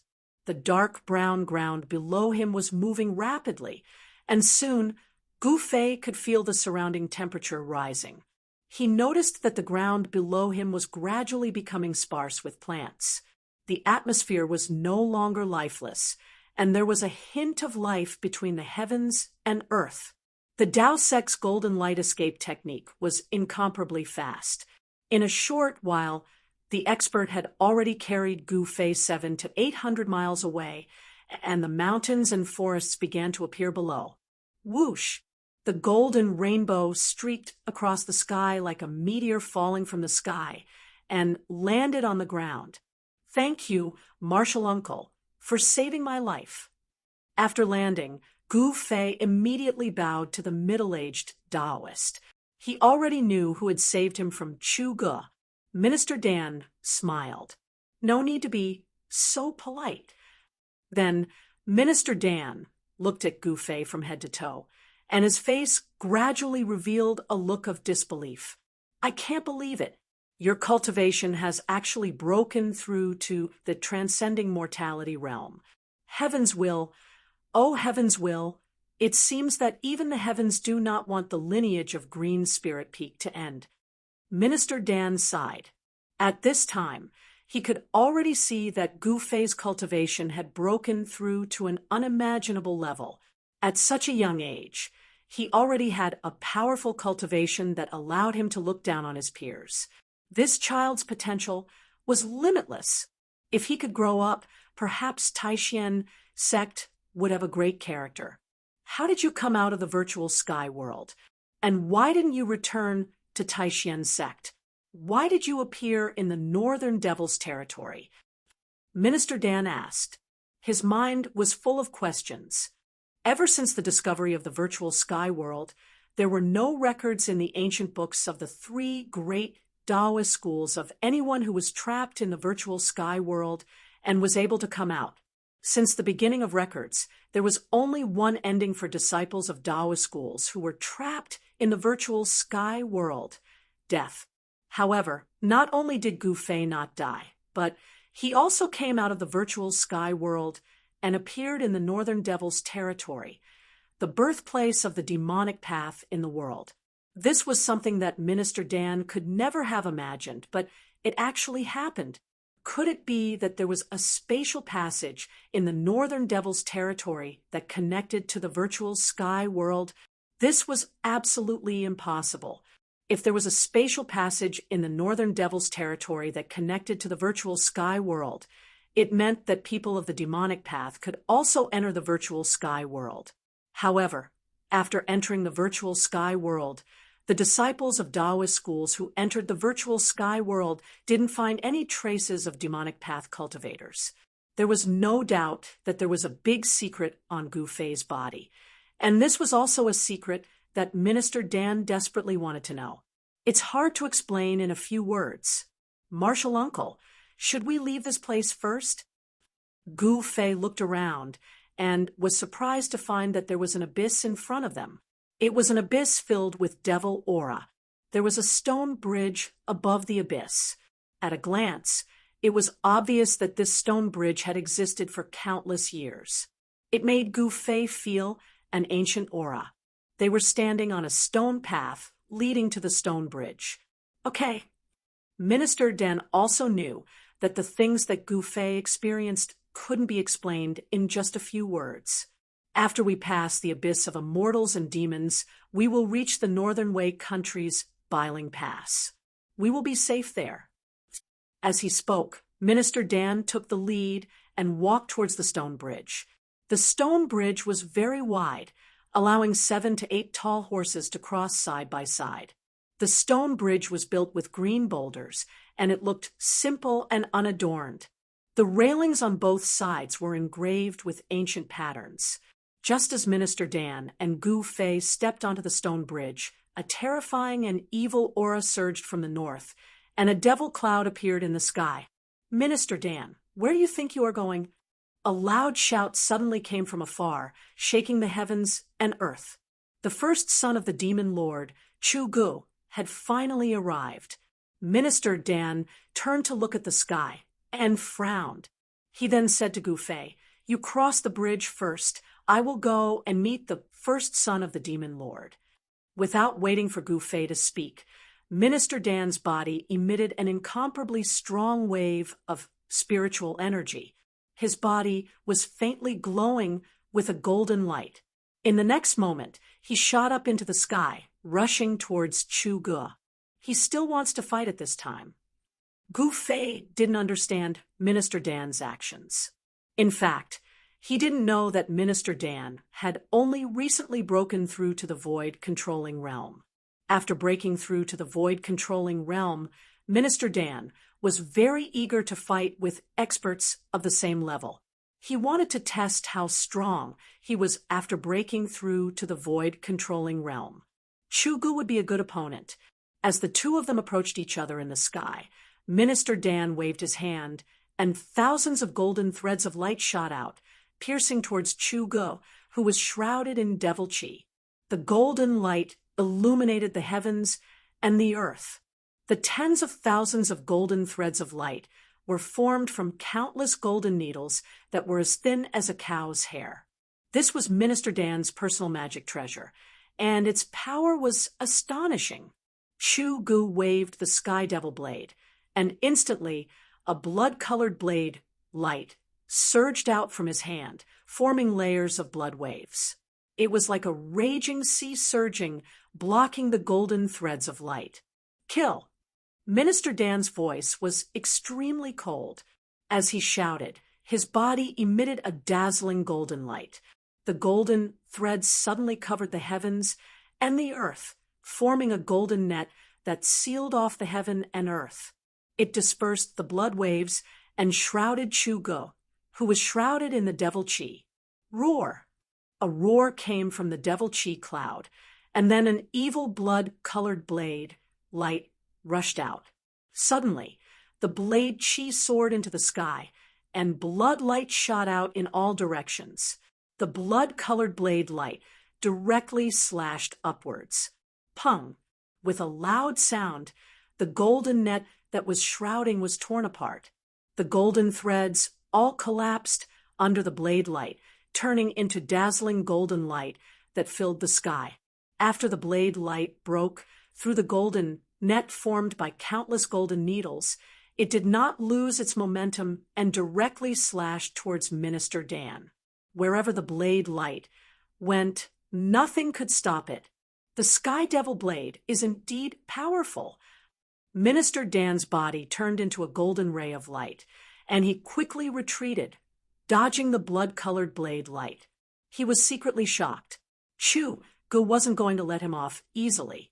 He took a step forward and swung his demon saber, slashing it towards Minister Dan. He wanted to use the power of the Sky Demon Saber to completely suppress Minister Dan. However, Minister Dan did not want to fight Chu Gu head-on. He quickly moved in the sky, dodging the blade light of the Sky Devil blade. At the same time, he used the golden needles to split into thousands of golden threads that shot towards Chu Gu from all directions. At this time, Gu Fei had already walked on the ancient stone bridge. He looked at the fierce battle in the sky, but he did not leave.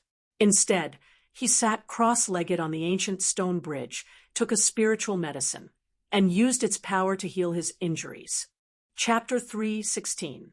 On the ancient stone bridge, Gu Fei operated his mysterious technique to refine the medicinal efficacy of the spirit extract. He only felt as if there was a raging flame burning in his abdomen. What he swallowed was a fire-attributed spirit extract, which contained a huge amount of fire-attributed spiritual qi. Traces of fire-attributed qi radiated out from his dantian, and then rushed into his meridians, flowing throughout his body. Then, from his meridians, the spiritual qi penetrated into his flesh and bones, and was absorbed by them. The huge amount of spiritual qi quickly healed Gu Fei's injured body. His body, which had been tempered hundreds and thousands of times, could now easily refine and absorb the spiritual qi of the spirit extract. Of the spiritual qi contained in a heavenly treasure, Gu Fei could refine and absorb more than 60% of it, and only waste less than 40%. If it was any other cultivator who swallowed the fire-attributed spirit extract, they could at most refine 30% to 40% of its medicinal efficacy, which was already their limit. Their physiques were far inferior to Gu Fei's. A martial artist's strength came from their body, and Gu Fei's physique was much stronger than cultivators of the same level. The strength of his body was enough to withstand the magical weapons of cultivators of the same level. The fire-attributed spiritual qi was vast and mighty in Gu Fei's body, washing through his flesh and bones again and again. The huge amount of spiritual qi was constantly absorbed by his body, and his injured body quickly healed. A red aura emitted from the surface of his body, and in just a moment, a dark liquid seeped out from Gu Fei's pores, which was the blood clots in his body being forced out. Gu Fei was slashed twice by Chu Ji's heavenly devil blade. Although these two slashes did not really hit him, the terrible power that erupted from the heavenly devil blade was not a small matter, causing him to suffer a great impact.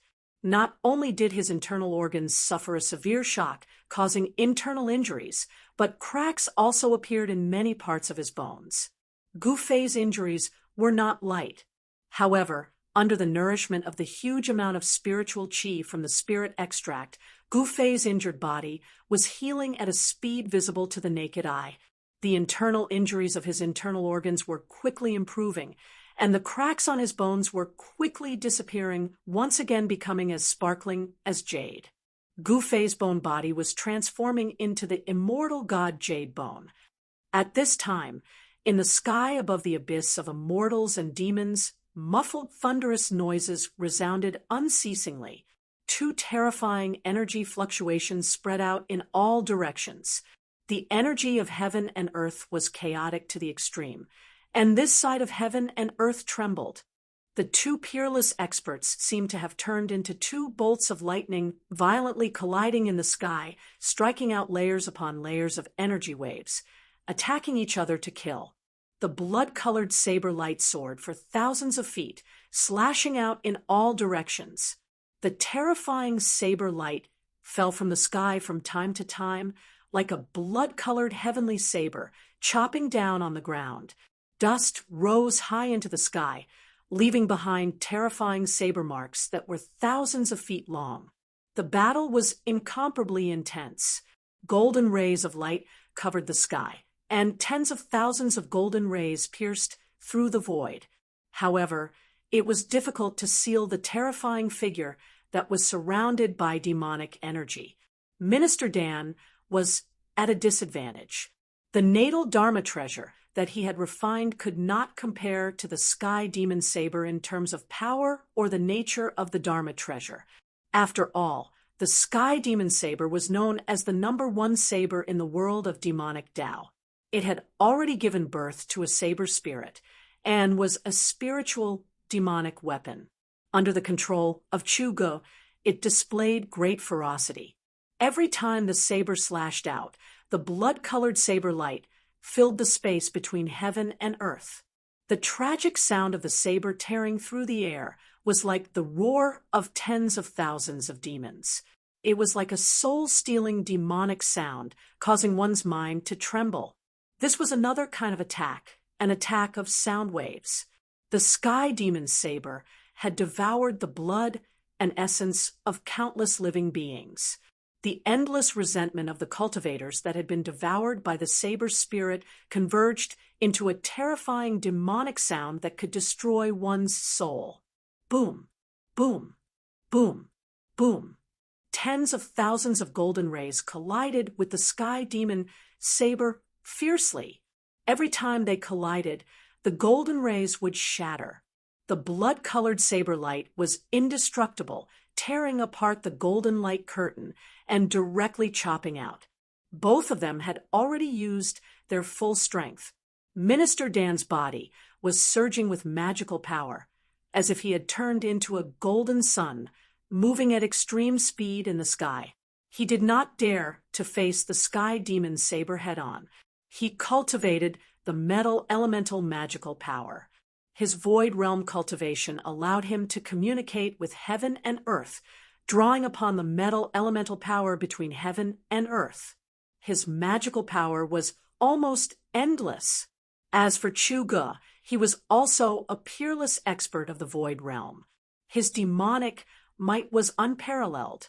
He could also use his demonic body to connect with heaven and earth, drawing upon the power of heaven and earth, causing the demonic aura in his body to be endless. Peerless experts of the void realm had already touched upon their own Tao. Such experts were very terrifying. They could communicate with heaven and earth, fly in the air, and truly achieve limitless magical power. They could draw upon the power of heaven and earth to replenish the magical power in their body in an instant. The two peerless experts fought until the sky darkened and the earth darkened. The vast and terrifying energy ripples that spread out caused even heaven and earth to lose their color. At this moment, Minister Dan's Taoist crown that tied his hair together was nowhere to be seen. His long hair was disheveled, and there was blood at the corner of his mouth. His natal magic treasure had suffered continuous violent attacks from the sky demon saber, causing his body to also be shaken. On the other hand, Chu Ge was not much better. With every slash, a large portion of the demonic aura in his body was instantly drawn out by the sky demon saber, causing him to feel as if his body was being sucked dry. In theory, a peerless expert of the void realm could achieve an endless supply of true essence. However, such a huge consumption was too much for Chu Ge to bear. The sky demon saber was like a blood-sucking demon. If he wanted to activate the sky demon saber, he would need to consume a huge amount of demonic aura. Even if he could communicate with heaven and earth, drawing upon the power of heaven and earth to replenish his demonic aura, it was still difficult for him to last. The speed at which he replenished his demonic aura could no longer keep up with the speed at which he consumed it. "Don't run if you have the guts." Chu Ge shouted madly. His eyes were bloodshot, and he emitted an incomparably high fighting spirit. At this moment, all he wanted to do was to kill in a frenzy. However, his opponent was as slippery as a loach. He simply didn't want to confront him head-on. This made Chu Ge feel as if he didn't know where to start and where to exert his power. This made Chu Ge extremely annoyed. Dan Qingzi's movement technique was extremely fast. He relied on his speed to move rapidly in the void around Chu Ge. Layers upon layers of golden shadows shot towards Chu Ge. These were the countless golden needles transformed from his natal magic treasure. "Damn it!" Chu Ge roared incessantly as he swung the sky demon saber, shattering all of the incoming golden lights.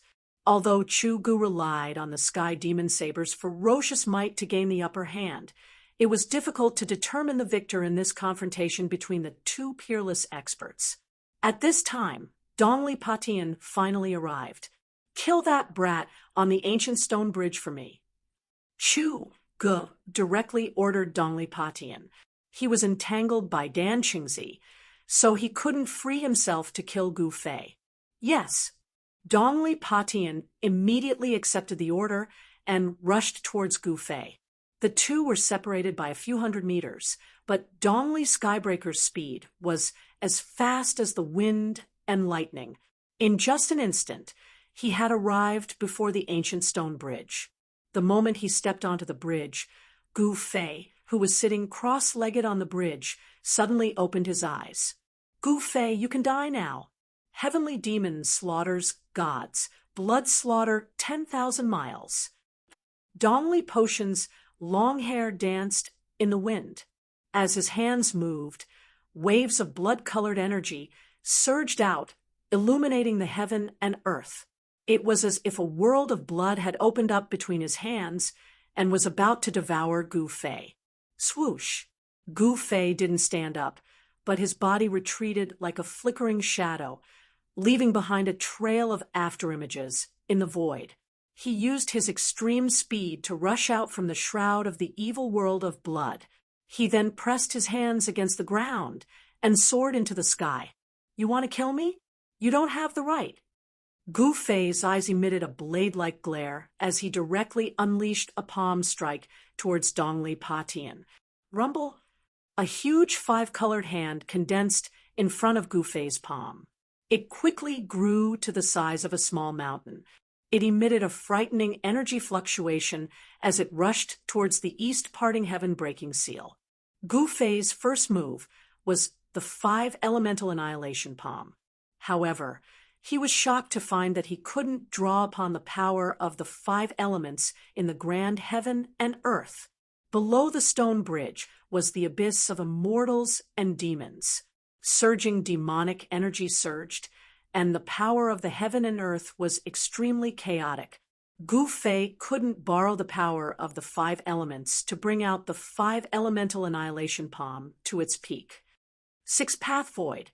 As Dongli Patian moved his thoughts, he used the divine ability that was passed down to him by his master. The blood-colored world seemed to collapse all of a sudden, producing an unfathomable suction force that wanted to engulf the giant palm that was enveloping it. The power of the technique also seemed to be weakened and couldn't be exerted to its limit.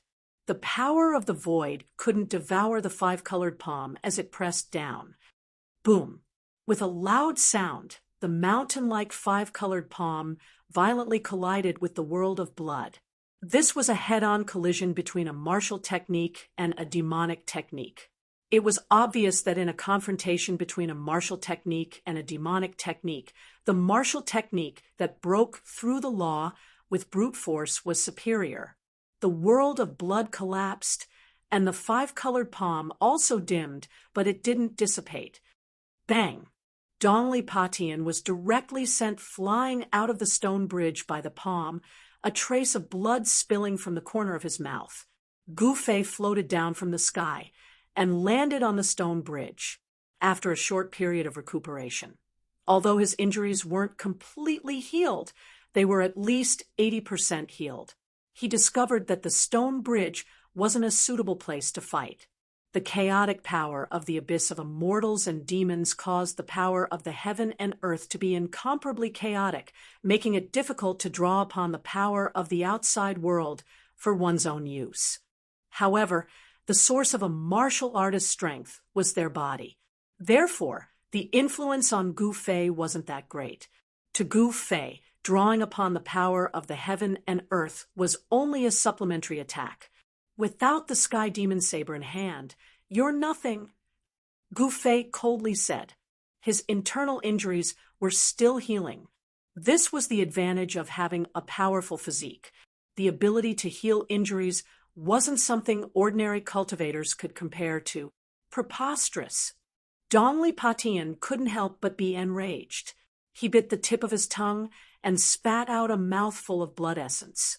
Unexpectedly, the blood essence didn't scatter, but instead seemed to ignite, emitting a boundless bloody light. Within the bloody light, a heart-palpitating evil fluctuation spread out. One could vaguely see faint saber shadows appearing within the bloody light. Dongli Patian pointed at the bloody light in front of him. Pum! With a bang, the blood light formed by the essence blood suddenly exploded. Streaks of blood-colored Taoist shadows broke through the void and slashed at Gu Fei in an overwhelming manner. Chapter 317. In order to kill Gu Fei, Dongli Patian didn't hesitate to damage his own vitality. He used his own blood essence to activate the demonic blood saber, condensing 81 blood-colored saber shadows with his blood essence. They blotted out the sky and covered the earth as they slashed at Gu Fei on the ancient stone bridge. The crimson blade shadows were faint and illusory, but as they rapidly streaked through the air, they emitted a heart-palpitating sound. There seemed to be tens of thousands of demons howling within the crimson light. Humph! Gu Fei moved his feet and immediately retreated to the ancient stone bridge. An unbelievable scene occurred. When the 81 blood shadow demonic blades chopped into the range of the ancient stone bridge above the abyss of immortals and demons, they immediately stopped, and their radiance quickly dimmed. Wah! Dongli Patian felt as if he'd been struck by lightning. His body violently trembled, and he spat out a mouthful of blood. Then, the 81 crimson blades that had slashed into the stone bridge rapidly faded and completely disappeared into the void. There seemed to be an unfathomable power on the stone bridge, a power capable of sealing magical arts. Dongli Potion's attack had been obliterated by this unfathomable power. How could this be? Dongli Patian had never imagined such an outcome. Apart from shock, he was also extremely depressed. Not only had his all-out attack failed to pose any threat to Gu Fei, but it had also resulted in a great loss of vitality. The abyss of immortals and demons was a strange place. Above the abyss, the spiritual energy of heaven and earth was extremely chaotic and difficult to draw upon. The stone bridge that spanned across the abyss didn't seem to be an ordinary item either. The stone bridge stretched into the abyss of immortals and demons as far as the eye could see. Pitch-black demonic energy roiled beneath the bridge, emitting a terrifying demonic aura. It was as if a ferocious demon could rush out from beneath the stone bridge at any moment. At this time, Gu Fei rushed back from the bridge and pressed towards Dongli Patian. His battle intent surged like a rainbow as his aura firmly locked onto Dongli Patian. Over the past few days in the extreme north demon region, he had been hunted down by the Six Paths Demon Palace. He had been extremely frustrated. Now, it was time for him to vent his frustrations. No words were exchanged. At this moment, any words would have been superfluous. Gu Fei directly attacked Dongli Patian. He took a step forward, leaving behind an afterimage where he was standing. He appeared in the sky above Dongli Patian as if he had teleported. Gu Fei's foot stomped down on Dongli Potion's head like a casual stroll. A terrifying energy gushed forth from his foot, enveloping a part of the heavens and earth. It was like a gigantic mountain crushing down on Dongli Patian. Bam! Without any suspense, Dongli Patian was sent flying. Without the Sky Devil Blade, and with his vitality severely injured, Dongli Patian could no longer contend against Gu Fei. If you want to kill me, then you'll have to be prepared to be killed. Gu Fei's words were extremely cold. As he spoke, he took a second step towards the east-parting heaven splitter. Like a phantom, Gu Fei caught up to Dongli Patian in the blink of an eye and took a second step towards the latter's chest. Dongli Skybreaker raised his hands in an attempt to deflect the terrifying power of the second step. However, the second step was twice as powerful as the first step. It was as if 100,000 mountains were crashing down at the same time, and it was difficult to block the shift. Crack! The bones in Dongli Potion's arms were instantly broken. He flew hundreds of meters away, blood spurting from his mouth, and fell to the ground. If this step had landed on his chest, Dongli Potion's body would have been thoroughly destroyed. Although cultivators and demonic cultivators didn't cultivate the strength of their bodies couldn't be damaged before they reached the demigod realm. Once their bodies were destroyed, Their cultivation would be half crippled even if they managed to escape with the primordial demon core. Gu Fei was about to take the third step and kill Dongli Patian on the spot, but he suddenly saw figures flickering in front of him. It was the 8 demonic cultivators who'd used the myriad demon formation to trap him. These 8 fellows were all Dongli Potion's junior brothers. Their seniority wasn't determined by who entered the sect first, but by their strength. In the past few years, Dongli Potion's strength had stood out among his fellow brothers, suppressing his peers and becoming the first senior brother.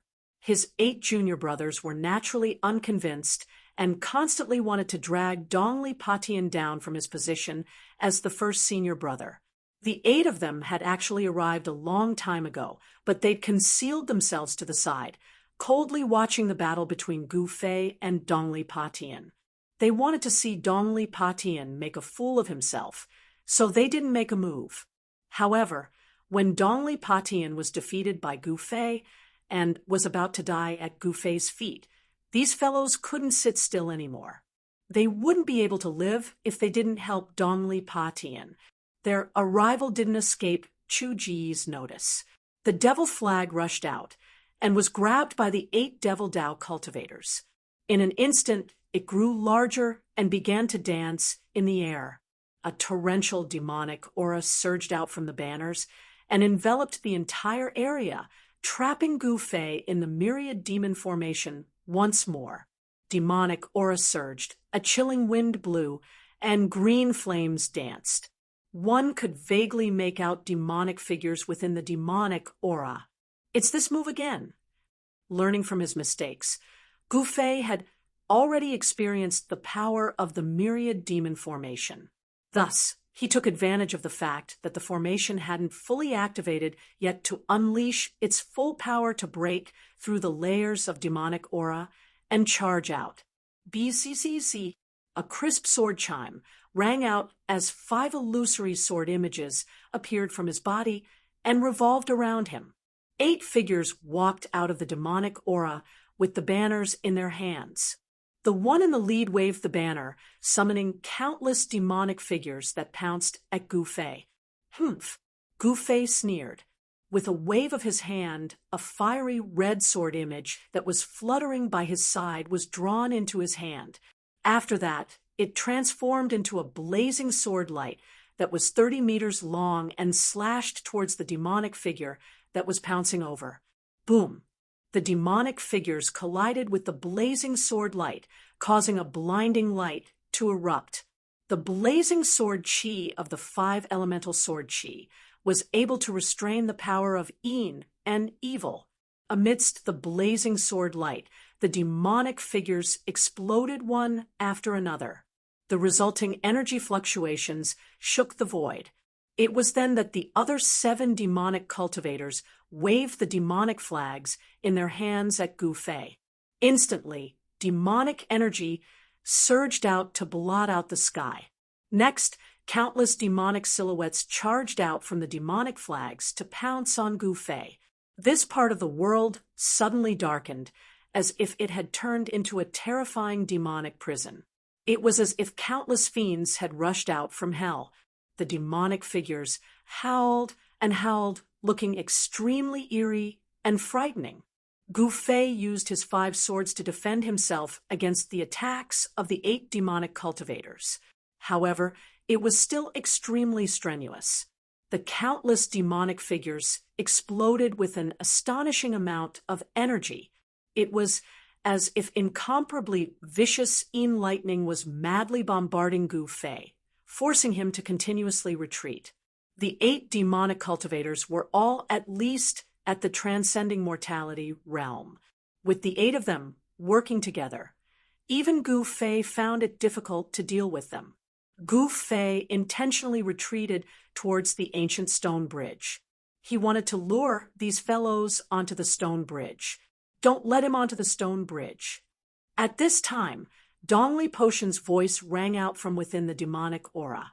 At the same time, a powerful wave of energy surged out from the demonic aura. Senior brother, you sky demon disintegration, you're crazy. It was difficult to see the silhouettes within the surging demonic aura, but the voice still rang out. It seemed that something shocking had happened within the demonic aura. Roar! With a furious roar, a crazed silhouette rushed out from the demonic aura and appeared behind Gu Fei in an instant, blocking his path of retreat. The terrifying silhouette was shrouded in demonic aura. A pair of blood-red eyes were faintly discernible within the demonic aura. An energy fluctuation as heavy as a mountain emanated from that person's body. Gu Fei. That person's battle intent surged like a rainbow, and his killing intent surged into the sky. He seemed to have uttered those two words through clenched teeth. Gu Fei seemed to hear the sound of teeth grinding. No matter what secret technique you use, you won't be able to change anything. Gu Fei coldly said. He already knew who this person was, but even so, he was still somewhat astonished. In such a short period of time, the heavily injured Dongli Patian seemed to have been reborn. His strength seemed to have risen to an unimaginable level, but he still wasn't Lin Fan's match. Is that so? Dongli Potion's words didn't contain the slightest bit of emotion that a human should have. It was as if he had transformed into a devil. Then, a huge pitch-black hand condensed in front of him and grabbed at Gu Fei. Gu Fei was surrounded by enemies from all sides. Dongli Patian had also blocked the path to the stone bridge. He was in a perilous situation. It would be very troublesome if he didn't rush out. Great 5-elemental annihilation palm. Gu Fei blocked the attacks of the 8 demonic cultivators with his 5 sword shadows, then met Dongli Potion's palm with his own. Bang! The 5-colored palm of light collided with the huge pitch-black hand. The power of the 5 elements and the demonic energy exploded at the same time. A terrifying energy storm swept out in all directions, causing the earth to violently tremble and a circle of dust to sweep out. The demonic flag emitted layers upon layers of demonic aura, but it was instantly dispersed by this energy storm. The 8 demonic cultivators cried out in alarm and retreated far away. These guys were extremely cunning. They retreated as soon as they sensed danger. The 2 giant hands that had been condensed from energy collapsed and disappeared into the void at the same time. The remaining power that had erupted from them had caused the ground between the 2 of them to sink down, forming a huge pit with a diameter of 100 feet. In this exchange, Gu Fei stood tall like a mountain, while Dongli Patian staggered 3 steps back. He had to admit that he wouldn't be a match for Gu Fei even if he used the Heavenly Demon Disintegration secret art without the Heavenly Demon Saber. What Heavenly Demon Disintegration art? It's just SO. Gu Fei pressed forward with large strides. He threw a simple punch. His movement was very slow. It looked like an ordinary punch, but the powerful oppressive feeling was like the edge of a blade. It forcefully cut off a few feet of sand from the ground, causing smoke and dust to billow. The 8 demonic cultivators who retreated felt a dull pain on their faces, as if they were being scratched by a blade. Yi Shiwen's right fist erupted with a dazzling golden radiance. The astral wind was vast and mighty. The golden radiance was like a monstrous wave, fiercely slapping towards Dongli Patian. This was the metal element fist of the 5 elements fist. It wasn't a magical technique, nor was it a magical technique. However, it was even better than magical techniques and magical techniques. It was a true martial arts combat skill. Such a combat skill would be hard to find in the younger generation. This book, Chapter 3:18, Dongli Patian felt an unprecedented pressure. At this moment, a sense of helplessness arose in his heart. His opponent was like an undefeatable god of war. His opponent's strength had far exceeded Dongli Potion's imagination. Although Gu Fei's golden fist was advancing slowly, it had sealed off all of Dongli Potion's escape routes. The moment he dodged, The fist that contained the boundless power of the metal element would arrive in an instant and deal him a fatal blow. "You bunch of trash." Chu Ji's furious voice resounded in the sky. "If you don't kill that brat, I'll kill you all." Chu Go, who was fighting with Minister Dan, noticed the situation over here and couldn't help but be enraged. However, he was being held back by Minister Dan and couldn't escape for the time being. The pressure was as heavy as a mountain. Gu Fei was like a terrifying ancient divine mountain as he moved forward. The power of the metal element fist shook the void and illuminated the heavens and earth with a golden radiance. Boom! Without any suspense, Gu Fei's fist energy was unstoppable.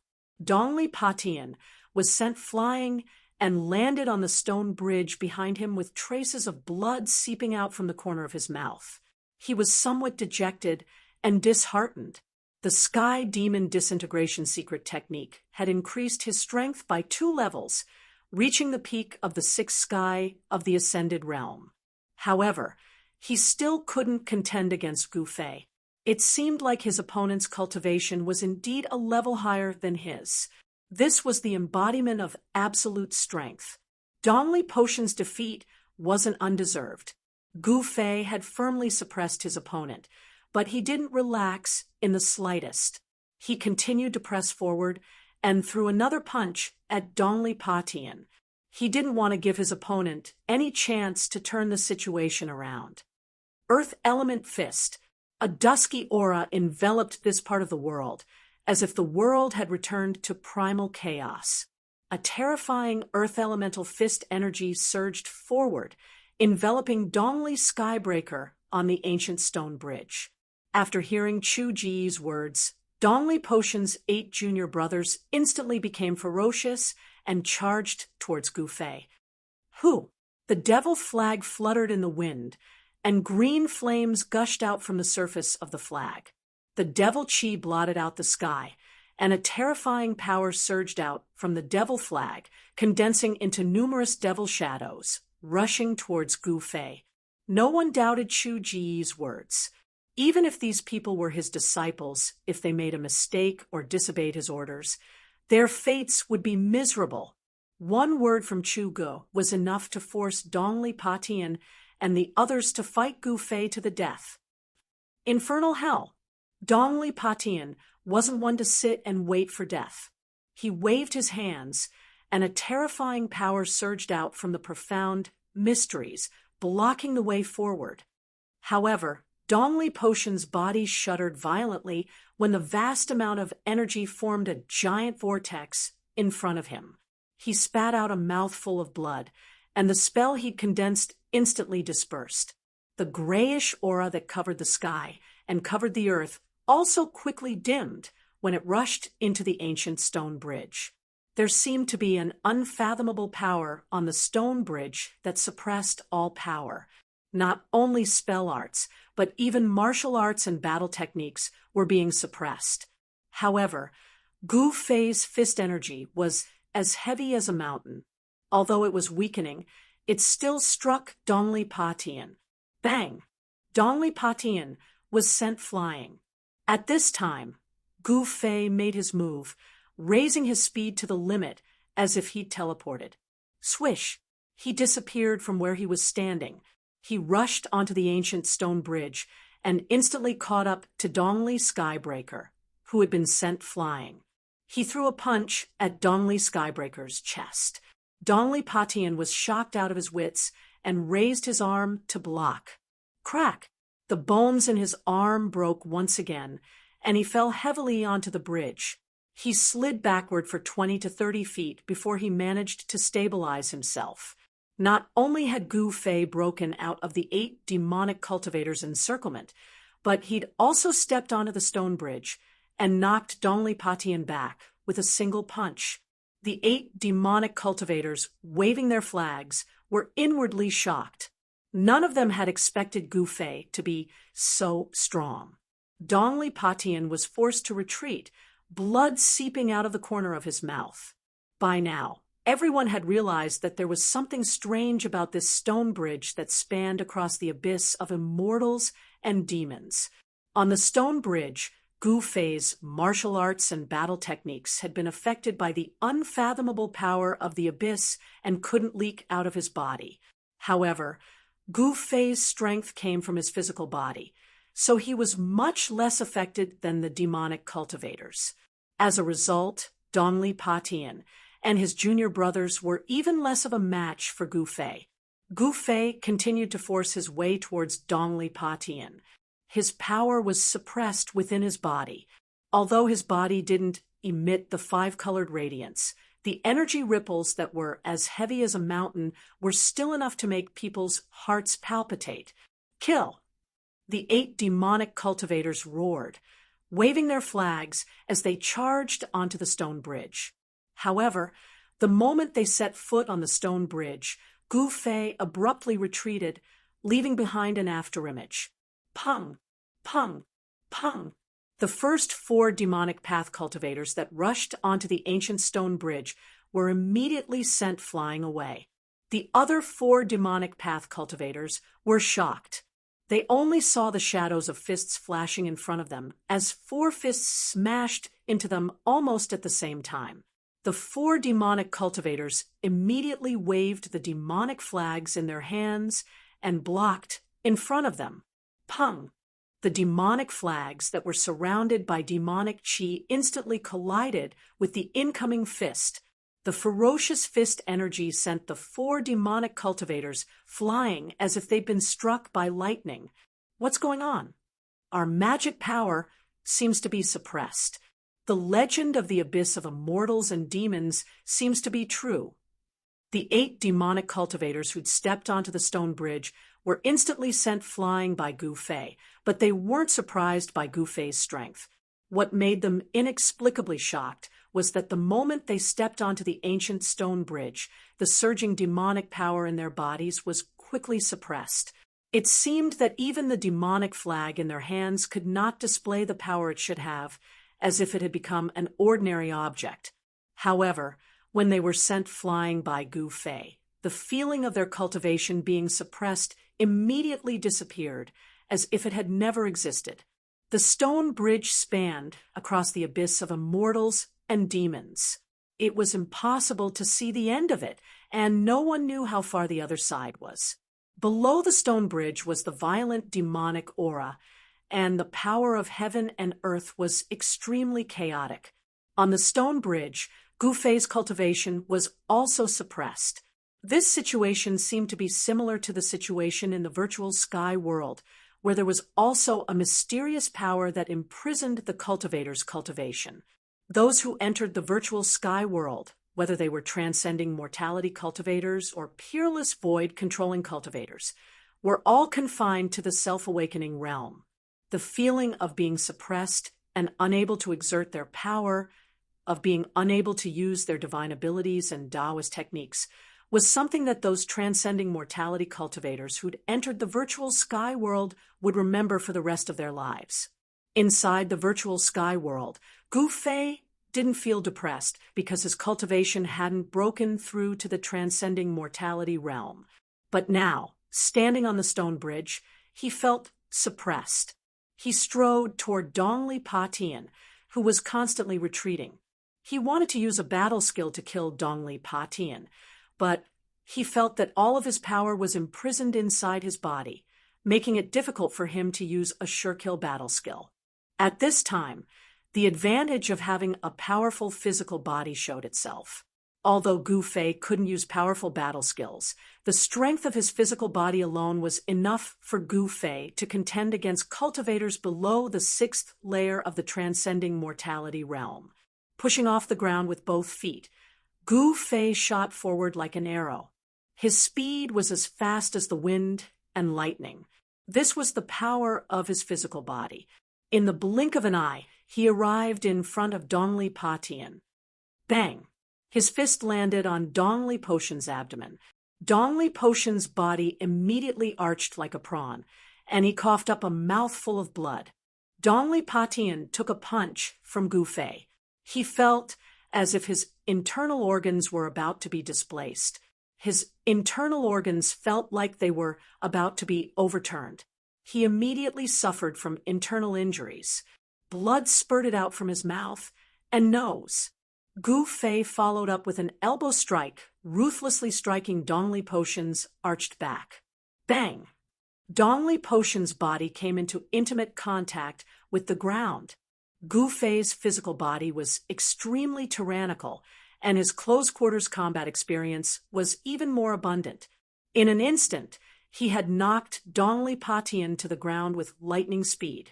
In a battle against a cultivator, it was a nightmare for both cultivators and demonic cultivators to be forced into close quarters. Cough, cough. Dong Li Potion coughed up mouthfuls of blood. His body had suffered serious injuries, and his spine had almost been fractured by Gu Fei's fierce elbow strike. I already said that no matter what secret technique you use, it won't change anything. You are destined to be defeated by me, Gu Fei coldly said, as he stepped on Dong Li Potion's head. As long as he exerted some force, he would be able to crush Dong Li Potion's head. This was an undisguised insult. Dong Li Potion was enraged. Having his head trampled on by someone almost caused his mind to collapse. A beast-like roar erupted from his throat. He wanted to struggle free from Gu Fei's foot, but Gu Fei's right foot was like a mountain, firmly pressing down on his head. He was powerless to resist. Seeing that Dong Li Potion's life was hanging by a thread, the 8 demonic cultivators beneath the stone bridge couldn't care less anymore. They all waved their demonic flags and rushed onto the bridge. The demonic flags had already lost their power, but as transcending mortality cultivators, their martial arts were still quite impressive. The 8 demonic cultivators directly waved their demonic flags at Gu Fei. With their cultivation suppressed by the mysterious power of the stone bridge, they couldn't use any demonic techniques. These demonic cultivators were like toothless tigers, unable to pose a threat to Gu Fei. Gu Fei casually waved his hand to parry the incoming demonic flags. Each of his moves contained a tremendous force, causing the 8 demonic cultivators to stumble back. The demonic flags in their hands almost flew out of their hands. Chapter 319. Above the abyss of immortals and demons, there was an ancient stone bridge that spanned across the abyss. There was an unfathomable power on the stone bridge that suppressed everyone's cultivation, making it so that the demonic cultivators couldn't use any magical arts or divine abilities. Gu Fei wasn't an exception. He couldn't use any powerful martial arts or battle skills. However, the restrictive power on the ancient stone bridge gave Gu Fei the upper hand in his confrontation with the demonic cultivators. The physical body was the source of a cultivator's strength. It contained an enormous amount of power. Even though he couldn't use martial arts or battle skills, Gu Fei's strength didn't decrease because of this. However, the demonic cultivators were different. The suppression of magical arts and divine abilities on the ancient stone bridge meant that they had lost their greatest support. These cultivators weren't body-refining cultivators. Their physiques were much weaker than normal cultivators. Every muscle in Gu Fei's body seemed to be on fire. Although the power was confined within his body, the power that erupted from his flesh and bones was still as heavy as a mountain. The clothes on his upper body had long been torn to shreds. The muscles on his bronze-colored body weren't particularly bulky, but they gave off a feeling of great power. The surging 5 elements, Yuan Qi, surged within his body, but it couldn't penetrate his body. It was forcefully suppressed within. His bronze-colored skin seemed to be flowing with a layer of precious splendor. "You can die now," Gu Fei said indifferently. He was about to stomp down on Dong Li Potion's head with his right foot, but right at this moment, a gust of wind blew at Gu Fei's face.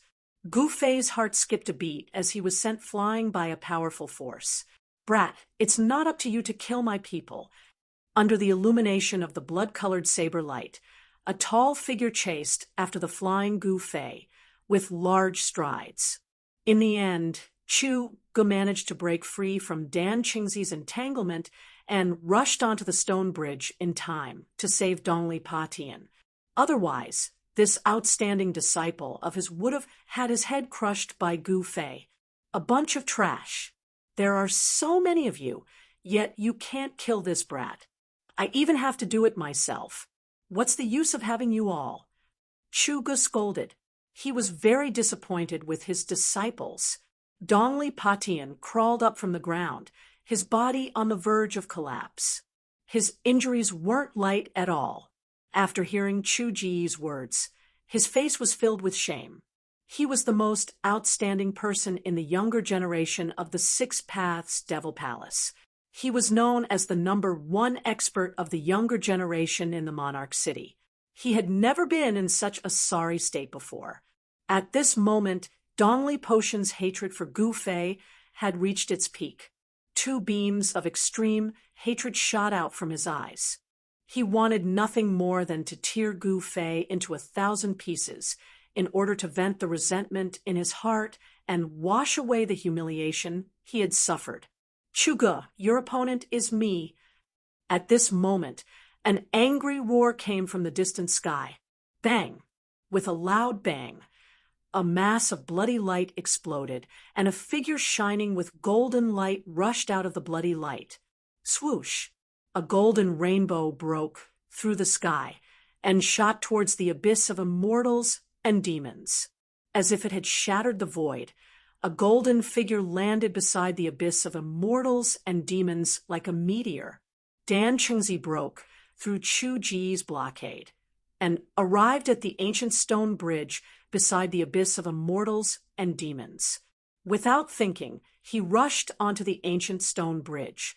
The moment he rushed onto the ancient stone bridge, the golden light on Dan Qingzi's body immediately dissipated. The leaking metal elemental magical power was suppressed back into his body.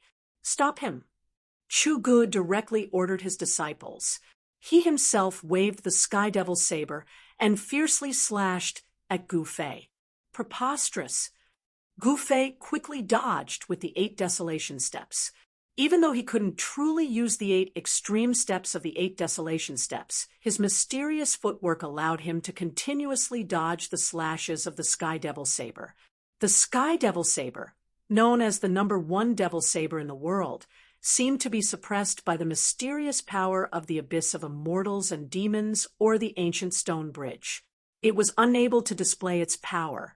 Chu Gu waved the devil saber, but was unable to produce 1,000-meter long blade light. The blood-red devil saber trembled repeatedly, as if it was afraid and uneasy. The Sky Devil saber, at this moment, revealed its true appearance. It was a blood-red weapon covered with blood-red demonic runes, exuding an endless evil aura. On the body of the saber, there seemed to be streams of blood flowing, and there seemed to be countless blood-red shadows appearing, howling and wanting to rush out from the body of the saber. It was incomparably evil. The 8 disciples of Chu Gu waved their devil flags and surrounded Minister Dan, who was rushing onto the ancient stone bridge. The devil flags in their hands were able to emit thousands of feet of devil chi. At this moment, they were no different from ordinary flags. Although Dan Qingzi's magical power could not be released and was suppressed within his body, he was after all a peerless expert of the void-controlling realm and had rich combat experience. He directly rushed into the crowd, punching and kicking, beating up the 8 Devil Dao cultivators. In an instant, he rushed out from the midst of the 8 Devil Dao cultivators. Dongli Patian wanted to stop him, but was kicked in the chest by Dan Qingzi, causing him to fall and heavily hit the railing of the ancient stone bridge. If it wasn't for the railing of the ancient stone bridge, Dongli Patian would have fallen into the abyss of immortals and demons below the ancient stone bridge. Even so, Dan Qingzi's kick made him spit out a mouthful of blood, and his expression was extremely weary. The abyss of immortals and demons was an evil place. On the side of the northern devil domain, the vast and mighty devil chi under the ancient stone bridge formed a pitch-black sea of devil chi. The mysterious power suppressed the cultivation of the peerless experts of the void controlling realm. It seemed that all the power released by the cultivators was suppressed. Tao techniques, divine abilities, martial techniques, as long as it was an attack in the form of power release, it would all be rendered ineffective. No divine abilities or magical arts could be used on the ancient stone bridge. All the cultivators on the ancient stone bridge could only fight in close combat like ordinary people. For a martial artist, this was definitely a great advantage. Whether it was a cultivator or a devil Tao cultivator, their bodies were not as strong as a martial artist's. Not being able to use magical arts or divine abilities was tantamount to cutting off their greatest reliance. However, a martial artist's greatest reliance was their well-tempered physical body. Bam! Gu Fei's palm slammed on the back of the Sky Devil saber, shaking it away. His right leg was like a divine whip, sweeping towards Chu Ji's waist. When he saw that Chu Gu couldn't use magical arts or divine abilities on the ancient stone bridge, Gu Fei immediately felt relieved and decisively counterattacked. Close combat was a martial artist's strength. Damn it! Chu Ji's knee struck Gu Fei's sweeping right leg. Gu Fei's right leg struck Gu Fei's knee. It was like two pieces of divine iron violently colliding, and the sound of metal colliding rang out. This was a collision of pure physical strength. Chu Ji's body had been transformed by the demonic god's blood from God Demon Island, and had also become incomparably powerful. Gu Fei felt as if his right leg had struck an incomparably hard iron stone. The powerful recoil caused his right leg to go numb. Gu Fei decisively retreated. He was very surprised. Chu Ji's body was so strong that it didn't seem to be any weaker than his own. The power that erupted from Chu Ji's body seemed to be even stronger and more ferocious than his own. Just as Gu Fei was being forced back by Chu Gu, Minister Dan arrived. He took out an ancient sword from his magic treasure pouch, and with a chi sound, he directly stabbed it towards Chu Ji's back. Magic treasures were ineffective on the ancient stone bridge. Only such an attack could injure the other party. Chu Gu spun the heavenly devil saber and flipped it towards Minister Dan's ancient sword. He wanted to use the sharpness of the heavenly devil saber to break Minister Dan's ancient sword. Minister Dan knew that the ancient sword in his hand wouldn't be able to block the heavenly devil saber, so he hastily retracted his sword. Then his body moved along with the sword, stabbing it towards Chu Ji's dantian. The dantian was incomparably important to cultivators and devil Tao cultivators. This was because it was where the Tao nascent and devil nascent resided. It was the source of power for cultivators and devil Tao cultivators. Chu Ji's devil nascent had long since been devoured by a nameless devil god descendant on God Demon Island. He had spent a great deal of effort to use his second primordial spirit to cultivate a devil nascent again, and he viewed it as more important than his own life. Seeing Minister Dan's sword stabbing towards his dantian, Chu Gu couldn't help being infuriated. At the same time, his hand sank, and the heavenly devil saber slashed downwards, blocking Minister Dan's ancient sword. At the same time, he punched towards Minister Dan's face. Chu Ji's physique was incomparably strong, and his fist energy was even more ferocious by Gu Fei. Minister Dan only felt a sharp pain from the wind blowing against his face. He couldn't help but be startled and hastily jumped back to dodge. A peerless void controlling expert in the cultivation world on the ancient stone bridge was like a warrior in the secular world.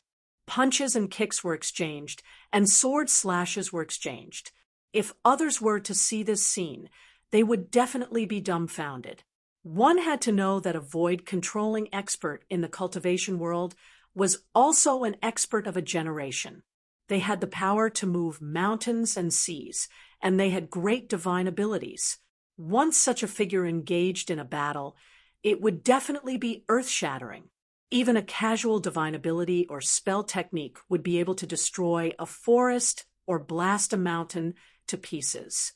However, on the ancient stone bridge, even a void-controlling expert could only be like an ordinary person fighting in close combat. The abyss of immortals and devils was difficult for mortals and immortals. All spells and divine abilities were rendered useless here. This was the barrier between the northern devil domain and the central plains. Regardless of immortals or mortals, they could only cross the ancient stone bridge to travel between the northern devil domain and the central plains. Of course, if the Devil Dao cultivators of the extreme northern devil region wanted to enter the central plains, they didn't necessarily have to go through the abyss of immortals and demons. The extreme northern devil region's 9 great forces all had transmission arrays built in secret places in the central plains. They could directly teleport from their respective giant cities to the central plains. As for the major forces of the central plains, they also had hidden teleportation arrays on the barren land of the northern devil domain. They could also travel freely between the northern devil domain and the central plains without going through the abyss of immortals and devils. Chapter 320. Gu Fei and Dan Qingzi were fighting together on the ancient stone bridge of the abyss of immortals and demons, the first son of the demon lord, Chu Ge. Gu Fei's fists were constantly clashing with the sky demon saber, as ferocious as a ferocious beast. He had transferred the essence of the divine weapon in his body to his fists. His fists now possessed the characteristics of a divine weapon. The weapon refinement technique was extremely wondrous, as if it had been specially created for cultivators. Although all the power was suppressed within his body, the essence of the divine weapon in Gu Fei's body could still circulate as he wished. The only thing lacking was that the sword chi could not leave his body. My goodness, what kind of divine ability is this? You dare to face the sky demon saber head-on? Chu Ge was astonished that Gu Fei had used his fists to block the sky demon saber. Swish, swish, swish. Chu Ge slashed out 3 times. Although there was no saber light that shot out from the sky demon saber, it was still enough to force Gu Fei back. Humph! Gu Fei sneered, not replying. After stabilizing himself, he lowered his body and pushed off the ground with both feet, leaping into the air. Like a ferocious tiger descending a mountain, he pounced towards Chu Ge. Gu Fei had used a move that he had learned from a ferocious tiger when he was cultivating in the mountains. As he pounced, astral winds rose, displaying the might of a tiger king pouncing on its prey. You're courting death. Chu Ge blocked Dan Qingzi's sword move. With a loud shout, he raised his saber with both hands, exerting the strength of his body to the extreme. With all his strength, he slashed down at the charging Gu Fei. The demonic and fiend god energy in Chu Ji's body surged violently. Although it could not leave his body and transform into a terrifying storm of energy, the full power of this strike was still astonishing. The blood-red blade of the sky demon saber emitted a blinding blood-red light, and the blood-red demonic runes looked as if they were coming to life. Although its power was suppressed, and the blood-red saber did not emit any unparalleled saber aura, Chu Ji's attack still caused a blood-red light to spread from the sky demon saber. Just as the sky demon blade was about to strike Gu Fei's figure suddenly disappeared. The sky demon blade suddenly lost its target. Chu Ge was shocked. He discovered that Gu Fei was actually like a spirit snake, scuttling from the air to the ground in an instant. Sticking close to the ground, he scuttled towards him. Gu Fei's momentum was so fast that Chu Ge had no time to change his move. Then he felt his body tighten. Gu Fei had already scuttled behind him like a giant snake, coiling around him. Ha! Gu Fei shouted, and his aura suddenly changed. An incomparably fierce aura emanated from his body, and his whole person seemed to have become a violent giant bear. The four limbs that were wrapped around Chu Gu suddenly tightened. Tiger pounce, snake move, and bear hug were the three killing moves that Gu Fei had learned from the beasts on Taishan Mountain when he was fighting them. Chu Gu, who was being hugged by Gu Fei in a bear hug, felt as if all the bones in his body were being crushed, and there was a series of crackling sounds coming from his body. Kill! At this time, Dan Qingzi roared and rushed forward with his sword. The ancient sword in his hand turned into a cold light, piercing straight between Chu Ji's eyebrows. At this time, Chu Gu could no longer maintain his composure. He felt the threat of death. Roar! Chu Gu struggled with all his might. His black hair danced wildly, all standing on end. A majestic power surged out from his body. He wanted to shake off Gu Fei, who was wrapped around him.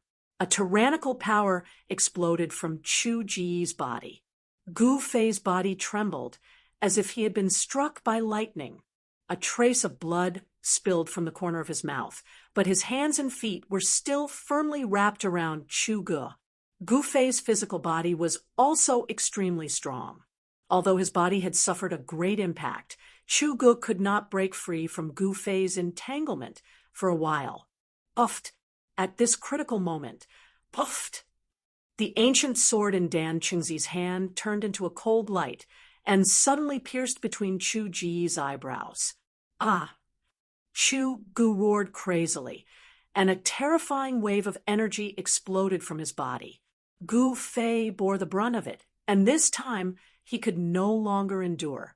After spitting out a mouthful of blood, his body was also blown away by the huge force from Chu Ji's body. Chu Ji's appearance was extremely ferocious. His hair was disheveled, and there was an ancient sword in his forehead.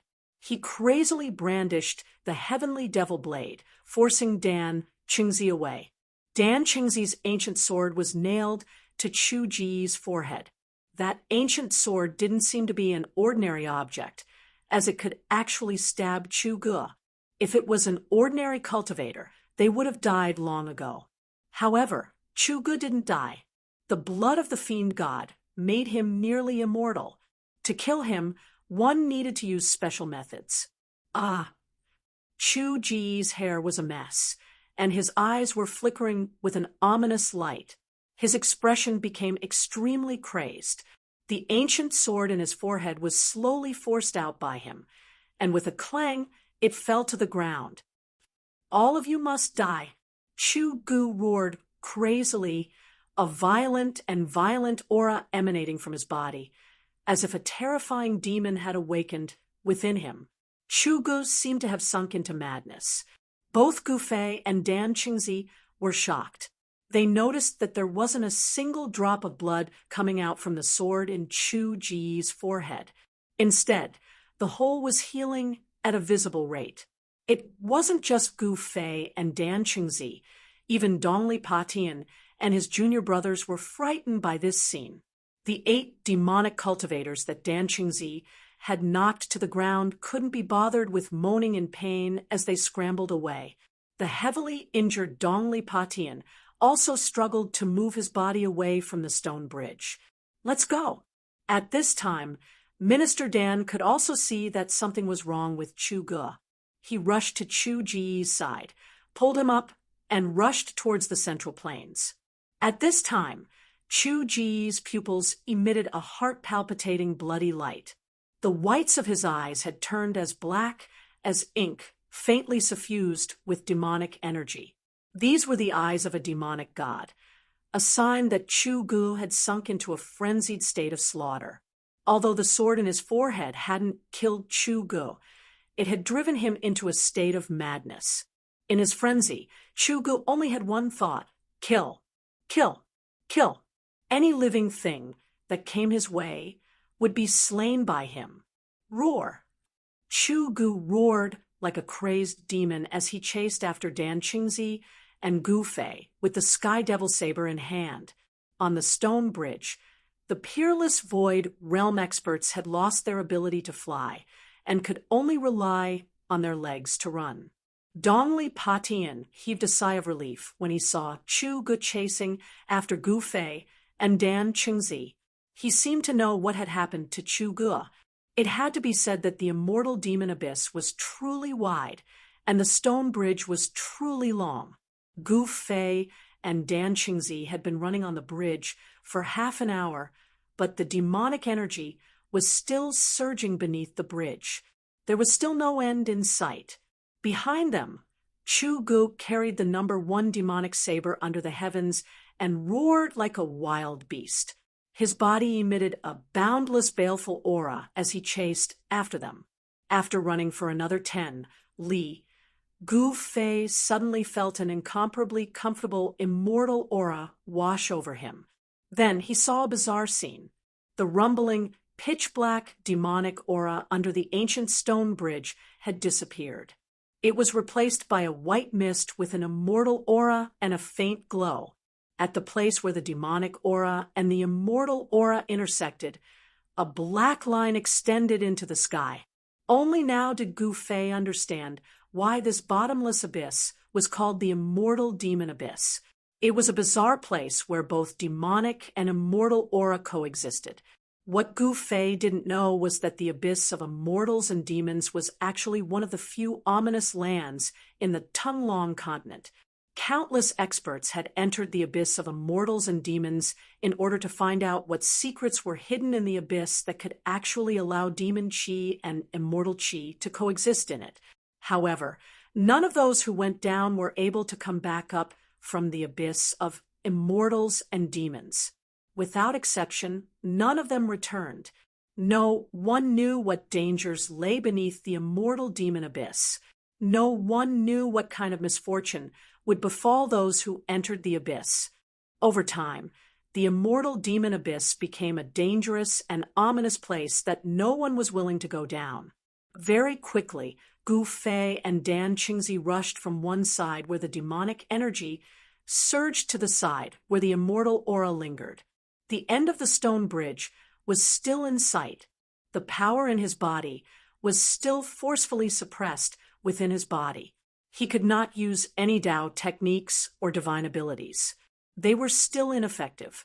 The immortal chi below the ancient stone bridge was incomparably chaotic. It was difficult for him to use it. Oh no! Suddenly, Dan Qingzi's expression changed. Then, Gu Fei saw a group of people approaching from the bridge. Because it was far away, he couldn't see how many people there were. "Martial uncle, what's going on?" Gu Fei asked. Although he spoke, he didn't slow down at all. He was still running as if he was flying, closely following behind Dan Qingzi. Dan Qingzi naturally knew what Gu Fei was asking.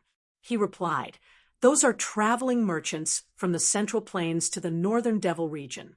I didn't expect to meet a traveling merchant group at this time." What? They actually dare to do business with people from the Devil Dao? Gu Fei was taken aback when he heard this. Merchants chase after money. As long as there's money to be made, there's nothing they wouldn't dare to do. Dan Qingzi said disapprovingly. He seemed to understand merchants very well. Although their strength was suppressed by the mysterious power within their body, their running speed was still as fast as lightning. In just a short while, Gu Fei and Dan Qingzi were already close to the traveling merchant group. They saw that the traveling merchant group actually had about 200 to 300 people. Their carriages were filled with goods, and they were slowly moving forward on the stone bridge. Someone in the caravan noticed something strange. In front of them, a middle-aged man riding a tall horse waved his hand, and the caravan stopped. The middle-aged man was about to shout, but he didn't expect that the people in front of him didn't have any intention of stopping. Who? Who? Who? Two sounds were heard. Two silhouettes rushed past the middle-aged man, bringing with them a strong wind that caused his face to feel a faint pain. The middle-aged man was shocked. He was about to curse, but he swallowed it back into his stomach. He didn't dare to offend such an expert. Just at this time, a beast-like roar resounded in front of them. A fierce, evil chi surged from the front, and all the horses in the traveling merchant group immediately neighed in fright. Before the middle-aged man, who was clearing the path in front of the caravan, could see what was happening, he saw a blood-red light infinitely magnifying in his eyes. His last consciousness was forever stuck on that blood-red light that had suddenly appeared. Pung! The middle-aged man and his horse were split into two halves. The horse's corpse and the man's corpse flew to the sides and fell into the abyss of immortals and demons.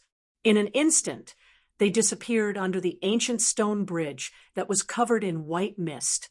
A frightening demonic shadow rushed out from the exploding blood-red rain. It was like a crazy demon, and it roared as it pounced into the crowd. In an instant, blood and flesh flew everywhere, and miserable screams and wails filled the air. The crowd was in chaos, and the merchants and guards fled in panic. There were even some people who fell off the ancient stone bridge in the midst of the chaos, and their miserable screams echoed in the air. Chu Ge, who had fallen into a state of madness, only knew how to kill. He brandished the demonic blade, and as if he was chopping vegetables, he harvested the lives of these unlucky people. The people who were cut by him were quickly devoured by the demonic blade, and even their souls were absorbed into the blade, becoming nourishment for the demonic blade. Just as Chu Ge was slaughtering the merchants and guards in front of him to his heart's content, a figure suddenly approached Chu Ge. Bang! A fist fiercely landed on Chu Ji's head. The strength of the fist was as heavy as 1,000 caddies, and Chu Ge staggered a few steps to the side. Quickly run! After Gu Fei's fist had forced Chu Ge back, he shouted at the merchants who were fleeing in all directions. Ha! Chu Ge shook his head, and a pair of blood-red eyes emitted an evil bloody light. He fiercely stared at Gu Fei, and then roared as he rushed towards Gu Fei. Shua! The demonic blade quickly moved in the air and turned into a bloody light, sweeping towards Gu Fei's waist, wanting to cut Gu Fei into two pieces. Gu Fei decisively retreated, avoiding the demonic blade's slash, and turned around to escape. He successfully attracted Chu Ji's attention, and Chu Ge roared and waved the demonic blade, chasing after Gu Fei. Both of them ran at an incomparably fast speed, and in a short while they rushed past the merchant caravan and quickly disappeared into the distance. At this time, the merchants and guards still did not know what had happened. Everyone was stunned, and for no reason, a terrible disaster had befallen them. The 200 to 300 people in the caravan were scattered, and some of them were directly knocked off the ancient stone bridge by Chu Ge and fell into the abyss of immortals and demons. In the blink of an eye, the caravan had lost dozens of people. Fighting with Chu Ge, who had fallen into a state of madness, was full of uncertainties, especially on the ancient stone bridge of the abyss of immortals and demons. If they fell into the abyss of immortals and demons, they would die, but if they rushed to the other side, the situation would be different. Therefore, Gu Fei and Dan Qingzi rushed forward with all their might. Like this, they ran on the ancient stone bridge for half an hour. At this time, a large piece of land was reflected in Gu Fei's eyes. Chapter 3:21. Northern Wei was one of the 3 great empires in the Central Plains. It was a super empire that dominated thousands of miles of land in the north. Northern Wei and the Northern Demon region were neighbors, separated only by the abyss of immortals and demons.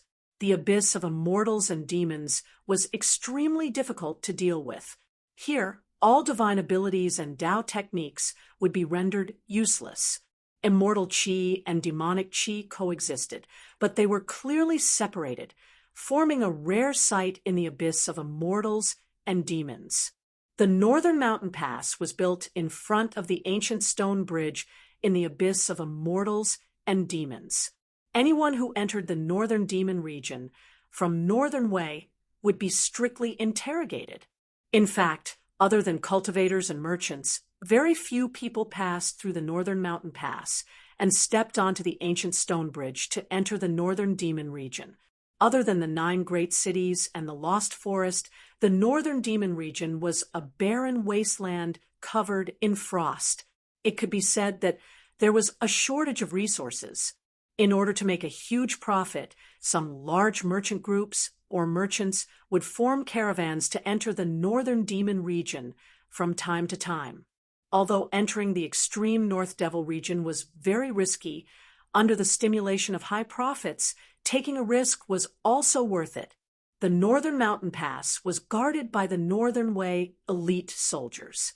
Of course, the soldiers of the mortal world, even if they were elites, would not be able to resist the demonic cultivators from the Northern Demon region. However, it was rumored that the Northern Mountain City, 30 miles behind the Northern Mountain Pass, was guarded by a peerless demonic cultivator. Gu Fei and Dan Qingzi rushed all the way from the ancient stone bridge. Behind them, Chu Ge, who had fallen into a state of madness, chased after them with the Sky Devil Blade in hand. One in front, one behind, the two of them were as fast as lightning. When they got close to Biling Pass, the soldiers on top of the gate tower noticed them from afar. A horn sounded from the gate tower. Groups of armored soldiers, armed with spears, rushed out from all over Biling Pass. A group of archers lined up on top of the gate tower knocked their arrows and aimed at Gu Fei, Dan Qingzi, and the crazed Chu Ge, who were rushing over from the ancient stone bridge. "Halt! Otherwise, you will be killed without mercy." A mighty middle-aged man clad in battle armor, who looked like a general, stood on top of the city gate tower and shouted loudly. This man was full of energy, and his voice traveled far. "Marshal Uncle, what should we do?" Gu Fei asked Minister Dan with a frown when he saw the incomparably nervous soldiers on the city walls. Gu Fei and Dan Qingzi did not stop and continued to rush forward. "Let's charge straight through," Minister Dan said. He completely disregarded the threat of the general on the city tower and continued to rush towards the city gate. The Northern Mountain Pass stood beside the abyss of immortals and demons, and the ancient stone bridge faced the city gates of the Northern Mountain Pass. If Gu Fei and Minister Dan wanted to pass through, they would have to break through the tightly shut city gates or directly cross the city tower. In the blink of an eye, Gu Fei and Minister Dan had rushed forward another 100 feet. Seeing that Gu Fei and Minister Dan didn't stop, the general on the city gate tower couldn't help panicking a little. One had to know that the people who came over from the extreme Northern Devil region were all dangerous characters. Fire! Fire! Shoot them to death. This general in charge of guarding the Northern Mountain Pass had the power of life and death. Once he felt that something was wrong, he could order the people from the extreme Northern Devil region to be shot to death. Chi! Chi! Chi! Chi! Chi! Countless arrows suddenly shot out from the city gate tower towards Minister Dan, Gu Fei, and Chu Ge, who was hot on their heels. Something's wrong. Gu Fei could see that the arrows that were shot at them from the city gate tower were not ordinary arrowheads. He noticed that the arrowhead of each arrow was glowing with a blue light. "Don't touch those arrows directly," Minister Dan reminded. The arrows whistled through the air, and Minister Dan and Gu Fei bore the brunt of the attack. They did not touch the flying arrows, but used their movement skills to constantly dodge. Gu Fei used the 8 desolation steps, and like a phantom, he dodged the densely packed arrows. The flying arrows brushed past his body, but not a single arrow hit him. Boom! Boom! Boom! A series of explosions came from behind Gu Fei and Minister Dan. Chu Ge roared in anger. His mind had already sunk into madness, and he did not dodge the flying arrows at all. The Sky Devil Blade swept towards the flying arrows in front of him. However, as soon as the Sky Devil Blade touched the flying arrows. The flying arrows exploded. The powerful force produced by the exploding flying arrows caused Chuji's speed to immediately slow down. At this time, Gu Fei and Minister Dan had already rushed to the city gate tower. However, the heavy city gate was already tightly shut, and countless flying arrows shot down from above. Whatever the flying arrows touched, they exploded. For a moment, the sound of a huge explosion resounded from below the city gate tower. The moment Gu Fei rushed out from the ancient stone bridge, a boom! 5-colored 5-elemental chi immediately shot out from his body, and all the flying arrows that were shooting towards him were blocked by the 5-elemental chi. The exploding flying arrows released a powerful force, but it could not shake his protective chi. In an instant, Minister Dan had also recovered the supernatural power of the void-controlling realm. A terrifying wave of supernatural power surged out from his body, and the power he emitted was like a mountain, making people have the urge to look up to him. "Go!" Minister Dan shouted, and directly wrapped Gu Fei with his supernatural power and shot up into the sky, wanting to fly over the city gate tower. The general on the city gate tower was almost scared to death, and he stared at the scene with his mouth agape. Under Minister Dan's power, the other soldiers were also extremely shocked and terrified. "God, God, God!" The general muttered to himself, and suddenly collapsed on the city gate tower. "What have I done? How dare I order an attack on a god?" The soldiers guarding the northern mountain pass were all mortals, so how could they have seen such an untraceable flying technique of the god of immortals? Just as Minister Dan was about to fly over the northern mountain pass with Gu Fei, an earth-shattering roar suddenly came from below the northern mountain pass. Then the soldiers on the city gate tower saw a terrifying blood-red light soar up thousands of feet, and it slashed at the god in the sky. The blood-red light filled the sky, and an extremely terrifying and powerful aura spread out, causing the soldiers on the city gate tower to almost have a mental breakdown. Everyone felt a shiver from the depths of their souls, and some even wet their pants in fear. The blood-red light came at a very fast speed, and in just an instant it had slashed behind Minister Dan and Gu Fei. After escaping from the suppression of the ancient stone bridge, the power of the Sky Demon Blade had also recovered. "Damn it!" Minister Dan pushed Gu Fei, and the two of them instantly flew to the sides. The 1,000-foot-long sword ray brushed past them, and they barely avoided the terrifying attack. The sword ray shot up into the sky, and no one knew how far it had gone before it gradually weakened and dissipated into the void. However, a murderous aura still enveloped the entire northern mountain pass. "Ah!" Gu Fei screamed as he fell from the sky.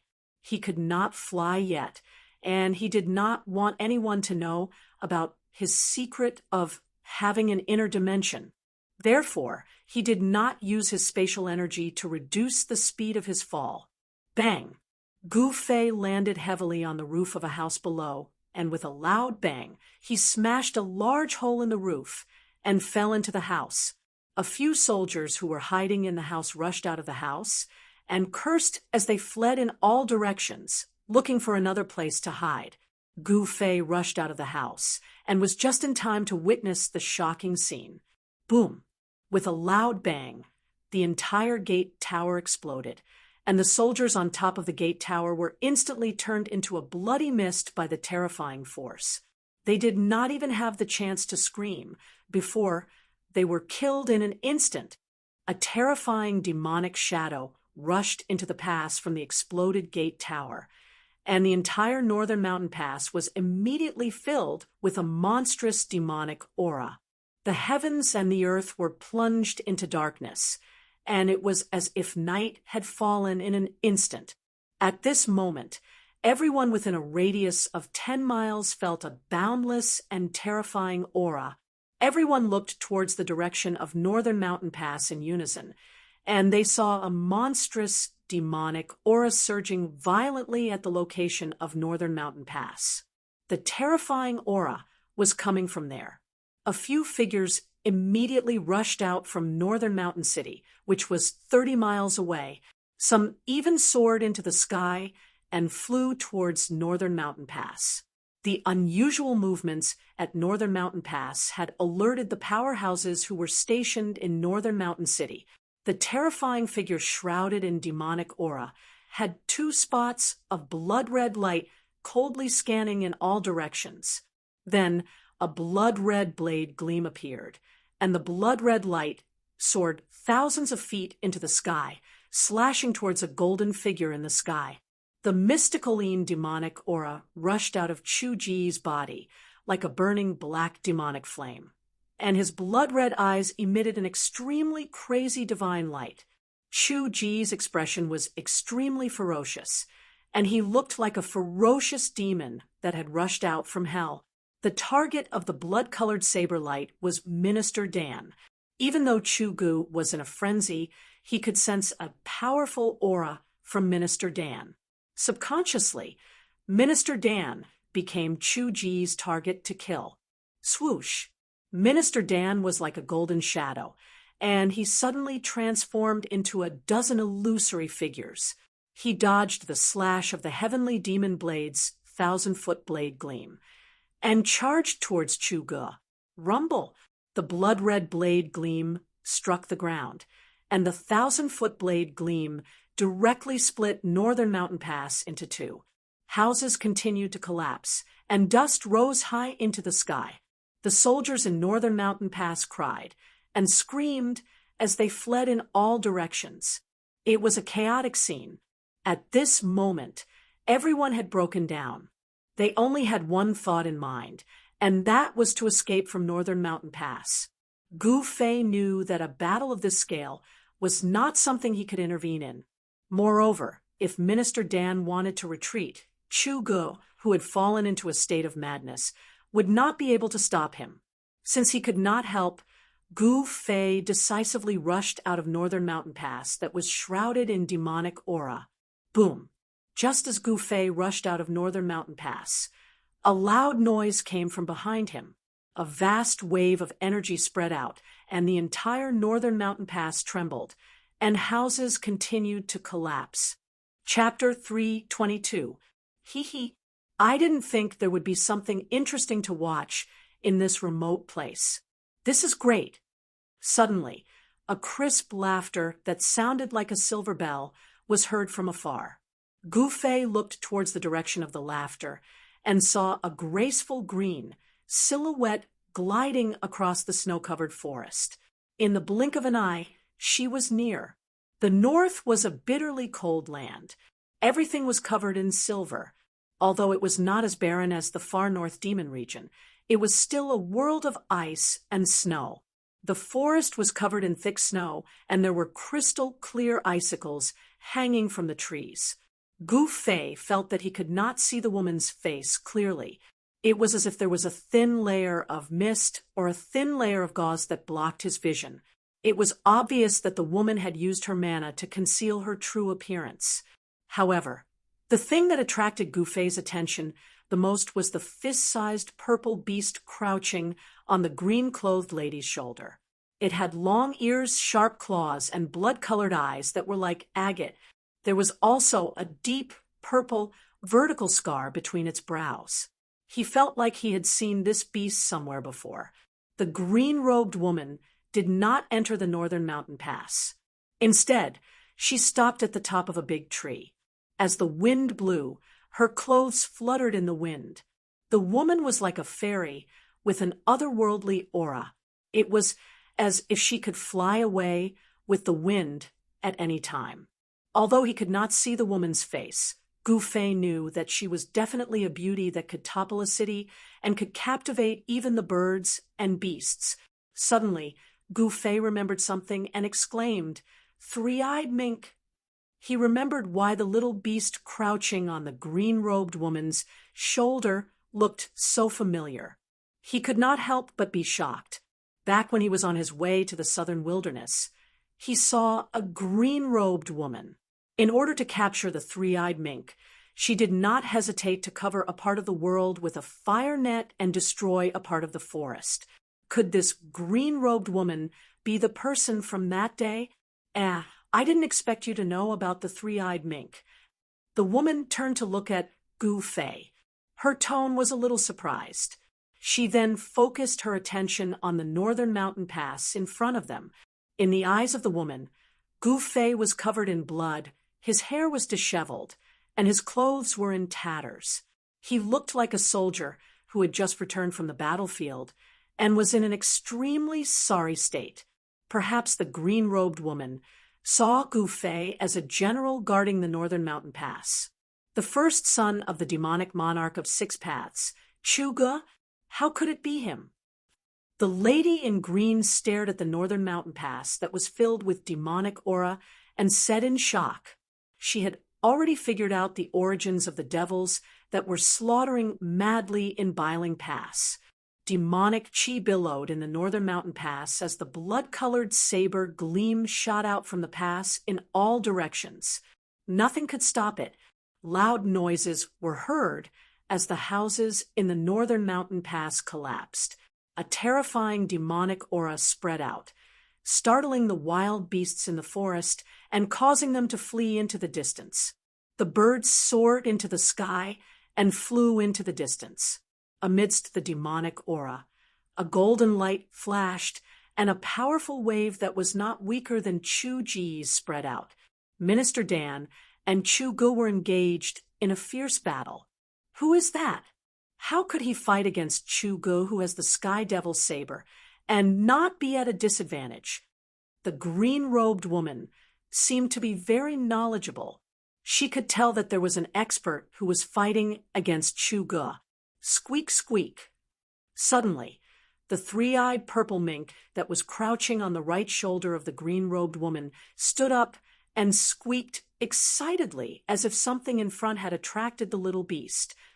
Hee, do you want to play too? The green-robed woman patted the little beast's head and said with a smile, then you can go. The green-robed woman seemed to dote on the little beast. The little beast seemed to understand the green-robed woman's words and squeaked happily. It leaped down from the green-robed woman's shoulder and turned into a purple ray of light, charging into the northern mountain pass. The green-robed woman had no intention of making a move. She quietly stared at the surging demonic aura in front of her. At that moment, a whooshing sound came from the sky. With a piercing sound, a green divine rainbow streaked across the sky like a meteor shooting down towards the northern mountain pass. How dare you destroy the northern mountain pass? Aren't you afraid of stirring up a war between the righteous and the evil? The newcomer swept away the layers of demonic aura and charged into the northern mountain pass. The expert from the northern mountain pass had arrived. The loud voice could be heard from tens of miles away. It shook the snow in the snow forest and caused Gu Fei's blood to boil, and his face flushed red. The peerless expert of the Imperial Void Realm was truly terrifying. His voice was like a bell that shook one's heart. The green-robed woman did not react. She seemed to have completely ignored the terrifying sound wave from the peerless expert. She stood calmly on the top of the tree. Chu Ge, is that you? A cry came from the northern mountain pass that was filled with demonic aura. The peerless expert who had just charged into the northern mountain pass seemed to be shocked. Chu Ge, have you lost your mind? The expert roared in anger. There was a flash of blood in the demonic aura. He seemed to be in great trouble. He really has lost his mind. Let's work together to take him down. Minister Dan's voice was heard. Minister Dan of the Taishan sect? All right, let's work together to take down this demon, the peerless expert said. Boom! A terrifying wave of energy suddenly burst out from the northern mountain pass. It was like a huge wave of energy that spread out. The gate that connected the northern mountain pass to the northern mountain pass collapsed, and dust flew into the sky. The peerless expert attacked with all his might. The power was earth-shattering. The 10-feet-tall city wall was like snow under the scorching sun. It was instantly pushed down by the surging energy storm. Dozens of figures rushed out from the northern mountain pass. The people who rushed out were the soldiers of the Yen Kingdom who were guarding the northern mountain pass. Most of them were affected by the battle between Minister Dan and Chu Ge. There were countless casualties, and less than 50 of them rushed out from the northern mountain pass. However, the dozens of soldiers who rushed out of the northern mountain pass were not able to escape their tragic fate. Wisps of black qi seeped out from their bodies. It was the Xianin demonic qi. The eyes of the soldiers turned blood red. Demonic tattoos appeared on their faces and hands. It was as if there were thousands of little insects crawling under their skin. It was extremely terrifying. Hee, roar! The soldiers who rushed out of the northern mountain pass screamed in pain as if they had gone mad. Their hands constantly scratched and tore at their bodies. Their heads and scalps were torn off, and their flesh was a bloody mess. Then, the dozens of soldiers began to fight in a frenzy on the snowy ground. These soldiers were just ordinary people. It was difficult for them to resist the invasion of the demonic aura. They had been demonized and lost their rationality. They had become demonic creatures that did not know pain or life or death. Ashes to ashes, dust to dust. Rest in peace. The green-robed girl flicked her hands, and dozens of sparks flew out from her hands. They crossed a distance of hundreds of feet and accurately hit the bodies of the dozens of demonic soldiers. Boom! Almost at the same time, the dozens of soldiers were engulfed in flames. In the blink of an eye, the dozens of soldiers were turned into ashes. Gu Fei looked at the scene in shock. He was extremely shocked. What kind of fire was this? It was so domineering that it burned a person into ashes in an instant. Swoosh, swoosh, swoosh. Just as the green-robed girl killed the dozens of demonic soldiers, 5 or 6 figures rushed over from the main road to northern mountain city. A powerful aura immediately spread over. Gu Fei felt that none of these people's cultivation was lower than his. Where did so many masters come from? Gu Fei could not help but be shocked. He did not know that northern mountain city guarded the main road from the northern demonic region to the central plains. There were often masters standing guard in the city to deal with sudden incidents. Northern Mountain Pass and Northern Mountain City were the first checkpoints from the northern demonic region to the central plains. Not only did the Northern Yen Empire pay attention to them, but the cultivation world also paid close attention to them. Not only did they have to guard against demonic creatures from the northern demonic region, they also had to prevent large numbers of demonic cultivators from the northern demonic region from entering the central plains.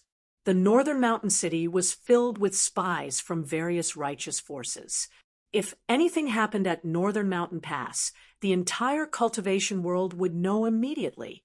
The 5 or 6 figures that rushed over from the main road stopped in the distance. Everyone stared in shock at Northern Mountain Pass that was shrouded in demonic aura. No one dared to move forward. The battle within Northern Mountain Pass was no longer something they could interfere with. People continued to rush over from the main road. Soon, more than 10 people gathered in the snow forest. None of these people were weak. They were at least in the transcending mortality stage. Gu Fei felt that some of them had even reached the 8th or 9th heaven of the transcending mortality stage.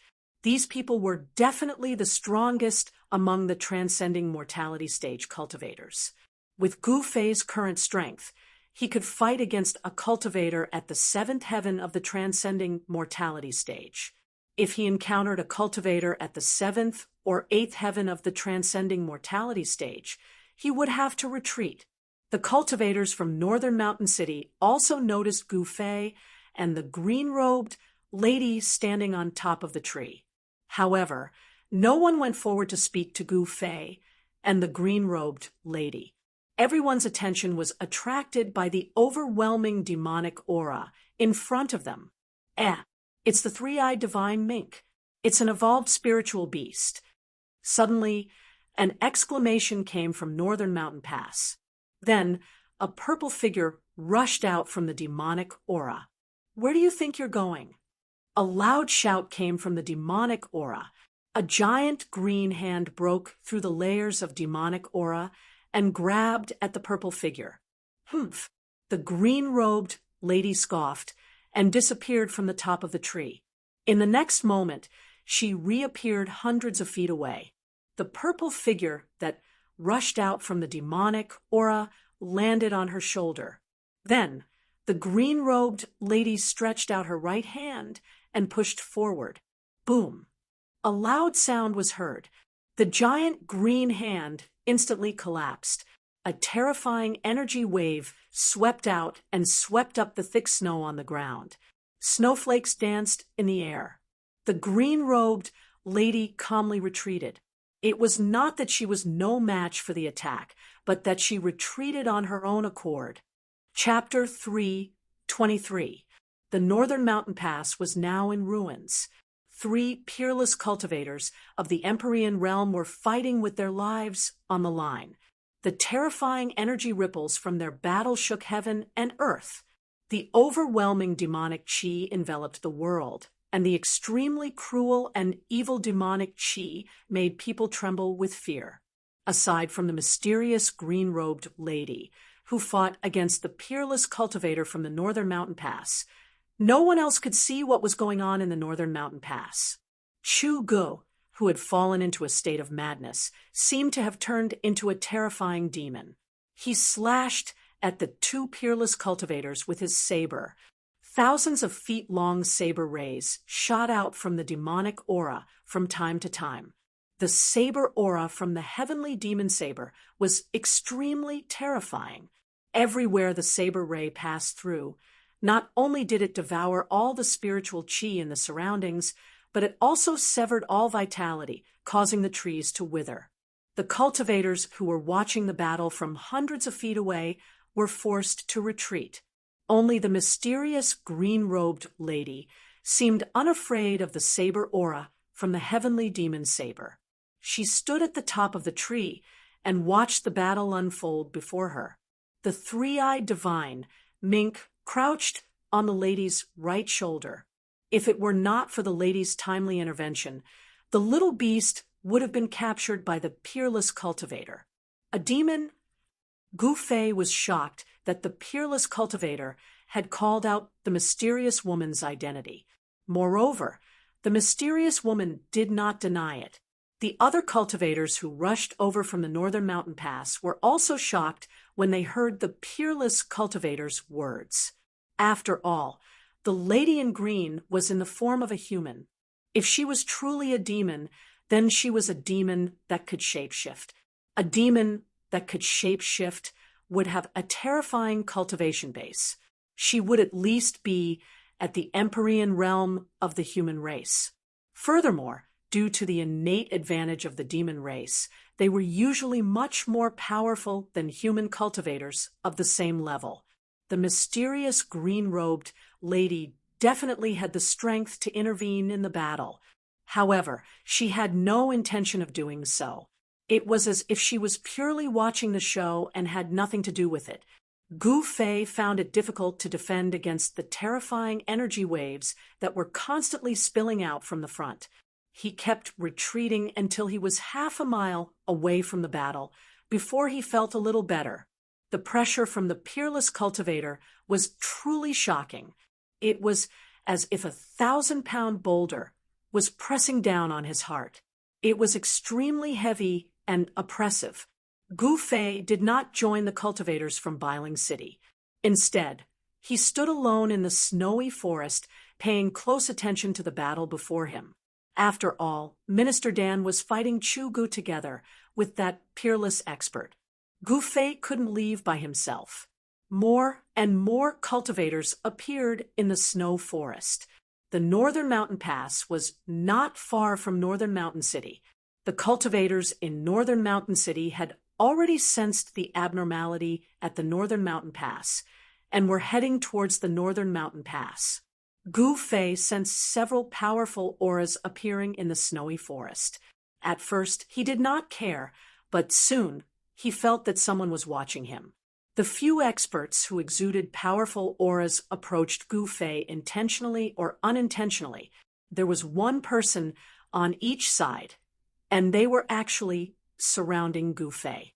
Who are these people? Gu Fei's heart trembled. The 4 people who were slowly approaching him seemed to be no weaker than him. Gu Fei moved carefully in the snowy forest. He moved towards the person on the left who seemed to be the weakest. He had no chance of winning against 4 people alone. Everyone's attention was attracted by the battle before them. No one noticed the silent scene that was happening in the snowy forest. Swoosh! Gu Fei suddenly pushed off with both feet on the snowy ground and flew towards the person on the left. While he was in the air, his right hand had already pressed forward. Rumble! There was a violent tremor. Surging golden yuan qi surged out from Gu Fei's right hand. The violent power shook the void. A large golden hand quickly appeared and pressed towards the person. The distance between the two was less than 300 feet. Gu Fei pounced like a tiger pouncing on its prey. In an instant, he pounced more than 200 feet forward. And then, when he was less than 4 feet away from the person, he directly struck out with his palm. Gu Fei's movements were extremely fast. The other 3 didn't expect Gu Fei to suddenly be in trouble and were stunned for a moment. By the time they regained their senses, Gu Fei had suddenly launched a palm strike at the person on the left with the weakest cultivation. 1,000 blades and 10,000 swords. That person let out a soft shout. A dazzling golden light burst out from his body, like a sun had fallen into the snowy forest. His hands drew a mysterious trajectory in the void. A golden light spread out, like a golden wave, towards Gu Fei's palm of light. Amidst the surging golden waves, tens of thousands of saber and sword shadows quickly condensed. Like tens of thousands of saber and sword shadows, they fiercely slashed out. Boom! With a loud bang, the endless golden swords and sabers collided with the palm of light. The aftershock spread in all directions, and the trees near the 2 of them were directly shattered into splinters that flew all over the sky. The thick snow on the ground was rolled up by the mighty waves of air, revealing the soil under the snow. 5 elements magical power. You are from the Beitang clan. Gu Fei recognized the terrifying magical power of this person at a glance. He did not retreat. Instead, he strode forward. He sent out another palm strike, and the man was pushed back by the violent force of the palm strike. His mask was wet, and it was obvious that he had suffered internal injuries. These 4 masters did not show their true faces. Their faces were covered with black scarves. Gu Fei could already see that among these 4 people there was a graceful young woman dressed in white. Just as Gu Fei was about to charge out of the encirclement after forcing that person back with an absolute advantage, the masked woman moved. Swoosh! She directly disappeared on the spot. The next moment, she directly crossed a distance of tens of feet and appeared behind Gu Fei. Without saying a word, the veiled woman waved her hand, and a dazzling golden blade of light shot out. It was like a golden heavenly blade that slashed down on Gu Fei Li. The terrifying power of the divine ability seemed to draw in the power of the metal element between heaven and earth. The nearby spiritual qi seemed to be sucked dry in an instant and gathered on the golden blade of light. Roar! Gu Fei shouted angrily. A powerful force suddenly burst out from his body. He used the 8 desolation steps. It was as if he had teleported. In an instant, he rushed forward more than 300 feet. Bang! The unparalleled golden, light blade fiercely struck the ground. The snow mixed with the soil was sent flying, and a 10 feet deep trench appeared on the ground. At this moment, the other cultivators in the snow forest had already sensed that something was wrong. However, no one cared about the battle between Gu Fei and the four people. Battles between cultivators were too common. However, a battle between peerless masters was rare. No one would miss it. It was very beneficial for cultivators in the transcending mortality realm to be able to watch a battle of this level. They might be able to comprehend many things from it, which would be very helpful for their cultivation to have a breakthrough, especially for cultivators in the 8th or 9th heaven of the transcending mortality realm. Just as Gu Fei dodged the masked woman's slash, a tall man who was approaching Gu Fei from the right took out a black bow that was surrounded by a black aura. It was a ghost bow that was refined with black bones. The entire bow looked like a spine. The black aura was not devil chi, but the eerie and terrifying occult ghost chi. The tall man in black pulled the bowstring of the black bone ghost bow in his hand. The pitch-black ghost bow glowed with a faint black light. The spiritual energy of heaven and earth surged towards the ghost bow. A faint black arrow appeared as the ghost bow was pulled. A powerful wave of energy spread in all directions with the tall man as the center. The tall man was immediately surrounded by a dense ghost chi, as if he had turned into the 9 serenities of hell. Gu Fei felt the danger.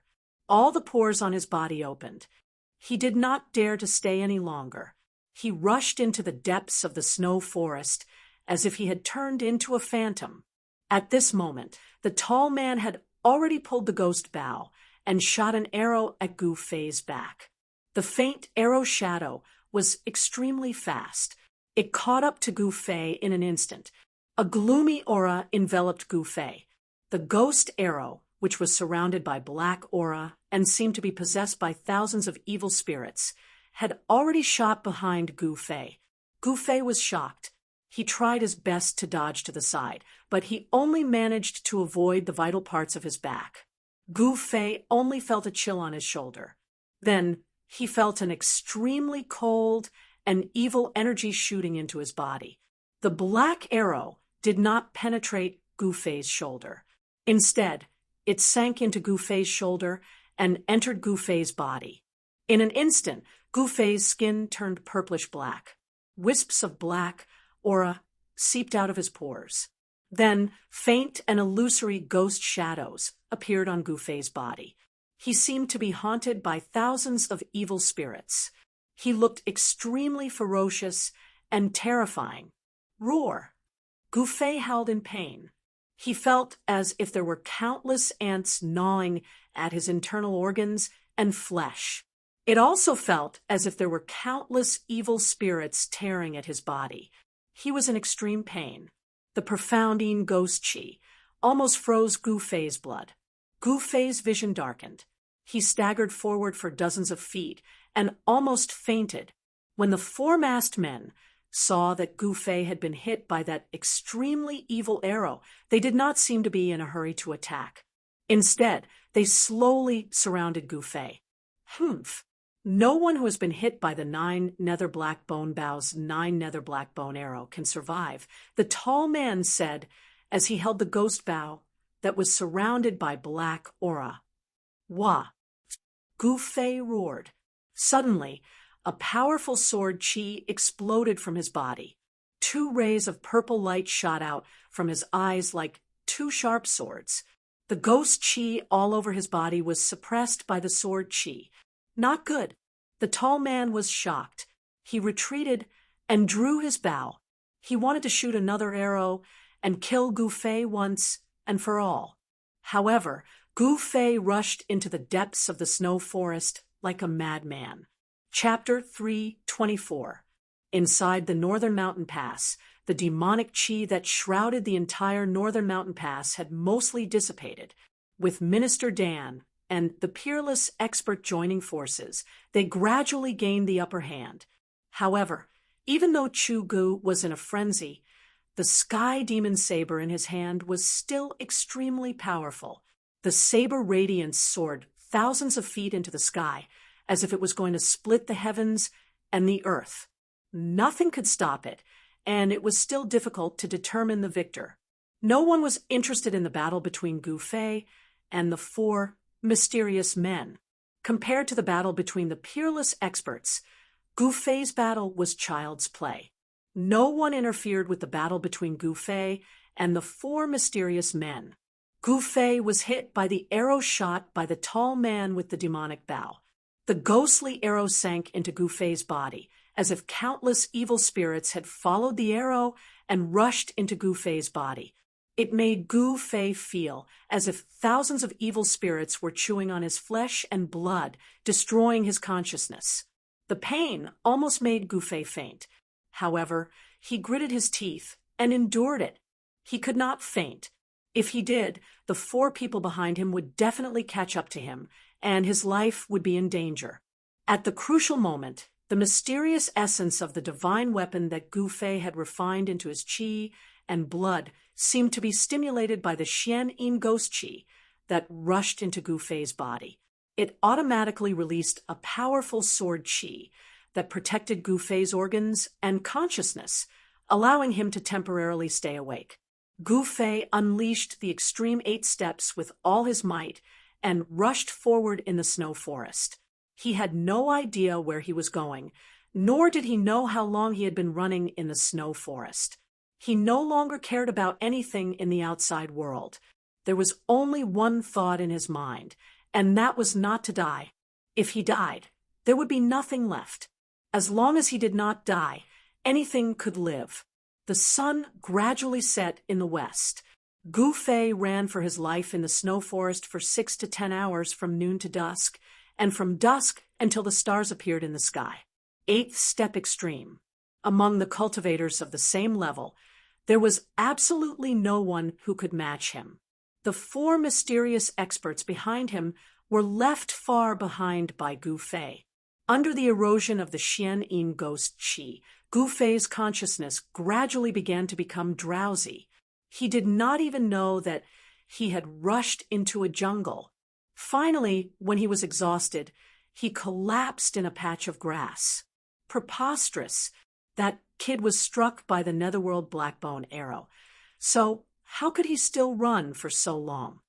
Within the snow forest, 4 figures were following the tracks that Gu Fei had left on the snow. They were moving at an incomparably fast speed on top of the thick snow. Boss Dongfang, your 9 nether black bone, bow can't be an imitation, right? The 4 of them stopped under a big tree. The masked woman in white glanced at the bone bow in the hands of the tall man and said indifferently, "Bei Tang Yu, do you want me to shoot an arrow at you?" The tall man said unhappily. As he spoke, he actually pulled the string of the black bone bow in his hands. It was as if a ferocious spirit was vaguely roaring within it. "All right, can the 2 of you work together peacefully for once? I don't care if you kill that kid or not. However, if that kid doesn't die, you won't have a good life." A middle-aged man in purple with a black saber on his back said impatiently. He was also masked and had a strand of silver on his forehead. "Humph." The tall man that the masked woman called Boss Dongfang coldly snorted and put down the black bone bow in his hands. The tracks that Gu Fei had left behind on the snowy ground were very obvious. Therefore, these people were not in a hurry to chase after him. This was because Gu Fei had been struck by the netherworld black bone bow. Boss Dongfang was right. Ever since the netherworld black bone bow had been refined by that powerful ghost cultivator, no one had been able to escape with their lives from the netherworld black bone arrow. The netherworld black bone bow was not very famous in the cultivation world of the Tunglong continent. However, in the ghost palace of Plentiful City, It was an extraordinary ghost cultivator magic tool. Legend has it that when the netherworld blackbone bough was refined, the powerful ghost cultivator did not hesitate to slaughter the people of an entire town. He extracted the souls of tens of thousands of people and smelted them into the ghost bough. Network, the souls of those people were smelted into the ghost bough. Not only did they never come back to life, they were also used to slaughter living beings day and night.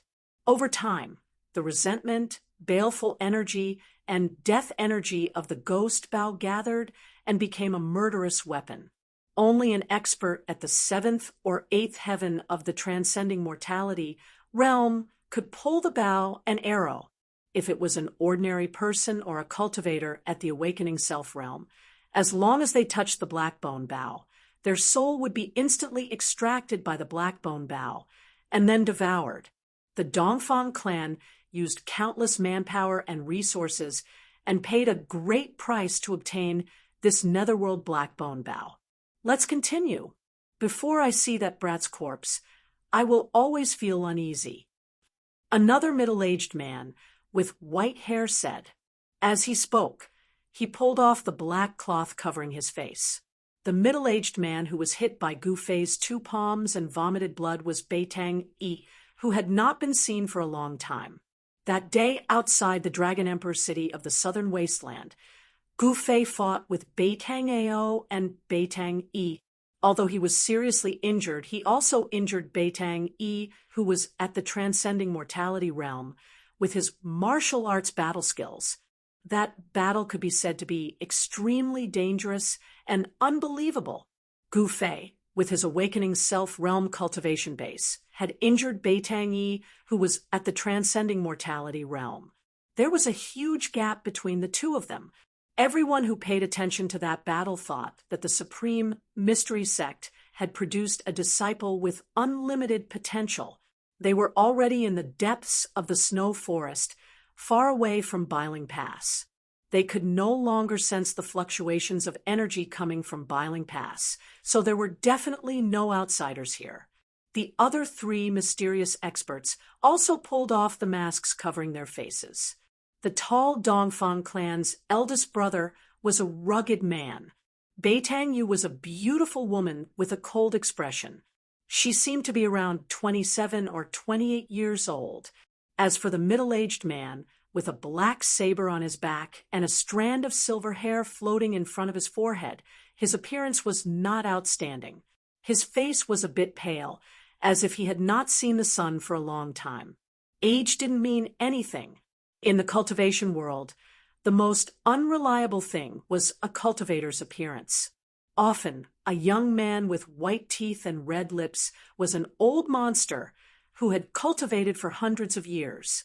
Obviously, the Beitang clan and the Dongfang clan already knew that not only did Gu Fei not die in the virtual sky world, but he had also come out. The two experts of the Beitang clan, the eldest brother, and the middle-aged man with the saber continued to follow the traces left by Gu Fei. After walking for hundreds of miles, they noticed that the ice and snow around them gradually decreased. Vegetation began to appear on the ground, and some large stones could be seen everywhere on the snowy ground. The forest became lush. After chasing for more than 100 miles, the shadows of the ice and snow could no longer be seen. Beitang Yu and the others entered a dense forest where ferocious beasts could be seen everywhere. What's going on? Dongfang clan's eldest brother and the others became cautious. Something's wrong. Beitang Yu glanced around, her cold face revealing a solemn expression. She faintly felt that there seemed to be something wrong in this forest. The four of them gradually slowed down, and the traces left by Gu Fei in the forest gradually decreased. If it weren't for the 9 nether blackbone bough in Dongfang clan's eldest brother's hand, which could sense the mysterious ghost aura in the air, they would have long lost the direction in which Gu Fei escaped. We're not going south. There shouldn't be a forest here. The middle-aged man with the saber said in a deep voice. Everyone was shocked when they heard that. That's right. They weren't going south. The area thousands of miles north of the Northern Yen Empire was a world of ice and snow. It was impossible for a forest to appear. They seemed to have broken into a mysterious place. The weather here was pleasant, and there was no ice and snow. Birds and beasts could be seen everywhere in the forest. It seemed to be an oasis full of vitality. Beitang Yu and the others, however, couldn't feel happy. They had entered an unknown area, and they had no idea what unknown dangers there were. "Do we still want to chase?" The middle-aged man with the saber said. Entering a forest that shouldn't have appeared for no reason made him feel a little uneasy. "Of course. If he's dead, I want to see his corpse." Beitang Yi said with a resolute tone, glancing at the middle-aged man with the saber. If they didn't take advantage of this great opportunity to kill Gu Fei, if Gu Fei didn't die, then their Beitang clan would be out of luck. Dongfang clan also had a reason to kill Gu Fei, so Dongfang clan's eldest brother also nodded. Only the higher-ups of Dongfang clan knew what happened in the virtual sky world. "That brat must die." Dongfang clan's eldest brother was also one of the insiders. "Hee. If you want to chase, I don't have any objections, but I can't accompany you," the middle-aged man with the saber suddenly said with a low chuckle. Dongfang clan's eldest brother, and the others couldn't help but change their expressions. Dongfang clan's eldest brother said with a sullen expression, "Old Hey, what do you mean?" "I don't mean anything. If you want to kill that brat, it's your two clans' business. It's not worthwhile for me to offend the master of this place," the middle-aged man with the saber said coldly. The middle-aged man with the saber seemed to have realized something, but he was just an outsider. He wasn't stupid enough to take risks for Dongfang clan and Beitang clan. "What? The master of this place?" Dongfang clan's eldest brother and Beitang, you couldn't help but be shocked. At this time, a crisp laughter came from the depths of the forest. In the dark night, it seemed so abrupt, and everyone was shocked. "He's right. If you're tactful, you should leave immediately." The crisp and sweet-sounding voice rang out again. Judging from the voice, it seemed to be the voice of a young girl. "We're looking for an injured friend. After we find him, we'll naturally leave." Beitang Yu said. Everyone immediately understood Beitang Yu's intention. "That's right. We have no intention of offending the master of this place. Have you seen our friend?" Dongfang clan's eldest brother said. Although he looked like a straightforward man, he was no less attentive than a woman. Chapter 325. Under the night sky, the northernmost city of Northern Yen, Biling City, was brightly lit. Cultivators were constantly entering and exiting the city gate. The atmosphere in Biling City was oppressive. It was as if a storm was brewing, shrouding the entire city. Biling City had not been so lively for many years. The battle during the day had attracted the attention of the entire cultivation world of the Tunglong continent. Cultivators who received the news gathered at Biling City from all directions. The news of a demon coming out from the far north demonic zone had not only killed all the guards at Biling Pass, but also completely destroyed Biling Pass. The news of him fighting with two peerless experts had already spread throughout the city. At night, the inns and restaurants in Biling City were bustling with activity. A large number of cultivators had rushed into Biling City, and almost all the inns in the city had been booked. Some of the big sects and forces even spent a lot of money and booked the entire inn. The happiest people in Biling City were probably the innkeepers. It was easy to earn money from cultivators. After all, cultivators were pursuing the path of immortality. They did not care much about money. In the bustling eastern area of Biling City, there was the largest, tallest, and best restaurant in the city. Every floor of the restaurant was fully occupied. Everyone was toasting and chatting about the past and present. The atmosphere was extremely lively. However, the most popular topic was the battle between the three peerless experts at Biling Pass during the day. Elderchin, have you heard? The demon from the other side of the abyss of immortals and demons is coming out. No way. I heard that the demons from the other side of the abyss of immortals and demons have an agreement with the cultivation world of the Central Plains. They are not allowed to come out at will. Would the demons from the far north demonic zone dare to break the agreement? Hee, didn't you see? The number of cultivators in the city is several times more than during the day. It seems that all the major forces of the cultivation world of the Central Plains are here. I'm afraid they are going to start a war with the demons from the far north demonic zone. It can't be. The ones who spoke were two middle-aged cultivators in green robes. Most of the people outside the hall were cultivators. Although they spoke very softly, many people still heard them. Miss, is what they said true? If you bring this servant along during the day, this servant can also experience those so-called peerless experts. In the private room, a green-clothed woman was drinking by herself. Beside her stood a young maid. This little maid was wearing a light green dress.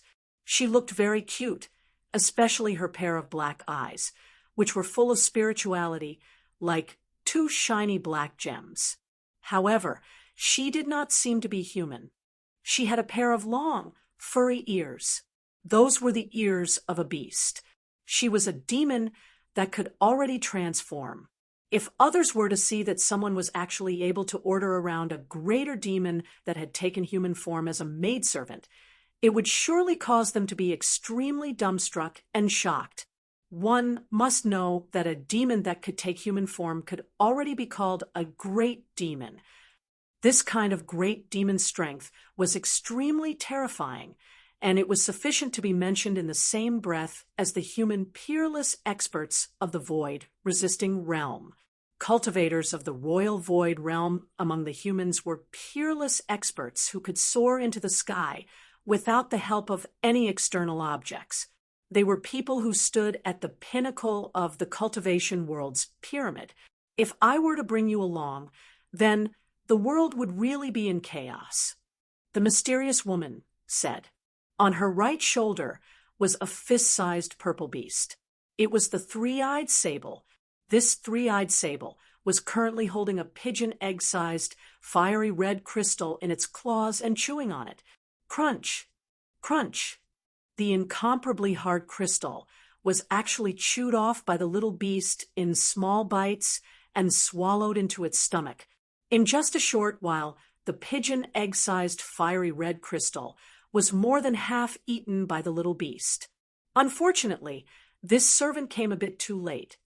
The little maid said with disappointment, "It's not too late. Something seems to have happened to that demon Chuga. He has fallen into madness and fled into the depths of the snow forest. If you want to find someone to fight with, you should still be able to find him." The green-clothed woman said indifferently, "Network, really? Then I'm going." When the little maid heard this, her eyes immediately lit up. She seemed to be extremely excited. Then the space distorted, and the little maid disappeared from the private room. This little girl's ability to control the void is becoming more and more proficient. It doesn't seem to be a bad thing to let her play with those experts. The green-clothed woman said. Even in the private room, her face was still a blur. She still used her magic power to conceal her true appearance. At this time, she suddenly put down the wine jug in her hand. The faint conversation in the private room next door had attracted her attention. In the private room next door, someone had used a small spell to block out sound. However, this small spell was completely useless against the green-clothed woman. As long as she wanted to, she would definitely be able to hear everyone in the private room. Why haven't Uncle and the others returned yet? Could it be that even the four of them couldn't kill that brat Goofy? A voice sounded from the private room next door. Brother, don't worry. With Uncle and the others here, even if that brat has 3 heads and 6 arms, it will be difficult for him to escape with his life. Another voice sounded, as if comforting the person who had just spoken. The green-clothed woman could hear that although the tone of the second person was calm, it was also slightly nervous. What's going on with you 2 brothers? My aunt is the person in my Beitang clan who has the highest hope of breaking through to the void-controlling realm in the past 100 years. With her cultivation, could it be that she's still able to let that kid escape? Another person spoke out. Beitang Ao, you should know that if that person doesn't die, our 2 families won't have a good life. The first person who spoke seemed to be a little displeased with the other person's disapproval. Hee, Dongfang Chun, you 2 brothers seem to have formed an irreconcilable enmity with that brat. When he comes back, I'm afraid the first thing he will do is to settle the score with you. It's not my turn yet. Beitang Ao said with a sneer. If it wasn't for the Dongfang brothers adding fuel to the fire, in fact, the enmity between Beitang Ao and his nephew and Gu Fei was not irreconcilable, and it would not have become so irreconcilable. The 3 young cultivators in the private room next door were the Dongfang brothers and Beitang Ao. What do you mean by that? Dongfang Chen said in a deep voice. His tone was frighteningly cold. He seemed to have been angered by Beitang Ao's words. All right, all of you talk less. Right now, we should unite and solve this big problem in front of us. Dongfang Long advised. Humph! Beitang Ao sneered and no longer spoke. You... Dongfang Chun was furious. This Beitang Ao was looking down on others too much. Everyone's strength was about the same, but Beitang Ao was as arrogant as his name suggested. This made Dongfang Chun very unhappy. Brother, Dongfang Long said again. I know. I won't lower myself to the same level as some people. Dongfang Chun said. The people in the private room next door seemed to be very unhappy. Everyone was silent. After a while, the 3 young cultivators left the restaurant on bad terms. The human world is really complicated. You and I are deceiving each other. It's not like us demon race, where everything is based on strength. It's much simpler. The green-robed woman reached out her hand and touched the small head of the purple marten on her shoulder and lightly said, At this time, the 3-eyed marten had already chewed all the fiery red crystal in its claws. Its eyes were half closed, and it leaned comfortably on the neck of the green-robed woman. It was certainly not a coincidence that the Dongfang brothers and Beitang Ao came to Bailing City. It could even be said that they had been preparing for this assassination for several months. It turned out that half a year ago, the head of Taishan sect, Daoist Xiantian, and several elders of the sect, who had long been indifferent to worldly affairs, used the primordial spirit lamp left by Gu Fei as a guide. They used the 3 realms 6 paths soul-searching technique and learned that not only was Gu Fei not trapped in the virtual sky world, but he had also come out. In the past 2 or 3 years, Gu Fei's primordial spirit lamp had not been extinguished, which had become a worry for Dongfang Chen. If he hadn't stopped them in the space passage, Gu Fei would not have been trapped in the virtual sky world. As long as Gu Fei's primordial spirit lamp was not extinguished, he could not have a moment of peace. Among his fellow disciples, eldest senior brother Li Lingfeng, and the head's disciple Ziyu, as well as some disciples from other branches who were originally inferior to him, had already broken through the shackles of the self-awakening realm, successfully condensed their core of the way, and broke through to the transcending mortality realm. Dongfang Chun, on the other hand, was restless. It was difficult for him to devote all his attention to cultivation, and it was difficult for his cultivation to advance. In the past 2 or 3 years, he had watched his fellow disciples successfully reach the core formation realm, but he himself was blocked at the last hurdle of the self-awakening realm. This made Dongfang Chen very ashamed. If Gu Fei did not die, his worry would not go away. His cultivation would probably always be shackled at the self-awakening realm, unable to advance even an inch. When he learned that Taoist Xiantian had sent Dan Qingzi with the primordial spirit lamp to go down the mountain to find Gu Fei, Dongfang Chen immediately took action.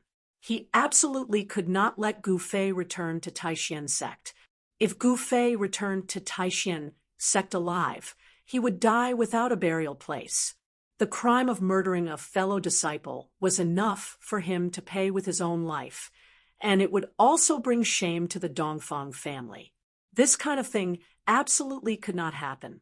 That was how the four mysterious experts had ambushed Gu Fei and killed him outside Biling Pass.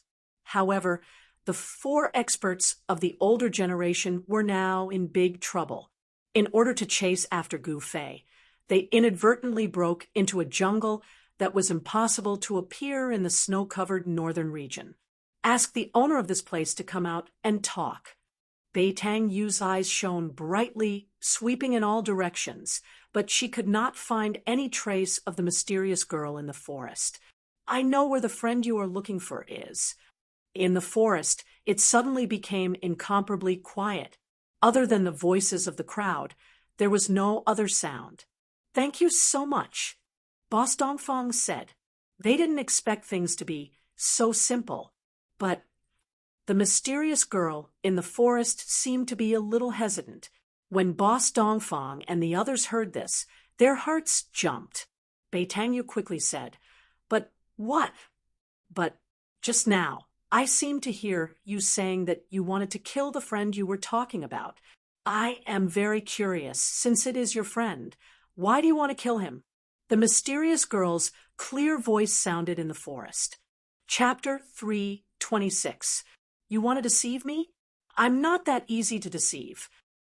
In the darkness of the night, the girl's clear and melodious voice resounded from within the forest. She seemed to be angry.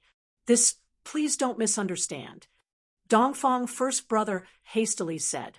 At the same time, he signaled to the three people standing beside him with his eyes.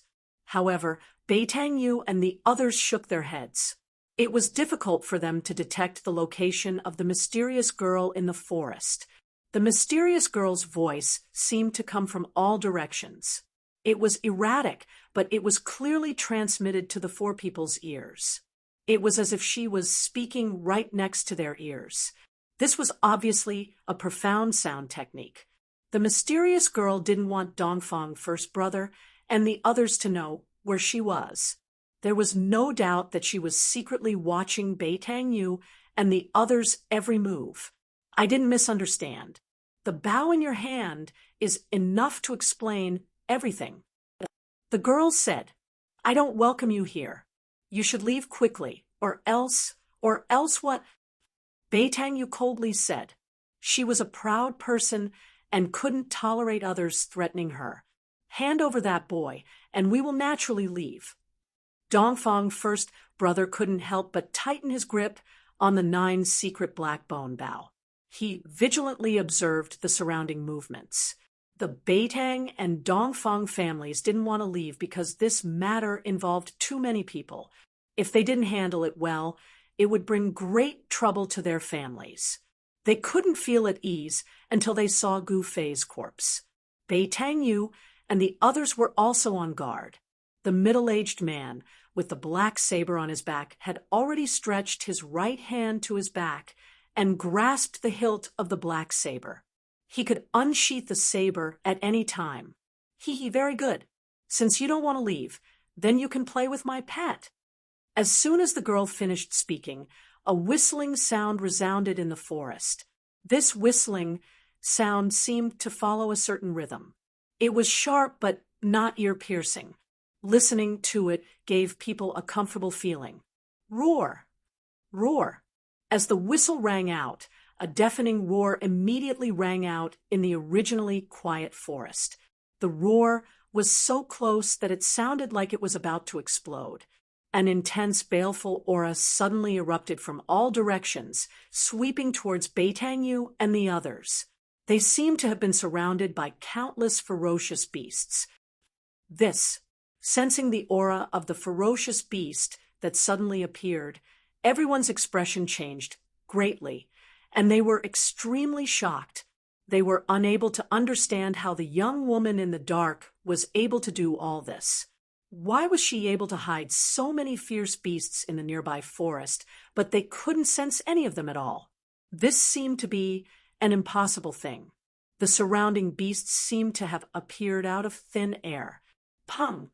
A golden light suddenly shot out from the forest in front of them. A giant golden wolf with wings on its back rushed out. The wolf's body was about 2 zhang long and nearly 1 zhang tall. Its entire body was flashing with a golden light, and a pair of golden wings that were about 4 to 5 zhang long spread out, stirring up gusts of wind. The golden fur flickered with a sparkling luster, as if it was cast out of gold. A bizarre energy fluctuation flowed on it, and a terrifying, ferocious might spread out from the giant wolf's body. After the golden divine wolf rushed out, its pair of ferocious and flickering bloody eyes never left Beitang and the others. Danger shrouded them. Humph! Beitang sneered. Then he took a step forward and directly threw a punch forward. A golden spiritual light surged out from his fist and rushed towards the golden divine wolf. At the moment when Beitang threw his punch, the grass and trees beside him were instantly crushed by the powerful force. Although everyone was unwilling to fight with the mysterious young woman who had not shown herself since the beginning, the current situation didn't allow them to do nothing. Awoo! The golden divine wolf let out a long howl towards the sky. Then it turned into a golden light and soared into the sky, avoiding Beitang golden fist. The forest below was destroyed in an instant, and branches and leaves fluttered in the air. The golden divine wolf in the sky opened its mouth and fiercely spouted a dazzling golden light towards Beitang below. The golden light emitted a powerful energy fluctuation. When Boss Dongfang and the others saw this, they were immediately startled. Quickly disperse. Swish, swish, swish. Boss Dongfang, Beitang and the middle-aged man with a blade on his back simultaneously rushed to the side. Roar! Beitang roared in anger. He didn't dodge. Instead, he took a step forward and threw his fists upwards to meet the golden light that was bombarding down from the sky. Boundless energy fluctuations were emitted from Beitang 2 fists. Using the 5 elemental divine ability, he aroused the power of the metal element among the 5 elements. The power of the metal element that was drifting in the world rapidly converged towards Beitang fists. Beitang fists seemed to have turned into 2 dazzling golden suns, illuminating the heaven and earth. The surrounding forest was unceasingly smashed by the mighty and terrifying energy. Boom! With a loud sound, a dazzling golden light burst out from the forest. The forest shook violently, and a wave of energy swept out from the center where the 2 terrifying energies collided. The powerful energy fluctuation wreaked havoc in the forest, and a large area of forest was instantly destroyed. Leaves fluttered in the air, and wood chips filled the sky. Under the cover of the burst of golden light, Beitang and the others, who were a step ahead to dodge, saw the terrifying figures in the nearby forest. However, the nearby vicious beasts didn't seem to have any intention to attack them. The young woman in the dark was controlling the forest. This wasn't good. The initiative was completely in the hands of the mysterious young woman in the dark. Rumble! The ground under Beitang Yi's feet shook violently. The soil cracked and collapsed downwards, and a huge pit appeared in the forest. The golden divine wolf was blasted into the sky. Everyone be careful! Dongfang Big Brother shouted loudly. At the same time, a formidable magical power fluctuation gushed out from his body, and an ancient bronze battle armor appeared on his body. Hand over that person. I don't want to hurt you. Dongfang Big Brother shouted in a deep voice. He knew that the mysterious young woman in the dark was watching their every move. The feeling of being spied on in the dark was very bad. Humph! Boasting shamelessly. Do you think that you can hurt me just because you have that ghastly big bow in your hand? The young woman's voice resounded again, and her words were filled with disdain. Awoo! At this time, a world-shaking wolf howl resounded from the sky. A terrifying energy fluctuation came down from the sky, shaking the heaven and earth. The golden divine wolf seemed to be an ominous beast of metal element, and it could manipulate the power of metal element. The huge divine wolf was emitting a dazzling golden light. The divine wolf turned into a golden rainbow and pounced towards Beitang Yi, who had just walked out of the big pit. Even Beitang Yu and the other experts were startled by its fiendish aura. This divine wolf wasn't simple. If it hadn't torn apart thousands of living beings, it wouldn't have been able to form such a fiendish aura. At this time, Dongfang Big Brother, who was standing on the top of the tree, pulled the 9 nether black bone bough in his hand. Black mist curled up around it. An endless profound ghost energy erupted from the black bone bough. As the 9 nether black bone bough was gradually pulled, the nearby spiritual energy began to crazily converge towards the 9 nether black bone bough, and it was quickly transformed into profound ghost energy. The spiritual energy here. At this time, everyone felt that the spiritual energy in this part of the forest seemed to be denser compared to other places. The spiritual energy converging towards the 9 nether black bone bough had condensed into a visible spiritual energy flow. A forest had appeared in the world of ice and snow in the north, and the nearby spiritual energy was so dense. Could it be that a spiritual vein was being nurtured under the ground here? Endless spiritual energy converged towards the 9 nether black bone bough, and was transformed into endless profound ghost energy. A black arrow condensed on the bowstring. Black mist lingered around Dongfang Big Brother's body, and it seemed as if there were thousands of ghosts and evil spirits faintly appearing. The ghostly shadows collided, and the entire 9 nether black bone bough emitted a jet black radiance. The pitch-black bone body emitted a frightening fluctuation that caused one's heart to palpitate. At this time, Beitang Yi's loud shout came from the side. The golden divine wolf had already descended from the sky like a golden meteor, and fiercely pounced towards Beitang Yi. Die! Beitang Yi threw a wild punch towards the golden divine wolf that was pouncing down from the sky. The wind was vast and mighty, and the golden radiance was like a wave that soared into the sky. The imposing manner was vigorous and unstoppable. The golden divine wolf that was pouncing down fiercely flapped its wings forward. Streaks of sharp golden radiance immediately shot out and collided with Beitang Yi's vast fist energy with a loud rumble. A ball of golden radiance, like the scorching sun, burst out in the sky and illuminated the entire mountain forest in a golden color.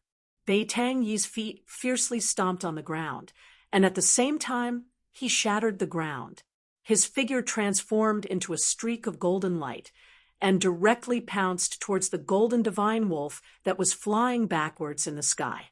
His right arm was like a heavenly blade, and a several-meter-long golden radiance swept across the sky diagonally towards the golden divine wolf. Awoo! The golden divine wolf let out a long howl and dodged the several-meter-long golden radiance with lightning speed.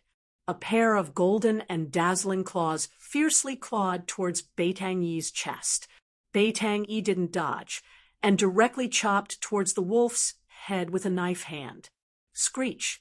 The golden divine wolf's sharp claws instantly tore the clothes in front of Beitang Yi's chest to shreds, and Beitang Yi's knife hand also blasted on the wolf's head without any fuss, and actually emitted the sound of metal colliding.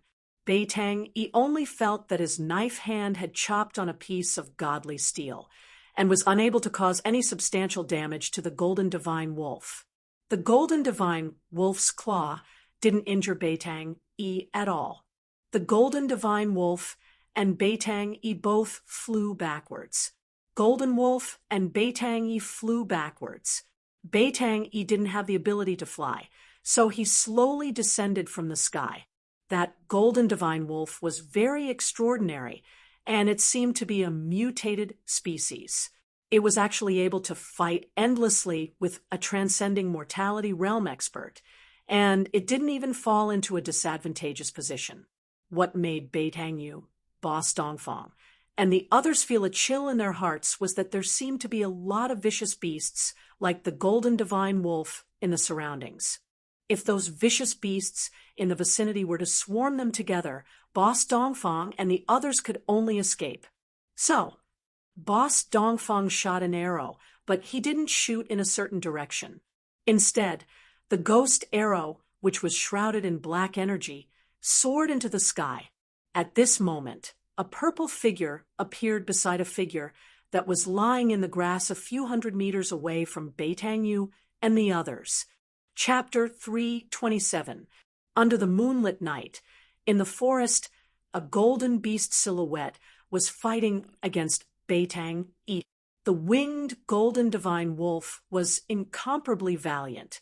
Its body, which seemed to be cast from gold, was emitting waves of incomparably fierce, baleful aura.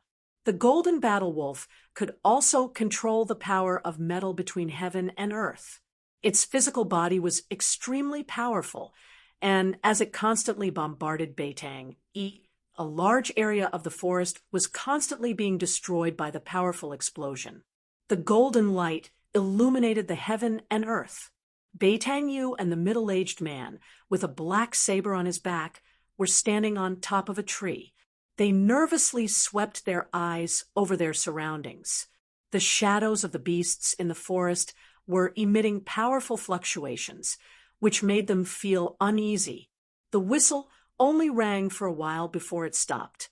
The shadows of the beasts in the nearby forest didn't attack Beitang-yu and the others, as if they were waiting for an order. At this time, the tall and big Boss Dongfang had already pulled open the 9 nether black bone bough. The spiritual chi in the surroundings was vast and mighty, unceasingly converging towards the man and the bough standing on top of the tree. The spiritual chi here seemed to be very dense. The spiritual chi that was converging towards the man and the bough had even formed a visible spiritual chi flow. When the endless spiritual chi converged on the 9 nether black bone bough, it was instantly transformed into profound yin ghost chi. Around Boss Dongfang's body, ghost chi lingered, gloomy and terrifying, as if he had turned into a ghost domain. The endless profound yin ghost chi condensed into a ghost arrow with black chi lingering around it. Boss Dongfang let go of the arrow. Whoosh! The ghost arrow soared into the sky, emitting a dreadful whistling sound like the wailing of ghosts. It flew towards the southeast corner, leaving behind a black shadow in the void. Although Boss Dongfang didn't know the exact location of the girl in the dark, the profound yin ghost arrow was able to sense the ghost chi on Gu Fei's body. Boss Dongfang didn't want to make a move against the mysterious girl in the dark. His arrow wasn't used to deal with the mysterious girl, but to kill Gu Fei. A purple figure appeared next to Gu Fei, who had fainted in the grass when eldest brother Dongfang shot the arrow. Just then, a sharp, ear-piercing sound that sounded like the howls of thousands of ferocious spirits rang out from the sky. "What is that?" The purple figure hurriedly looked in the direction of the voice. The moonlight shone on this person's face. Her skin was creamy white, her eyes were like autumn water, her nose was straight, and her lips were red and moist. This was a young girl dressed in purple, so beautiful that it was suffocating. She was slender and elegant, her dress swaying gently in the night wind, and 2 purple hair ribbons hanging down her back. She was like a fairy from the 9 heavens who had descended to the mortal world. A trace of astonishment flashed in her limpid eyes. she saw an arrow wrapped in black chi flying towards the young girl. Humph! Those people are quite capable to be able to detect my position. A crafty smile appeared on the young girl's beautiful face.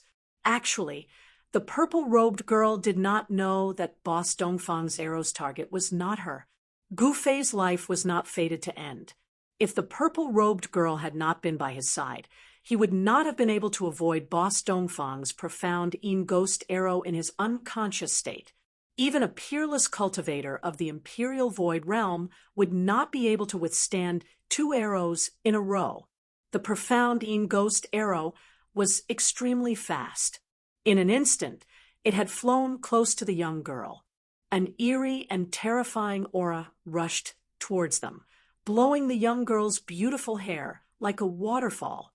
The purple-clothed girl pointed a finger, and a golden light immediately shot out from her slender jade-like finger. Bang! A muffled sound rang out, and the golden light instantly collided with the profound Yin Ghost arrow that was shot out. The profound Yin Ghost arrow exploded in an instant. The terrifying profound Yin Ghost chi, in an instant condensed into thousands of faint and illusory arrow silhouettes and shot towards the purple-robed girl and Gu Fei. One arrow silhouette had split into thousands of arrow silhouettes. This Boss Dongfang was quite impressive. The arrows that he had shot were not simply energy arrows that contained powerful profound Yin Ghost chi. Without a doubt, this arrow had been infused with his arrow will. Damn it! The purple-robed girl frowned, and a trace of displeasure flashed across her face. Then she formed a seal with her hand, and a large green net flew out from her body. It instantly unfolded and wrapped upwards.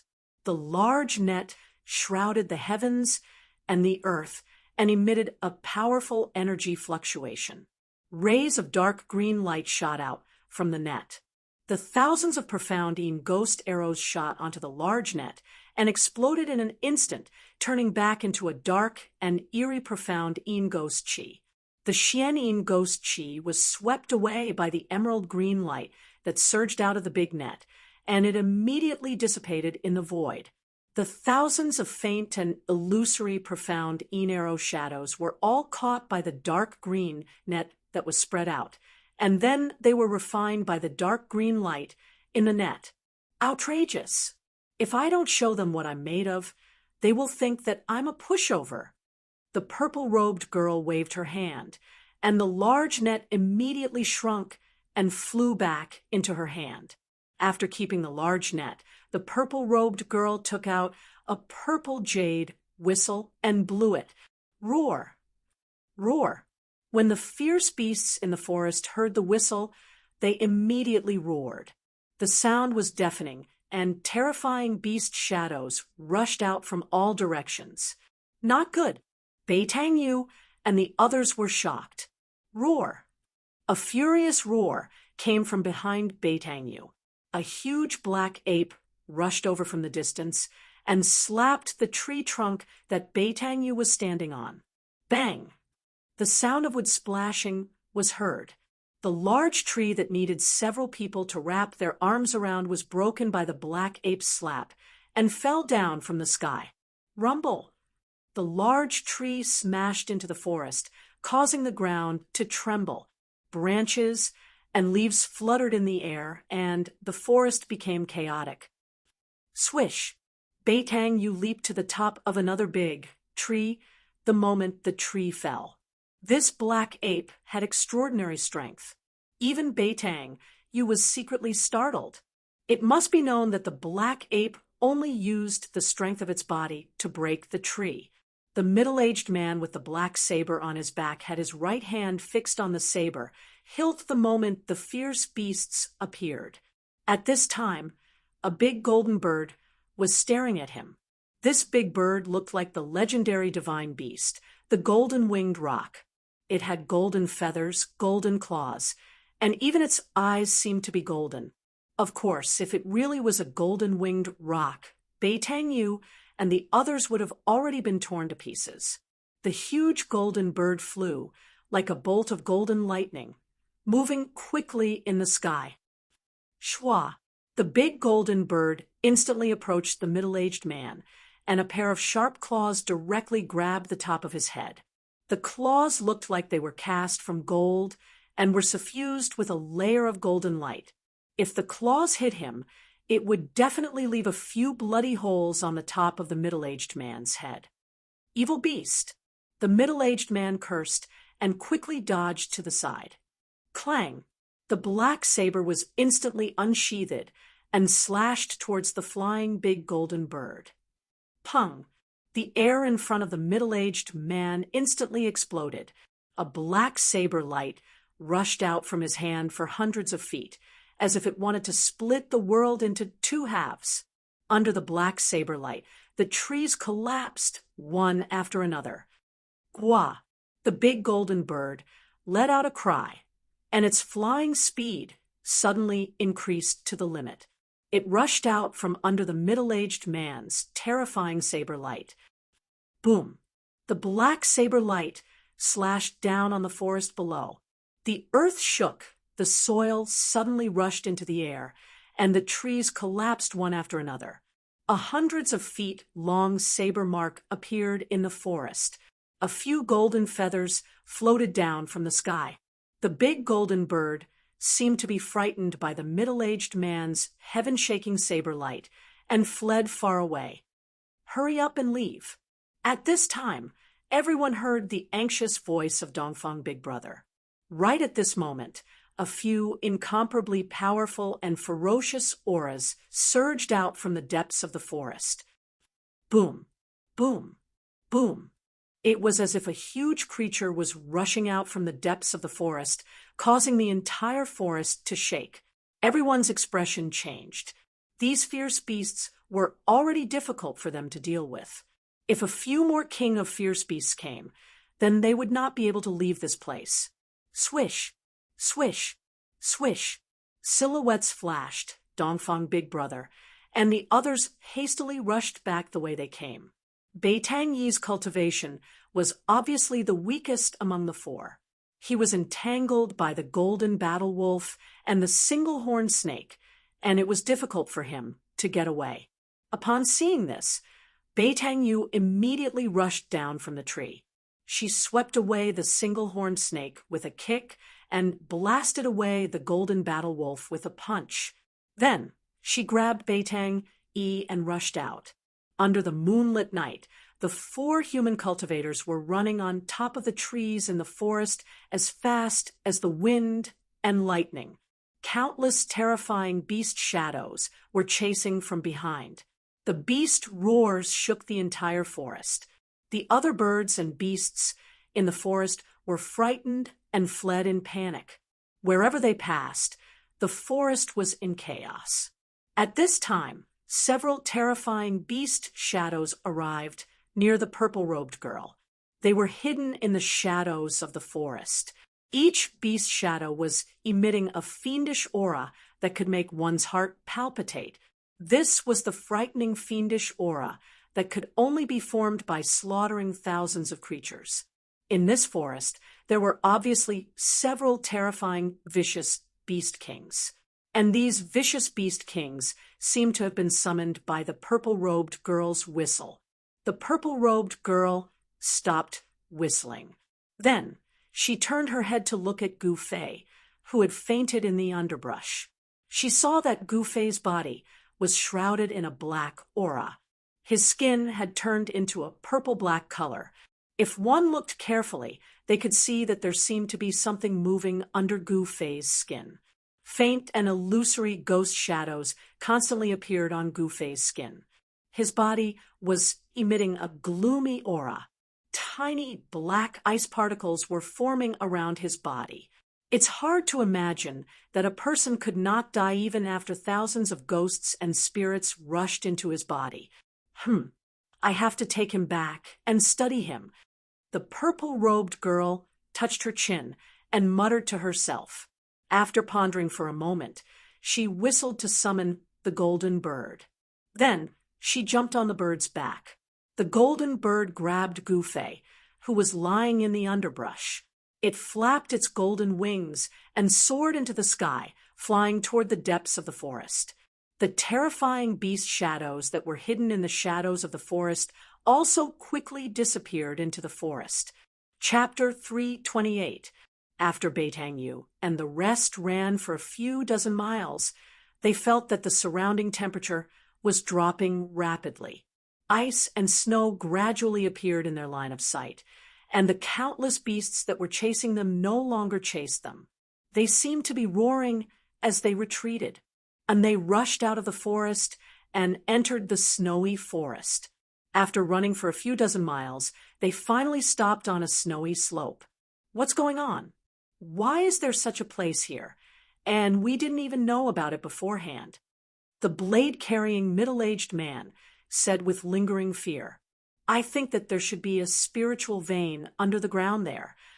Beitang Yu said, "Spiritual vein?" Everyone was shocked as they looked at Beitang Yu in disbelief. But thinking about it, it made sense. In the northern part of the Northern Wei Empire that was covered in snow, there was a forest that could only be found in a warm climate. Thinking about this, the eyes of Dongfang first, and the rest lit up. Spiritual veins. Places with spiritual veins were all spiritual lands with abundant spiritual energy. Cultivating in such a place would definitely yield twice the results with half the effort. Everyone knew what a spiritual land meant to an entire clan or sect. One had to know that spiritual lands with spiritual veins in the Tonglong continent had long been occupied by the major powers. Some of the highest grade spiritual lands even had caves opened up in them.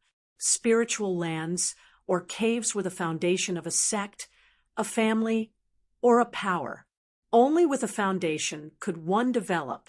Furthermore, cultivating in a spiritual land or cave with abundant spiritual energy was definitely faster than cultivating in other places. As a result, the sects and forces with spiritual lands or grotto heavens had an absolute advantage over those without. Cultivators who came from spiritual lands or grotto heavens were often stronger than their peers. Let's go back and think about it. Dongfang first looked at the other three and said, although his tone was calm, it was difficult to conceal the excitement in his heart. There was no power that would not be tempted by a newly discovered spiritual land. All right. Beitang Yu and the rest nodded their heads and quickly disappeared into the snowy forest. At this time, what they needed to do was to send this news back to their families. The situation had already developed beyond their control, but there was no doubt that the Dongfang and Beitang families, as well as the forces behind the blade-carrying middle-aged man, would all send their true experts here. With the appearance of the spiritual land and Chu Gu slaughtering his way out of the far north demonic domain, it was destined that the Northern Wei Kingdom would no longer be peaceful. The truly powerful experts would gather in the northern reaches, and the competition between them would be incomparably intense. However, everything that was about to happen seemed to have nothing to do with Gu Fei for the time being. Gu Fei, who had fallen into a coma, was in a daze. Sometimes he felt that he was riding on the clouds and roaming in front of the Nine Heavens Palace. Sometimes he felt that he had fallen into an abyss. He was surrounded by ghosts and ghosts, as if there were countless devils and ghosts wandering around him, as if they wanted to swarm him and tear him to pieces. After an unknown period of time, Gu Fei felt that his consciousness seemed to have returned. There seemed to be a mysterious force that pulled his wandering divine sense back. He slowly opened his eyes and felt a piercing pain in his eyes. He hurriedly closed his eyes. He knew that this was because he had not seen light for a long time, and his eyes were stimulated by the light. After his eyes adapted for a while, Gu Fei could see a blurry scene in front of him. A slender figure appeared in his eyes. "You're finally awake. It seems that my method was effective."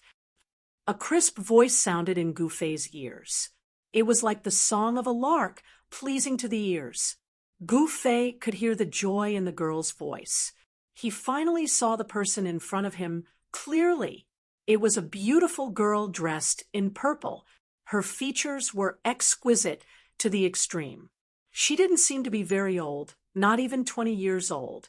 However, in the eyes of cultivators, being young or old meant nothing. Only having great strength was the most practical. "Who are you? Why am I here?" Gu Fei's voice was hoarse. It was as if he was walking in the desert and was extremely thirsty. My name is Yenner. This is the secret realm of the Danding." When the girl saw that Gu Fei had regained consciousness, she seemed to be very happy. It was as if she had done something very interesting. "Secret realm of the Danding? Where is this place? I've never heard of it." Gu Fei quickly searched his mind. However, he couldn't remember such a place in the Tunglong continent. I already said it's a secret realm. If everyone knew about it, it wouldn't be a secret realm. The girl dressed in purple, Yenner said as she sat on a chair at the side. When Gu Fei saw the chair she was sitting on, he couldn't help but show a hint of surprise in his eyes. This was because he felt that the chair that the girl dressed in purple, Yenner, was sitting on was actually carved out of the highest grade purple jade. The entire purple jade chair was flowing with a faint layer of purple light. It seemed to contain an endless amount of spiritual energy. It was very extraordinary. Gu Fei looked around again. He felt that the place he was in seemed to be a cave that was built out of jade. As far as his eyes could see, there were all kinds of jade that were flowing with a crystal clear light. The space wasn't big. It was only 5 or 6 feet in circumference. However, the walls seemed to be built out of a whole piece of white jade. Moreover, there were no cracks on the white jade walls. It was so smooth that one could see one's reflection. The jade chair, the jade table, and the bookshelf by the wall were all made out of the highest grade jade. Only in the middle of the room, there was a huge bronze cauldron that was more than 10 feet tall.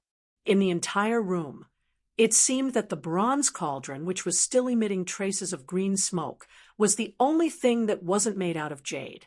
Gu Fei couldn't help but exclaim at the generosity of the owner of this place. The highest grade jade usually contained spiritual energy. This was common knowledge in the world of cultivation. Jade that contained spiritual energy was very rare. However, the room in front of him seemed to be built entirely out of jade that contained spiritual energy. The spiritual energy in the entire room was very abundant. Sometimes one could even use the naked eye to catch traces of spiritual light that were emitted from the spiritual energy. Now, it's my turn to ask you, who are you? Why are those guys chasing after you? The clear and melodious voice of the purple-clothed girl, Yenner, rang in Gu Fei's ears, causing him to come back to his senses. "My name is Gu Fei. It's a long story. I have a grudge against those people," Gu Fei said. In front of this innocent girl, he didn't want to lie. "Then I'll call you Old Gu." Yenna smiled. Gu Fei only felt that his eyes lit up. This purple-clothed girl, named Yenna, was like a little fairy that didn't eat the food of the mortal world. When she smiled, it was like 100 flowers blooming at the same time. It was breathtaking. At least, that was what Gu Fei thought. However, he didn't have the slightest bit of blasphemy in his heart. "Old Gu." Gu Fei smiled bitterly and asked, "Am I very old?" You're not old. In fact, you're very old. Do you want to see what you look like now?" The purple-clothed girl's face revealed a sly smile. Upon hearing this, Gu Fei couldn't help but be shocked. He only now realized that he didn't seem to notice anything strange about his body after he woke up. At this time, when the purple-clothed girl, Yenner, said this, his whole body became cold. He felt that he couldn't see inside his body. His divine sense seemed to be completely imprisoned by some kind of power. What's going on? He hurriedly looked at his body, and when his gaze landed on his arm, he was shocked. The skin on his arm was shriveled like the skin of an orange that had lost all of its moisture. It was wrinkled and shriveled. Not only his arms, but even his body was in the same condition. He was like an old man who was about to die. His body seemed to have aged to the extreme. At this time, the purple-clothed girl, Yennefer, handed over a bronze mirror. How could this be? When Gu Fei saw his reflection in the mirror, his heart was shocked to the extreme. He was so excited that he almost fainted again. Gu Fei couldn't believe it. His reflection in the mirror was actually a white-haired old man. The wrinkles on his face were like ravines, filled with the traces of time. It was as if hundreds of years of his lifespan had been taken away, and he had become a skinny old man. No wonder the purple-clothed girl called him Old Gu. It turned out that he was really old, the kind that couldn't be any older. Why is this happening? Gu Fei excitedly asked Yennefer. This girl in front of him definitely knew what had happened to his body. He wanted to know the reason. Only by knowing the reason could he solve the problem. Yennefer said, "There are countless evil spirits rushing into your body. If I didn't use the 18 soul-suppressing nails to suppress the evil spirits in your body, your blood would have been devoured by the evil spirits in your body. Your blood would have dried up, and you would have died." That arrow! Gu Fei recalled that he had been struck by the arrow shot by the man with the ghost bow. What a vicious fellow! You and I cannot exist under the same sky. Gu Fei had never wanted to take revenge on a single person or a group of people. Right now, he wanted nothing more than to kill his way to the Dongfang and Beitang families and completely erase these two cultivation worlds from this world. The people of the Dongfang and Beitang clans had repeatedly tried to harm him, causing Gu Fei's anger to soar to the 9 heavens. The hatred in his heart was so great that his eyes had turned red. "You look so scary." Yennefer couldn't help being alarmed when she saw Gu Fei's current appearance. "I'm sorry." Gu Fei realized he had lost control and slowly calmed down. But he swore to himself that he would definitely take revenge for this. Only then did Gu Fei realize that his body was actually pierced by 18 pitch-black iron nails. Each iron nail was the size of a chopstick and was deeply embedded in his body. Only a very short section of it was exposed outside his body. Gu Fei felt as if his body had become numb. He couldn't feel any pain, and he didn't even know what 18 soul-suppressing nails were. It was clear that the 18 soul-suppressing nails had suppressed the evil power of the Profoundine ghost arrow, but at the same time, they had also completely sealed his divine sense. "Actually, you don't need to be too sad. You still have a chance to recover," Yennefer said. Chapter 329. Danding School was a sect that had long disappeared from the world of cultivation. It was a branch of Taoism.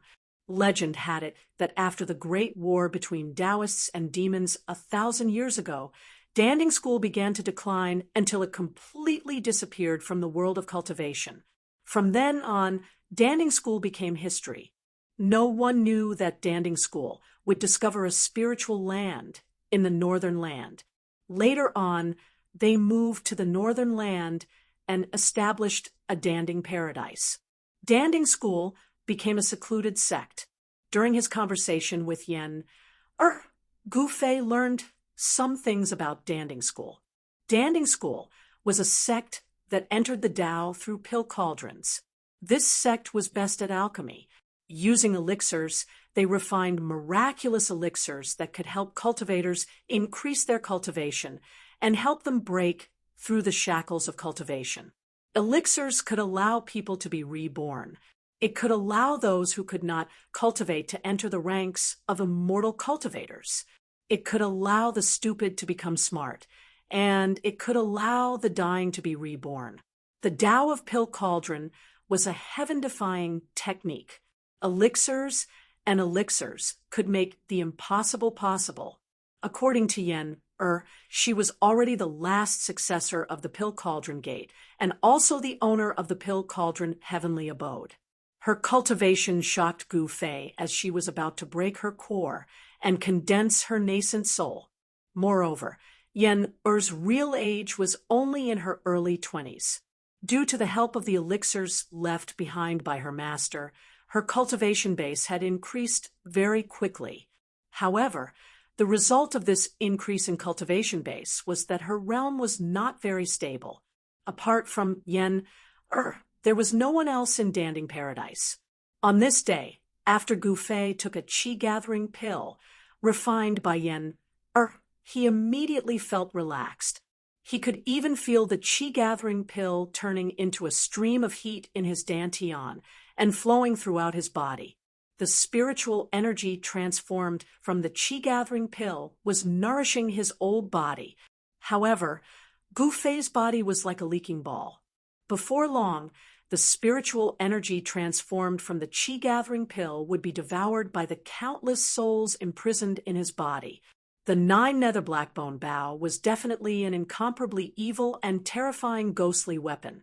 Even though Gu Fei's life force was incomparably vigorous, and he had the essence of the divine weapon refined into his blood and qi, the blood and qi in his body were still drying up day by day. The evil spirits and ghostly aura were devouring his life force, causing his life force to fade away at every moment. The qi-gathering pill could only replenish the lost life force in Gu Fei's body, so that Gu Fei could continue to live and not die of his blood and qi being devoured by the Yin spirits and ghost qi. Actually, this was also a risky move. Gu Fei taking the qi-gathering pill was undoubtedly equivalent to using the spiritual energy of the pill to feed the ownerless spirits in his body. Those ownerless Yin souls would continue to devour the spirit qi transformed from the qi-gathering pills, and the Yin soul ghost qi would gradually become stronger. When the 18 souls subduing nails on Gu Fei's body could no longer suppress those Yin souls, there would only be one outcome for Gu Fei, and that was death. It was a beautiful morning, and Yen had already run off to God knows where. Gu Fei walked out of the Immortal's cave. His body was trembling, and he looked exactly like an old man whose body was in decline, with a head full of white hair, wrinkled skin, and emaciated body. Gu Fei's body no longer had that exuberant life force.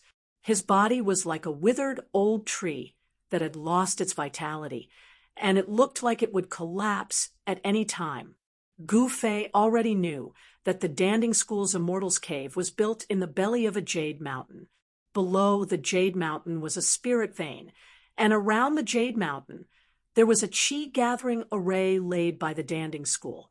The qi-gathering array could not only gather the spirit qi from all directions, but it could also restrain the spirit qi emitted by the Jade Mountain's spirit vein, preventing it from spreading. This is really a good place. Gu Fei stood outside the entrance of the Immortal's Cave and looked around. He didn't even breathe, but was inhaling and exhaling the spirit qi. The spirit qi here was really too thick, and he could even see the colorful green lights floating between the flowers and trees. Gu Fei soon discovered that the other places on the mountain seemed to have been reclaimed into a square of spiritual fields, and the spiritual fields were planted with spiritual herbs: purple gold ginseng, fire dragon grass, scarlet fruit. Gu Fei recognized a few spiritual herbs, but he had never seen most of the spiritual herbs planted in the spiritual fields. Even in the ancient books that he had read in the sect, there were no relevant records about them. Every spiritual herb was surrounded by spirit qi, and under the nourishment of sufficient spirit qi. Each spiritual herb was extraordinary and seemed to have matured for hundreds of years. Gu Fei sat in front of the Immortal's Cave and looked up at the rising sun. He couldn't help but feel a myriad of emotions in his heart. A few days ago, he was still a young expert with extremely lofty ideals. He was thinking about how to revitalize the Green Spirit Peak and how to pass on the Green Spirit Peak's orthodoxy. But now, with his deteriorating body, it was difficult for him to even walk down the mountain. Gu Fei thought a lot, looking back on the path of his growth, until now. He was bullied on Taishan Mountain, and then he was proud at the Nine Vein Trials. Then he went to the virtual sky world, and then he escaped from the Devil's Territory in the far north. It seemed that he never really stopped to rest. Suddenly, Gu Fei felt a little tired, not physically but mentally. The path of the strong was not easy to walk. It was full of thorns and bumps, and one careless mistake could lead to injury or even death. Looking at the beautiful scenery in front of him, the floating clouds in the sky, and the red-crowned cranes and spiritual birds soaring in the sky, Gu Fei felt an unprecedented peace in his heart. There was no fighting here, no mutual deception, no intrigue, and no need to always be on guard against the attacks of enemies hiding in the dark. This was a pure land, a paradise outside of the world. He didn't know how long he sat on the white jade steps in front of the cave. Suddenly, Gu Fei saw a figure flash on the bamboo path at the foot of the mountain. A purple figure walked out of the bamboo forest. "You look good today." Soon, Yen arrived in front of Gu Fei. Gu Fei stretched lazily, then stood up and said, "Have you found a way to cure me?" Gu Fei was very direct. It's not difficult to cure you, but—" Yen wanted to say something, but stopped. A trace of imperceptible cunning flashed in her black, jewel-like eyes. Gu Fei could no longer keep calm. He hurriedly asked, "But what? What are your concerns? Just say it." Gu Fei was always thinking about how to revitalize his deteriorating body. However, he knew that unless he could dispel the Yin and ghost aura in his body, there might be a glimmer of hope. Why are you in such a hurry? I will definitely cure you. Don't worry." Yen patted Gu Fei's shoulder and said. In fact, she was already calculating in her heart. "Then when do we start?" Gu Fei was very anxious. He couldn't wait to get out of his current predicament. His deteriorating body had almost made him lose the will to fight. "When do you want to start?" Yen looked at Gu Fei and asked with a smile. "Of course, the sooner the better," Gu Fei said. Yen rubbed her chin and took a few steps. She pondered for a moment and said, "I'll say this in advance. That method is a bit extreme. If you can't stand it, I can stand it. As long as it can revitalize my body, I can stand anything." Gu Fei said firmly as he looked at Yen, "You said it. Don't scold me when the time comes." Yen said with a serious face, which was rare for her. She looked at Gu Fei and said. In fact, her heart was already blooming with joy. She was even fantasizing about Gu Fei's interesting look in her little head. I know. My great aunt, I can't thank you enough. Why would I scold you?" Gu Fei quickly promised Yen, all right then, come with me." Yen said and walked down the mountain. "Hey, wait a minute. How can I keep up with you in this state?" Gu Fei said, awkwardly. His body was now extremely weak. He panted after taking a few steps. If he were to accidentally roll down the white jade steps, it would be too embarrassing. "Oh, that's easy," Yen said, and walked to Gu Fei's side. She reached out and grabbed Gu Fei's right arm. Then she went down the mountain. Gu Fei felt a force coming from Yen's hand and enveloping him. His feet didn't seem to touch the ground at all. He floated down the mountain like a cloud. Soon, Yen brought Gu Fei from the Cauldron Cave Mansion to the foot of the mountain. They passed through the bamboo forest and crossed a small bridge. Yen and Gu Fei headed towards a valley in the Cauldron Cave Mansion. The scenery in the Cauldron Cave Mansion was beautiful. Every mountain peak and forest was beautiful. Under the small bridge, there was a spirit spring that flowed out and converged into a small stream. Spirit fields were distributed between the mountain stream and the bamboo forest. They could be seen everywhere. The surroundings were full of vitality. The unique fragrance of spirit medicine entered Gu Fei's nose from time to time, making him feel refreshed. Walking into the valley, Gu Fei found that this small valley was a completely different scene. There were no spirit fields planted with spirit medicine, nor was there any emerald green vegetation. It was as if they had entered another space. The small valley wasn't big, but it was barren. Gu Fei felt that the temperature in the small valley was much higher than outside the valley. Rocks could be seen everywhere on the ground. Yen brought Gu Fei directly into the depths of the small valley. There, Gu Fei finally understood why there was such a barren land in the Cauldron Cave Mansion. In the depths of the valley, there was a high platform made of white jade. On the high platform, there was an ancient bronze cauldron. The ancient cauldron was more than 6 meters tall. There were ancient patterns carved on it. The entire ancient cauldron emitted a simple and ancient aura. Yen brought Gu Fei up the white jade high platform to the front of the ancient bronze cauldron. She waved her hand, and the ancient cauldron's lid immediately flew up. Chapter 330. Plop. With a sound, Gu Fei fell into the water. Gu Fei, whose body had deteriorated to the point where he looked like an old man with 1 foot in the grave, immediately swallowed a few mouthfuls of cold water from the ancient cauldron. He only felt a strong medicinal smell rush to his head, making him want to vomit. He immediately stood up from the water, shocked and angry. He never thought that Yen would throw him into the ancient bronze cauldron. "Let me out!" Gu Fei shouted. His voice reverberated back and forth in the ancient bronze cauldron, making his ears buzz and a feeling of dizziness. He was too weak now. He was afraid that even a child could beat him to the ground. Didn't you say that if I can cure you, you can endure any pain?" Yen proud voice came from outside the ancient cauldron. "What do you mean by this?" Gu Fei quickly calmed down. If she wanted to kill him, there was no need to go through so much trouble. She could just kill him directly.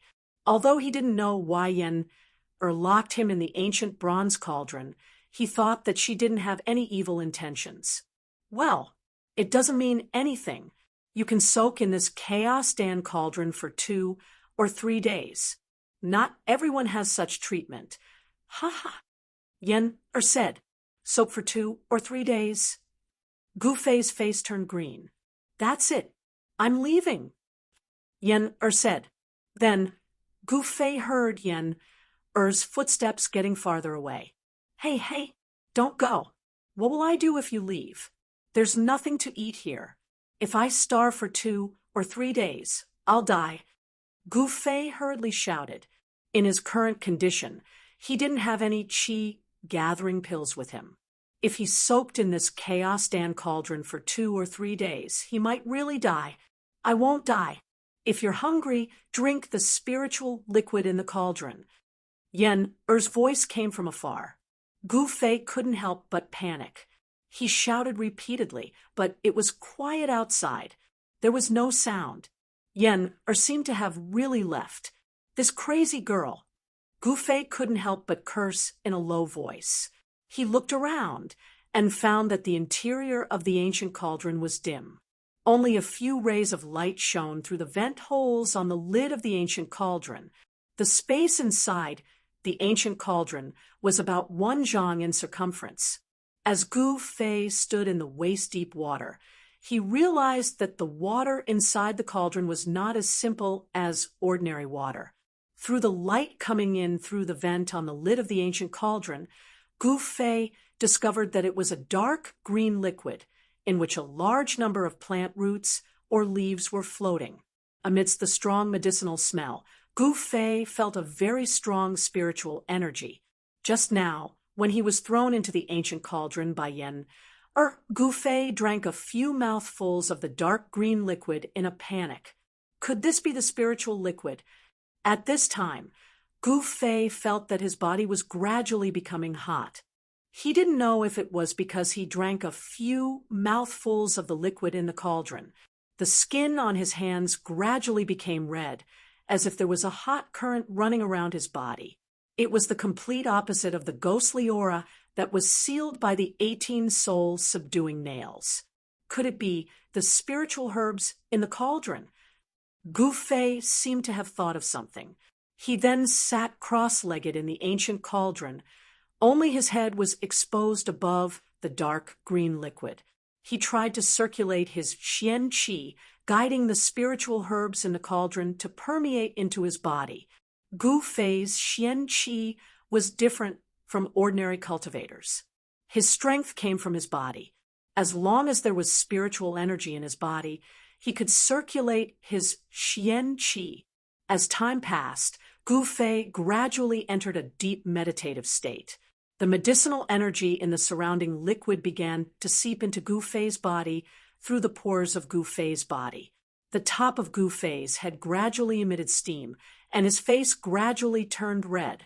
In one of the rooms in the Cauldron Immortals cave, Yen was sitting on a purple jade chair.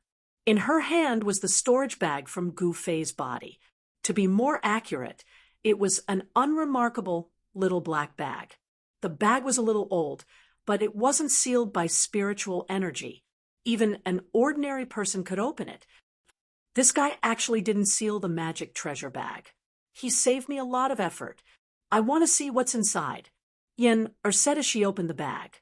The moment the bag was opened, Yen felt a wave of spiritual energy rush towards her. But she immediately frowned. This was because the spiritual energy was mixed with a fiendish aura. This was the aura of devil Qi. Yen was very clear. The Cauldron Immortals cave was not far from the abyss of immortals and demons. Moreover, she often went to the abyss of immortals and demons to pick herbs. The abyss of immortals and demons was close to the Northern Wei Empire. Immortal spiritual energy was extremely chaotic and unstable, making it difficult for cultivators to absorb and use. However, it was still immortal spiritual energy. Places where immortal spiritual energy gathered could often breed rare spiritual herbs and even heavenly treasures. Yen had walked on the ancient stone bridge before and had seen the surging demonic energy on the other side. What's going on? Yen was a little surprised. However, following that, Yen's gaze stopped at a corner of the storage bag. She could no longer move her gaze away. Her face froze for a moment, and then gradually revealed an expression of surprise and joy. Unbelievable! Such a thing actually exists in this world. Yen's voice trembled. She seemed to be very excited. Then, she reached into Gu Fei's storage bag and carefully took out 3 stalks of grass. They were not ordinary grass, but immortal grass that was surrounded by 9 colored lights. The immortal grass did not seem to have any color, as if it was transparent. However, there were 9 colored lights flowing on top of it. Longevity grass. It really is the longevity grass. It's exactly as described in the ancient records. 9 colored lights. This is a phenomenon that only occurs when an immortal grass matures. Yen muttered to herself. The Dan Ding sect was a sect that cultivated alchemy. There were countless records of all kinds of spiritual essence in the sect. Yen was the last descendant of the Dan Ding sect. Of course, she knew about the 9 colored longevity grass. If a mortal consumes it, they will live for 200 years. Moreover, they will be immune to all kinds of diseases. If they consume it, they will be able to solidify their soul and extend their lifespan by 200 years.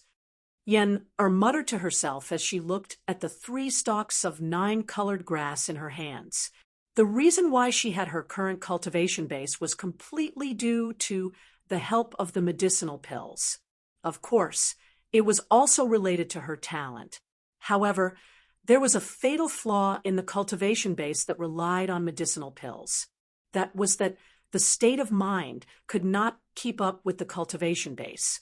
Although Yen was at the peak of the ninth heavenly layer of the transcending mortality realm, her state of mind was not proportional to her cultivation base.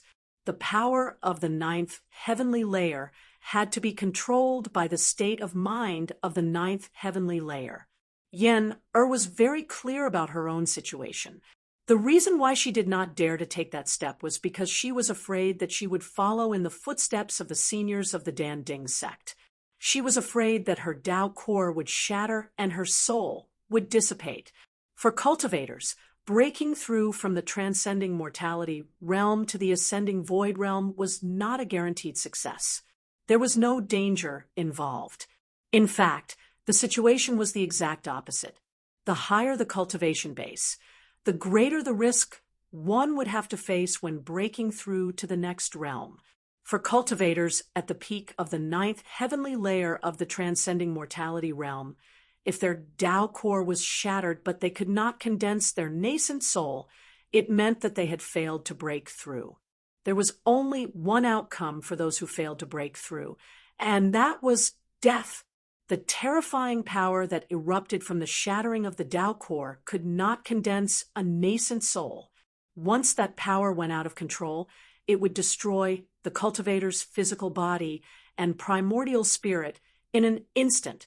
Those who were lucky might be able to return to the heavenly Tao and be reincarnated as a human. Those who were unlucky would have their souls scattered and their life imprints completely erased. The longevity grass had another effect, which was to condense the spirit and solidify the soul. It could eliminate the hidden dangers left behind by consuming spiritual pills to increase one's cultivation base.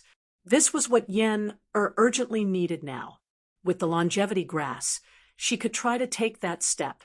I didn't expect that kid to have such a spiritual herb of heaven and earth. Where did he get it from? Yen was shocked and couldn't help but be astonished. The longevity grass was a legendary item. For thousands of years, the cultivators of the Dan Ding sect had walked through the endless mountains and rivers of the Tunlong continent, but they had not even seen the shadow of the longevity grass. One could imagine that it was not easy to obtain this kind of spiritual herb of heaven and earth. And it seems like there is a need to find out where this kid came from. Yen thought to herself. However, the longevity grass was in her hands now. It was impossible for her to hand it over. She was already thinking about how to take the longevity grass for herself. Kill Gu Fei? That doesn't seem possible. I have no enmity with him. How can I kill him for no reason? Yen shook her head. Actually, she had always been cultivating in the Dan Ding cave and rarely went out. She had never killed anyone before. Otherwise, Boss Dongfang, Beitang Yu, and the others who broke into the outer area of the Dan Ding cave would have been torn into pieces by the countless ferocious beasts she controlled. How could they escape so easily? Actually, with Yen-Er's cultivation base at the ninth heaven of the transcending mortality realm, it was easy for her to kill Boss Dongfang and the others. Sigh, so annoying. How can I get the longevity grass from that kid legitimately? Yen-Er stood up from the purple jade chair irritably. And I got it. After I cure him, this longevity grass will be my reward. Ha ha. Yen-Er laughed happily.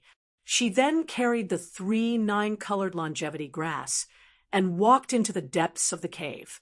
The depths of the cave was connected to the underground spiritual vein. It was the place with the densest spiritual energy in the entire Dan Ding cave. The ancestors of the Dan Ding sect had opened up a medicinal herb field there. The real heaven and earth spiritual essence was planted in the medicinal herb field in the depths of the cave. Yen-Er moved the 3 9-color longevity grasses into the medicine field. Spots of spiritual light immediately gathered toward the 9-color longevity grasses. The 9-color glow that lingered around the 9-color longevity grasses became brighter. There's a 9-leaf mysterious ginseng. All right, this is mine too. Yen took out the 9-leaf mysterious ginseng from Gu Fei's storage bag and planted it in the medicinal herb field. And mysterious sky vine, Juxian fruit, yin yang lotus, these are all mine. Yen murmured to herself. She kept taking out heaven and earth spiritual essence from Gu Fei's storage bag and planted them in the medicinal herb field.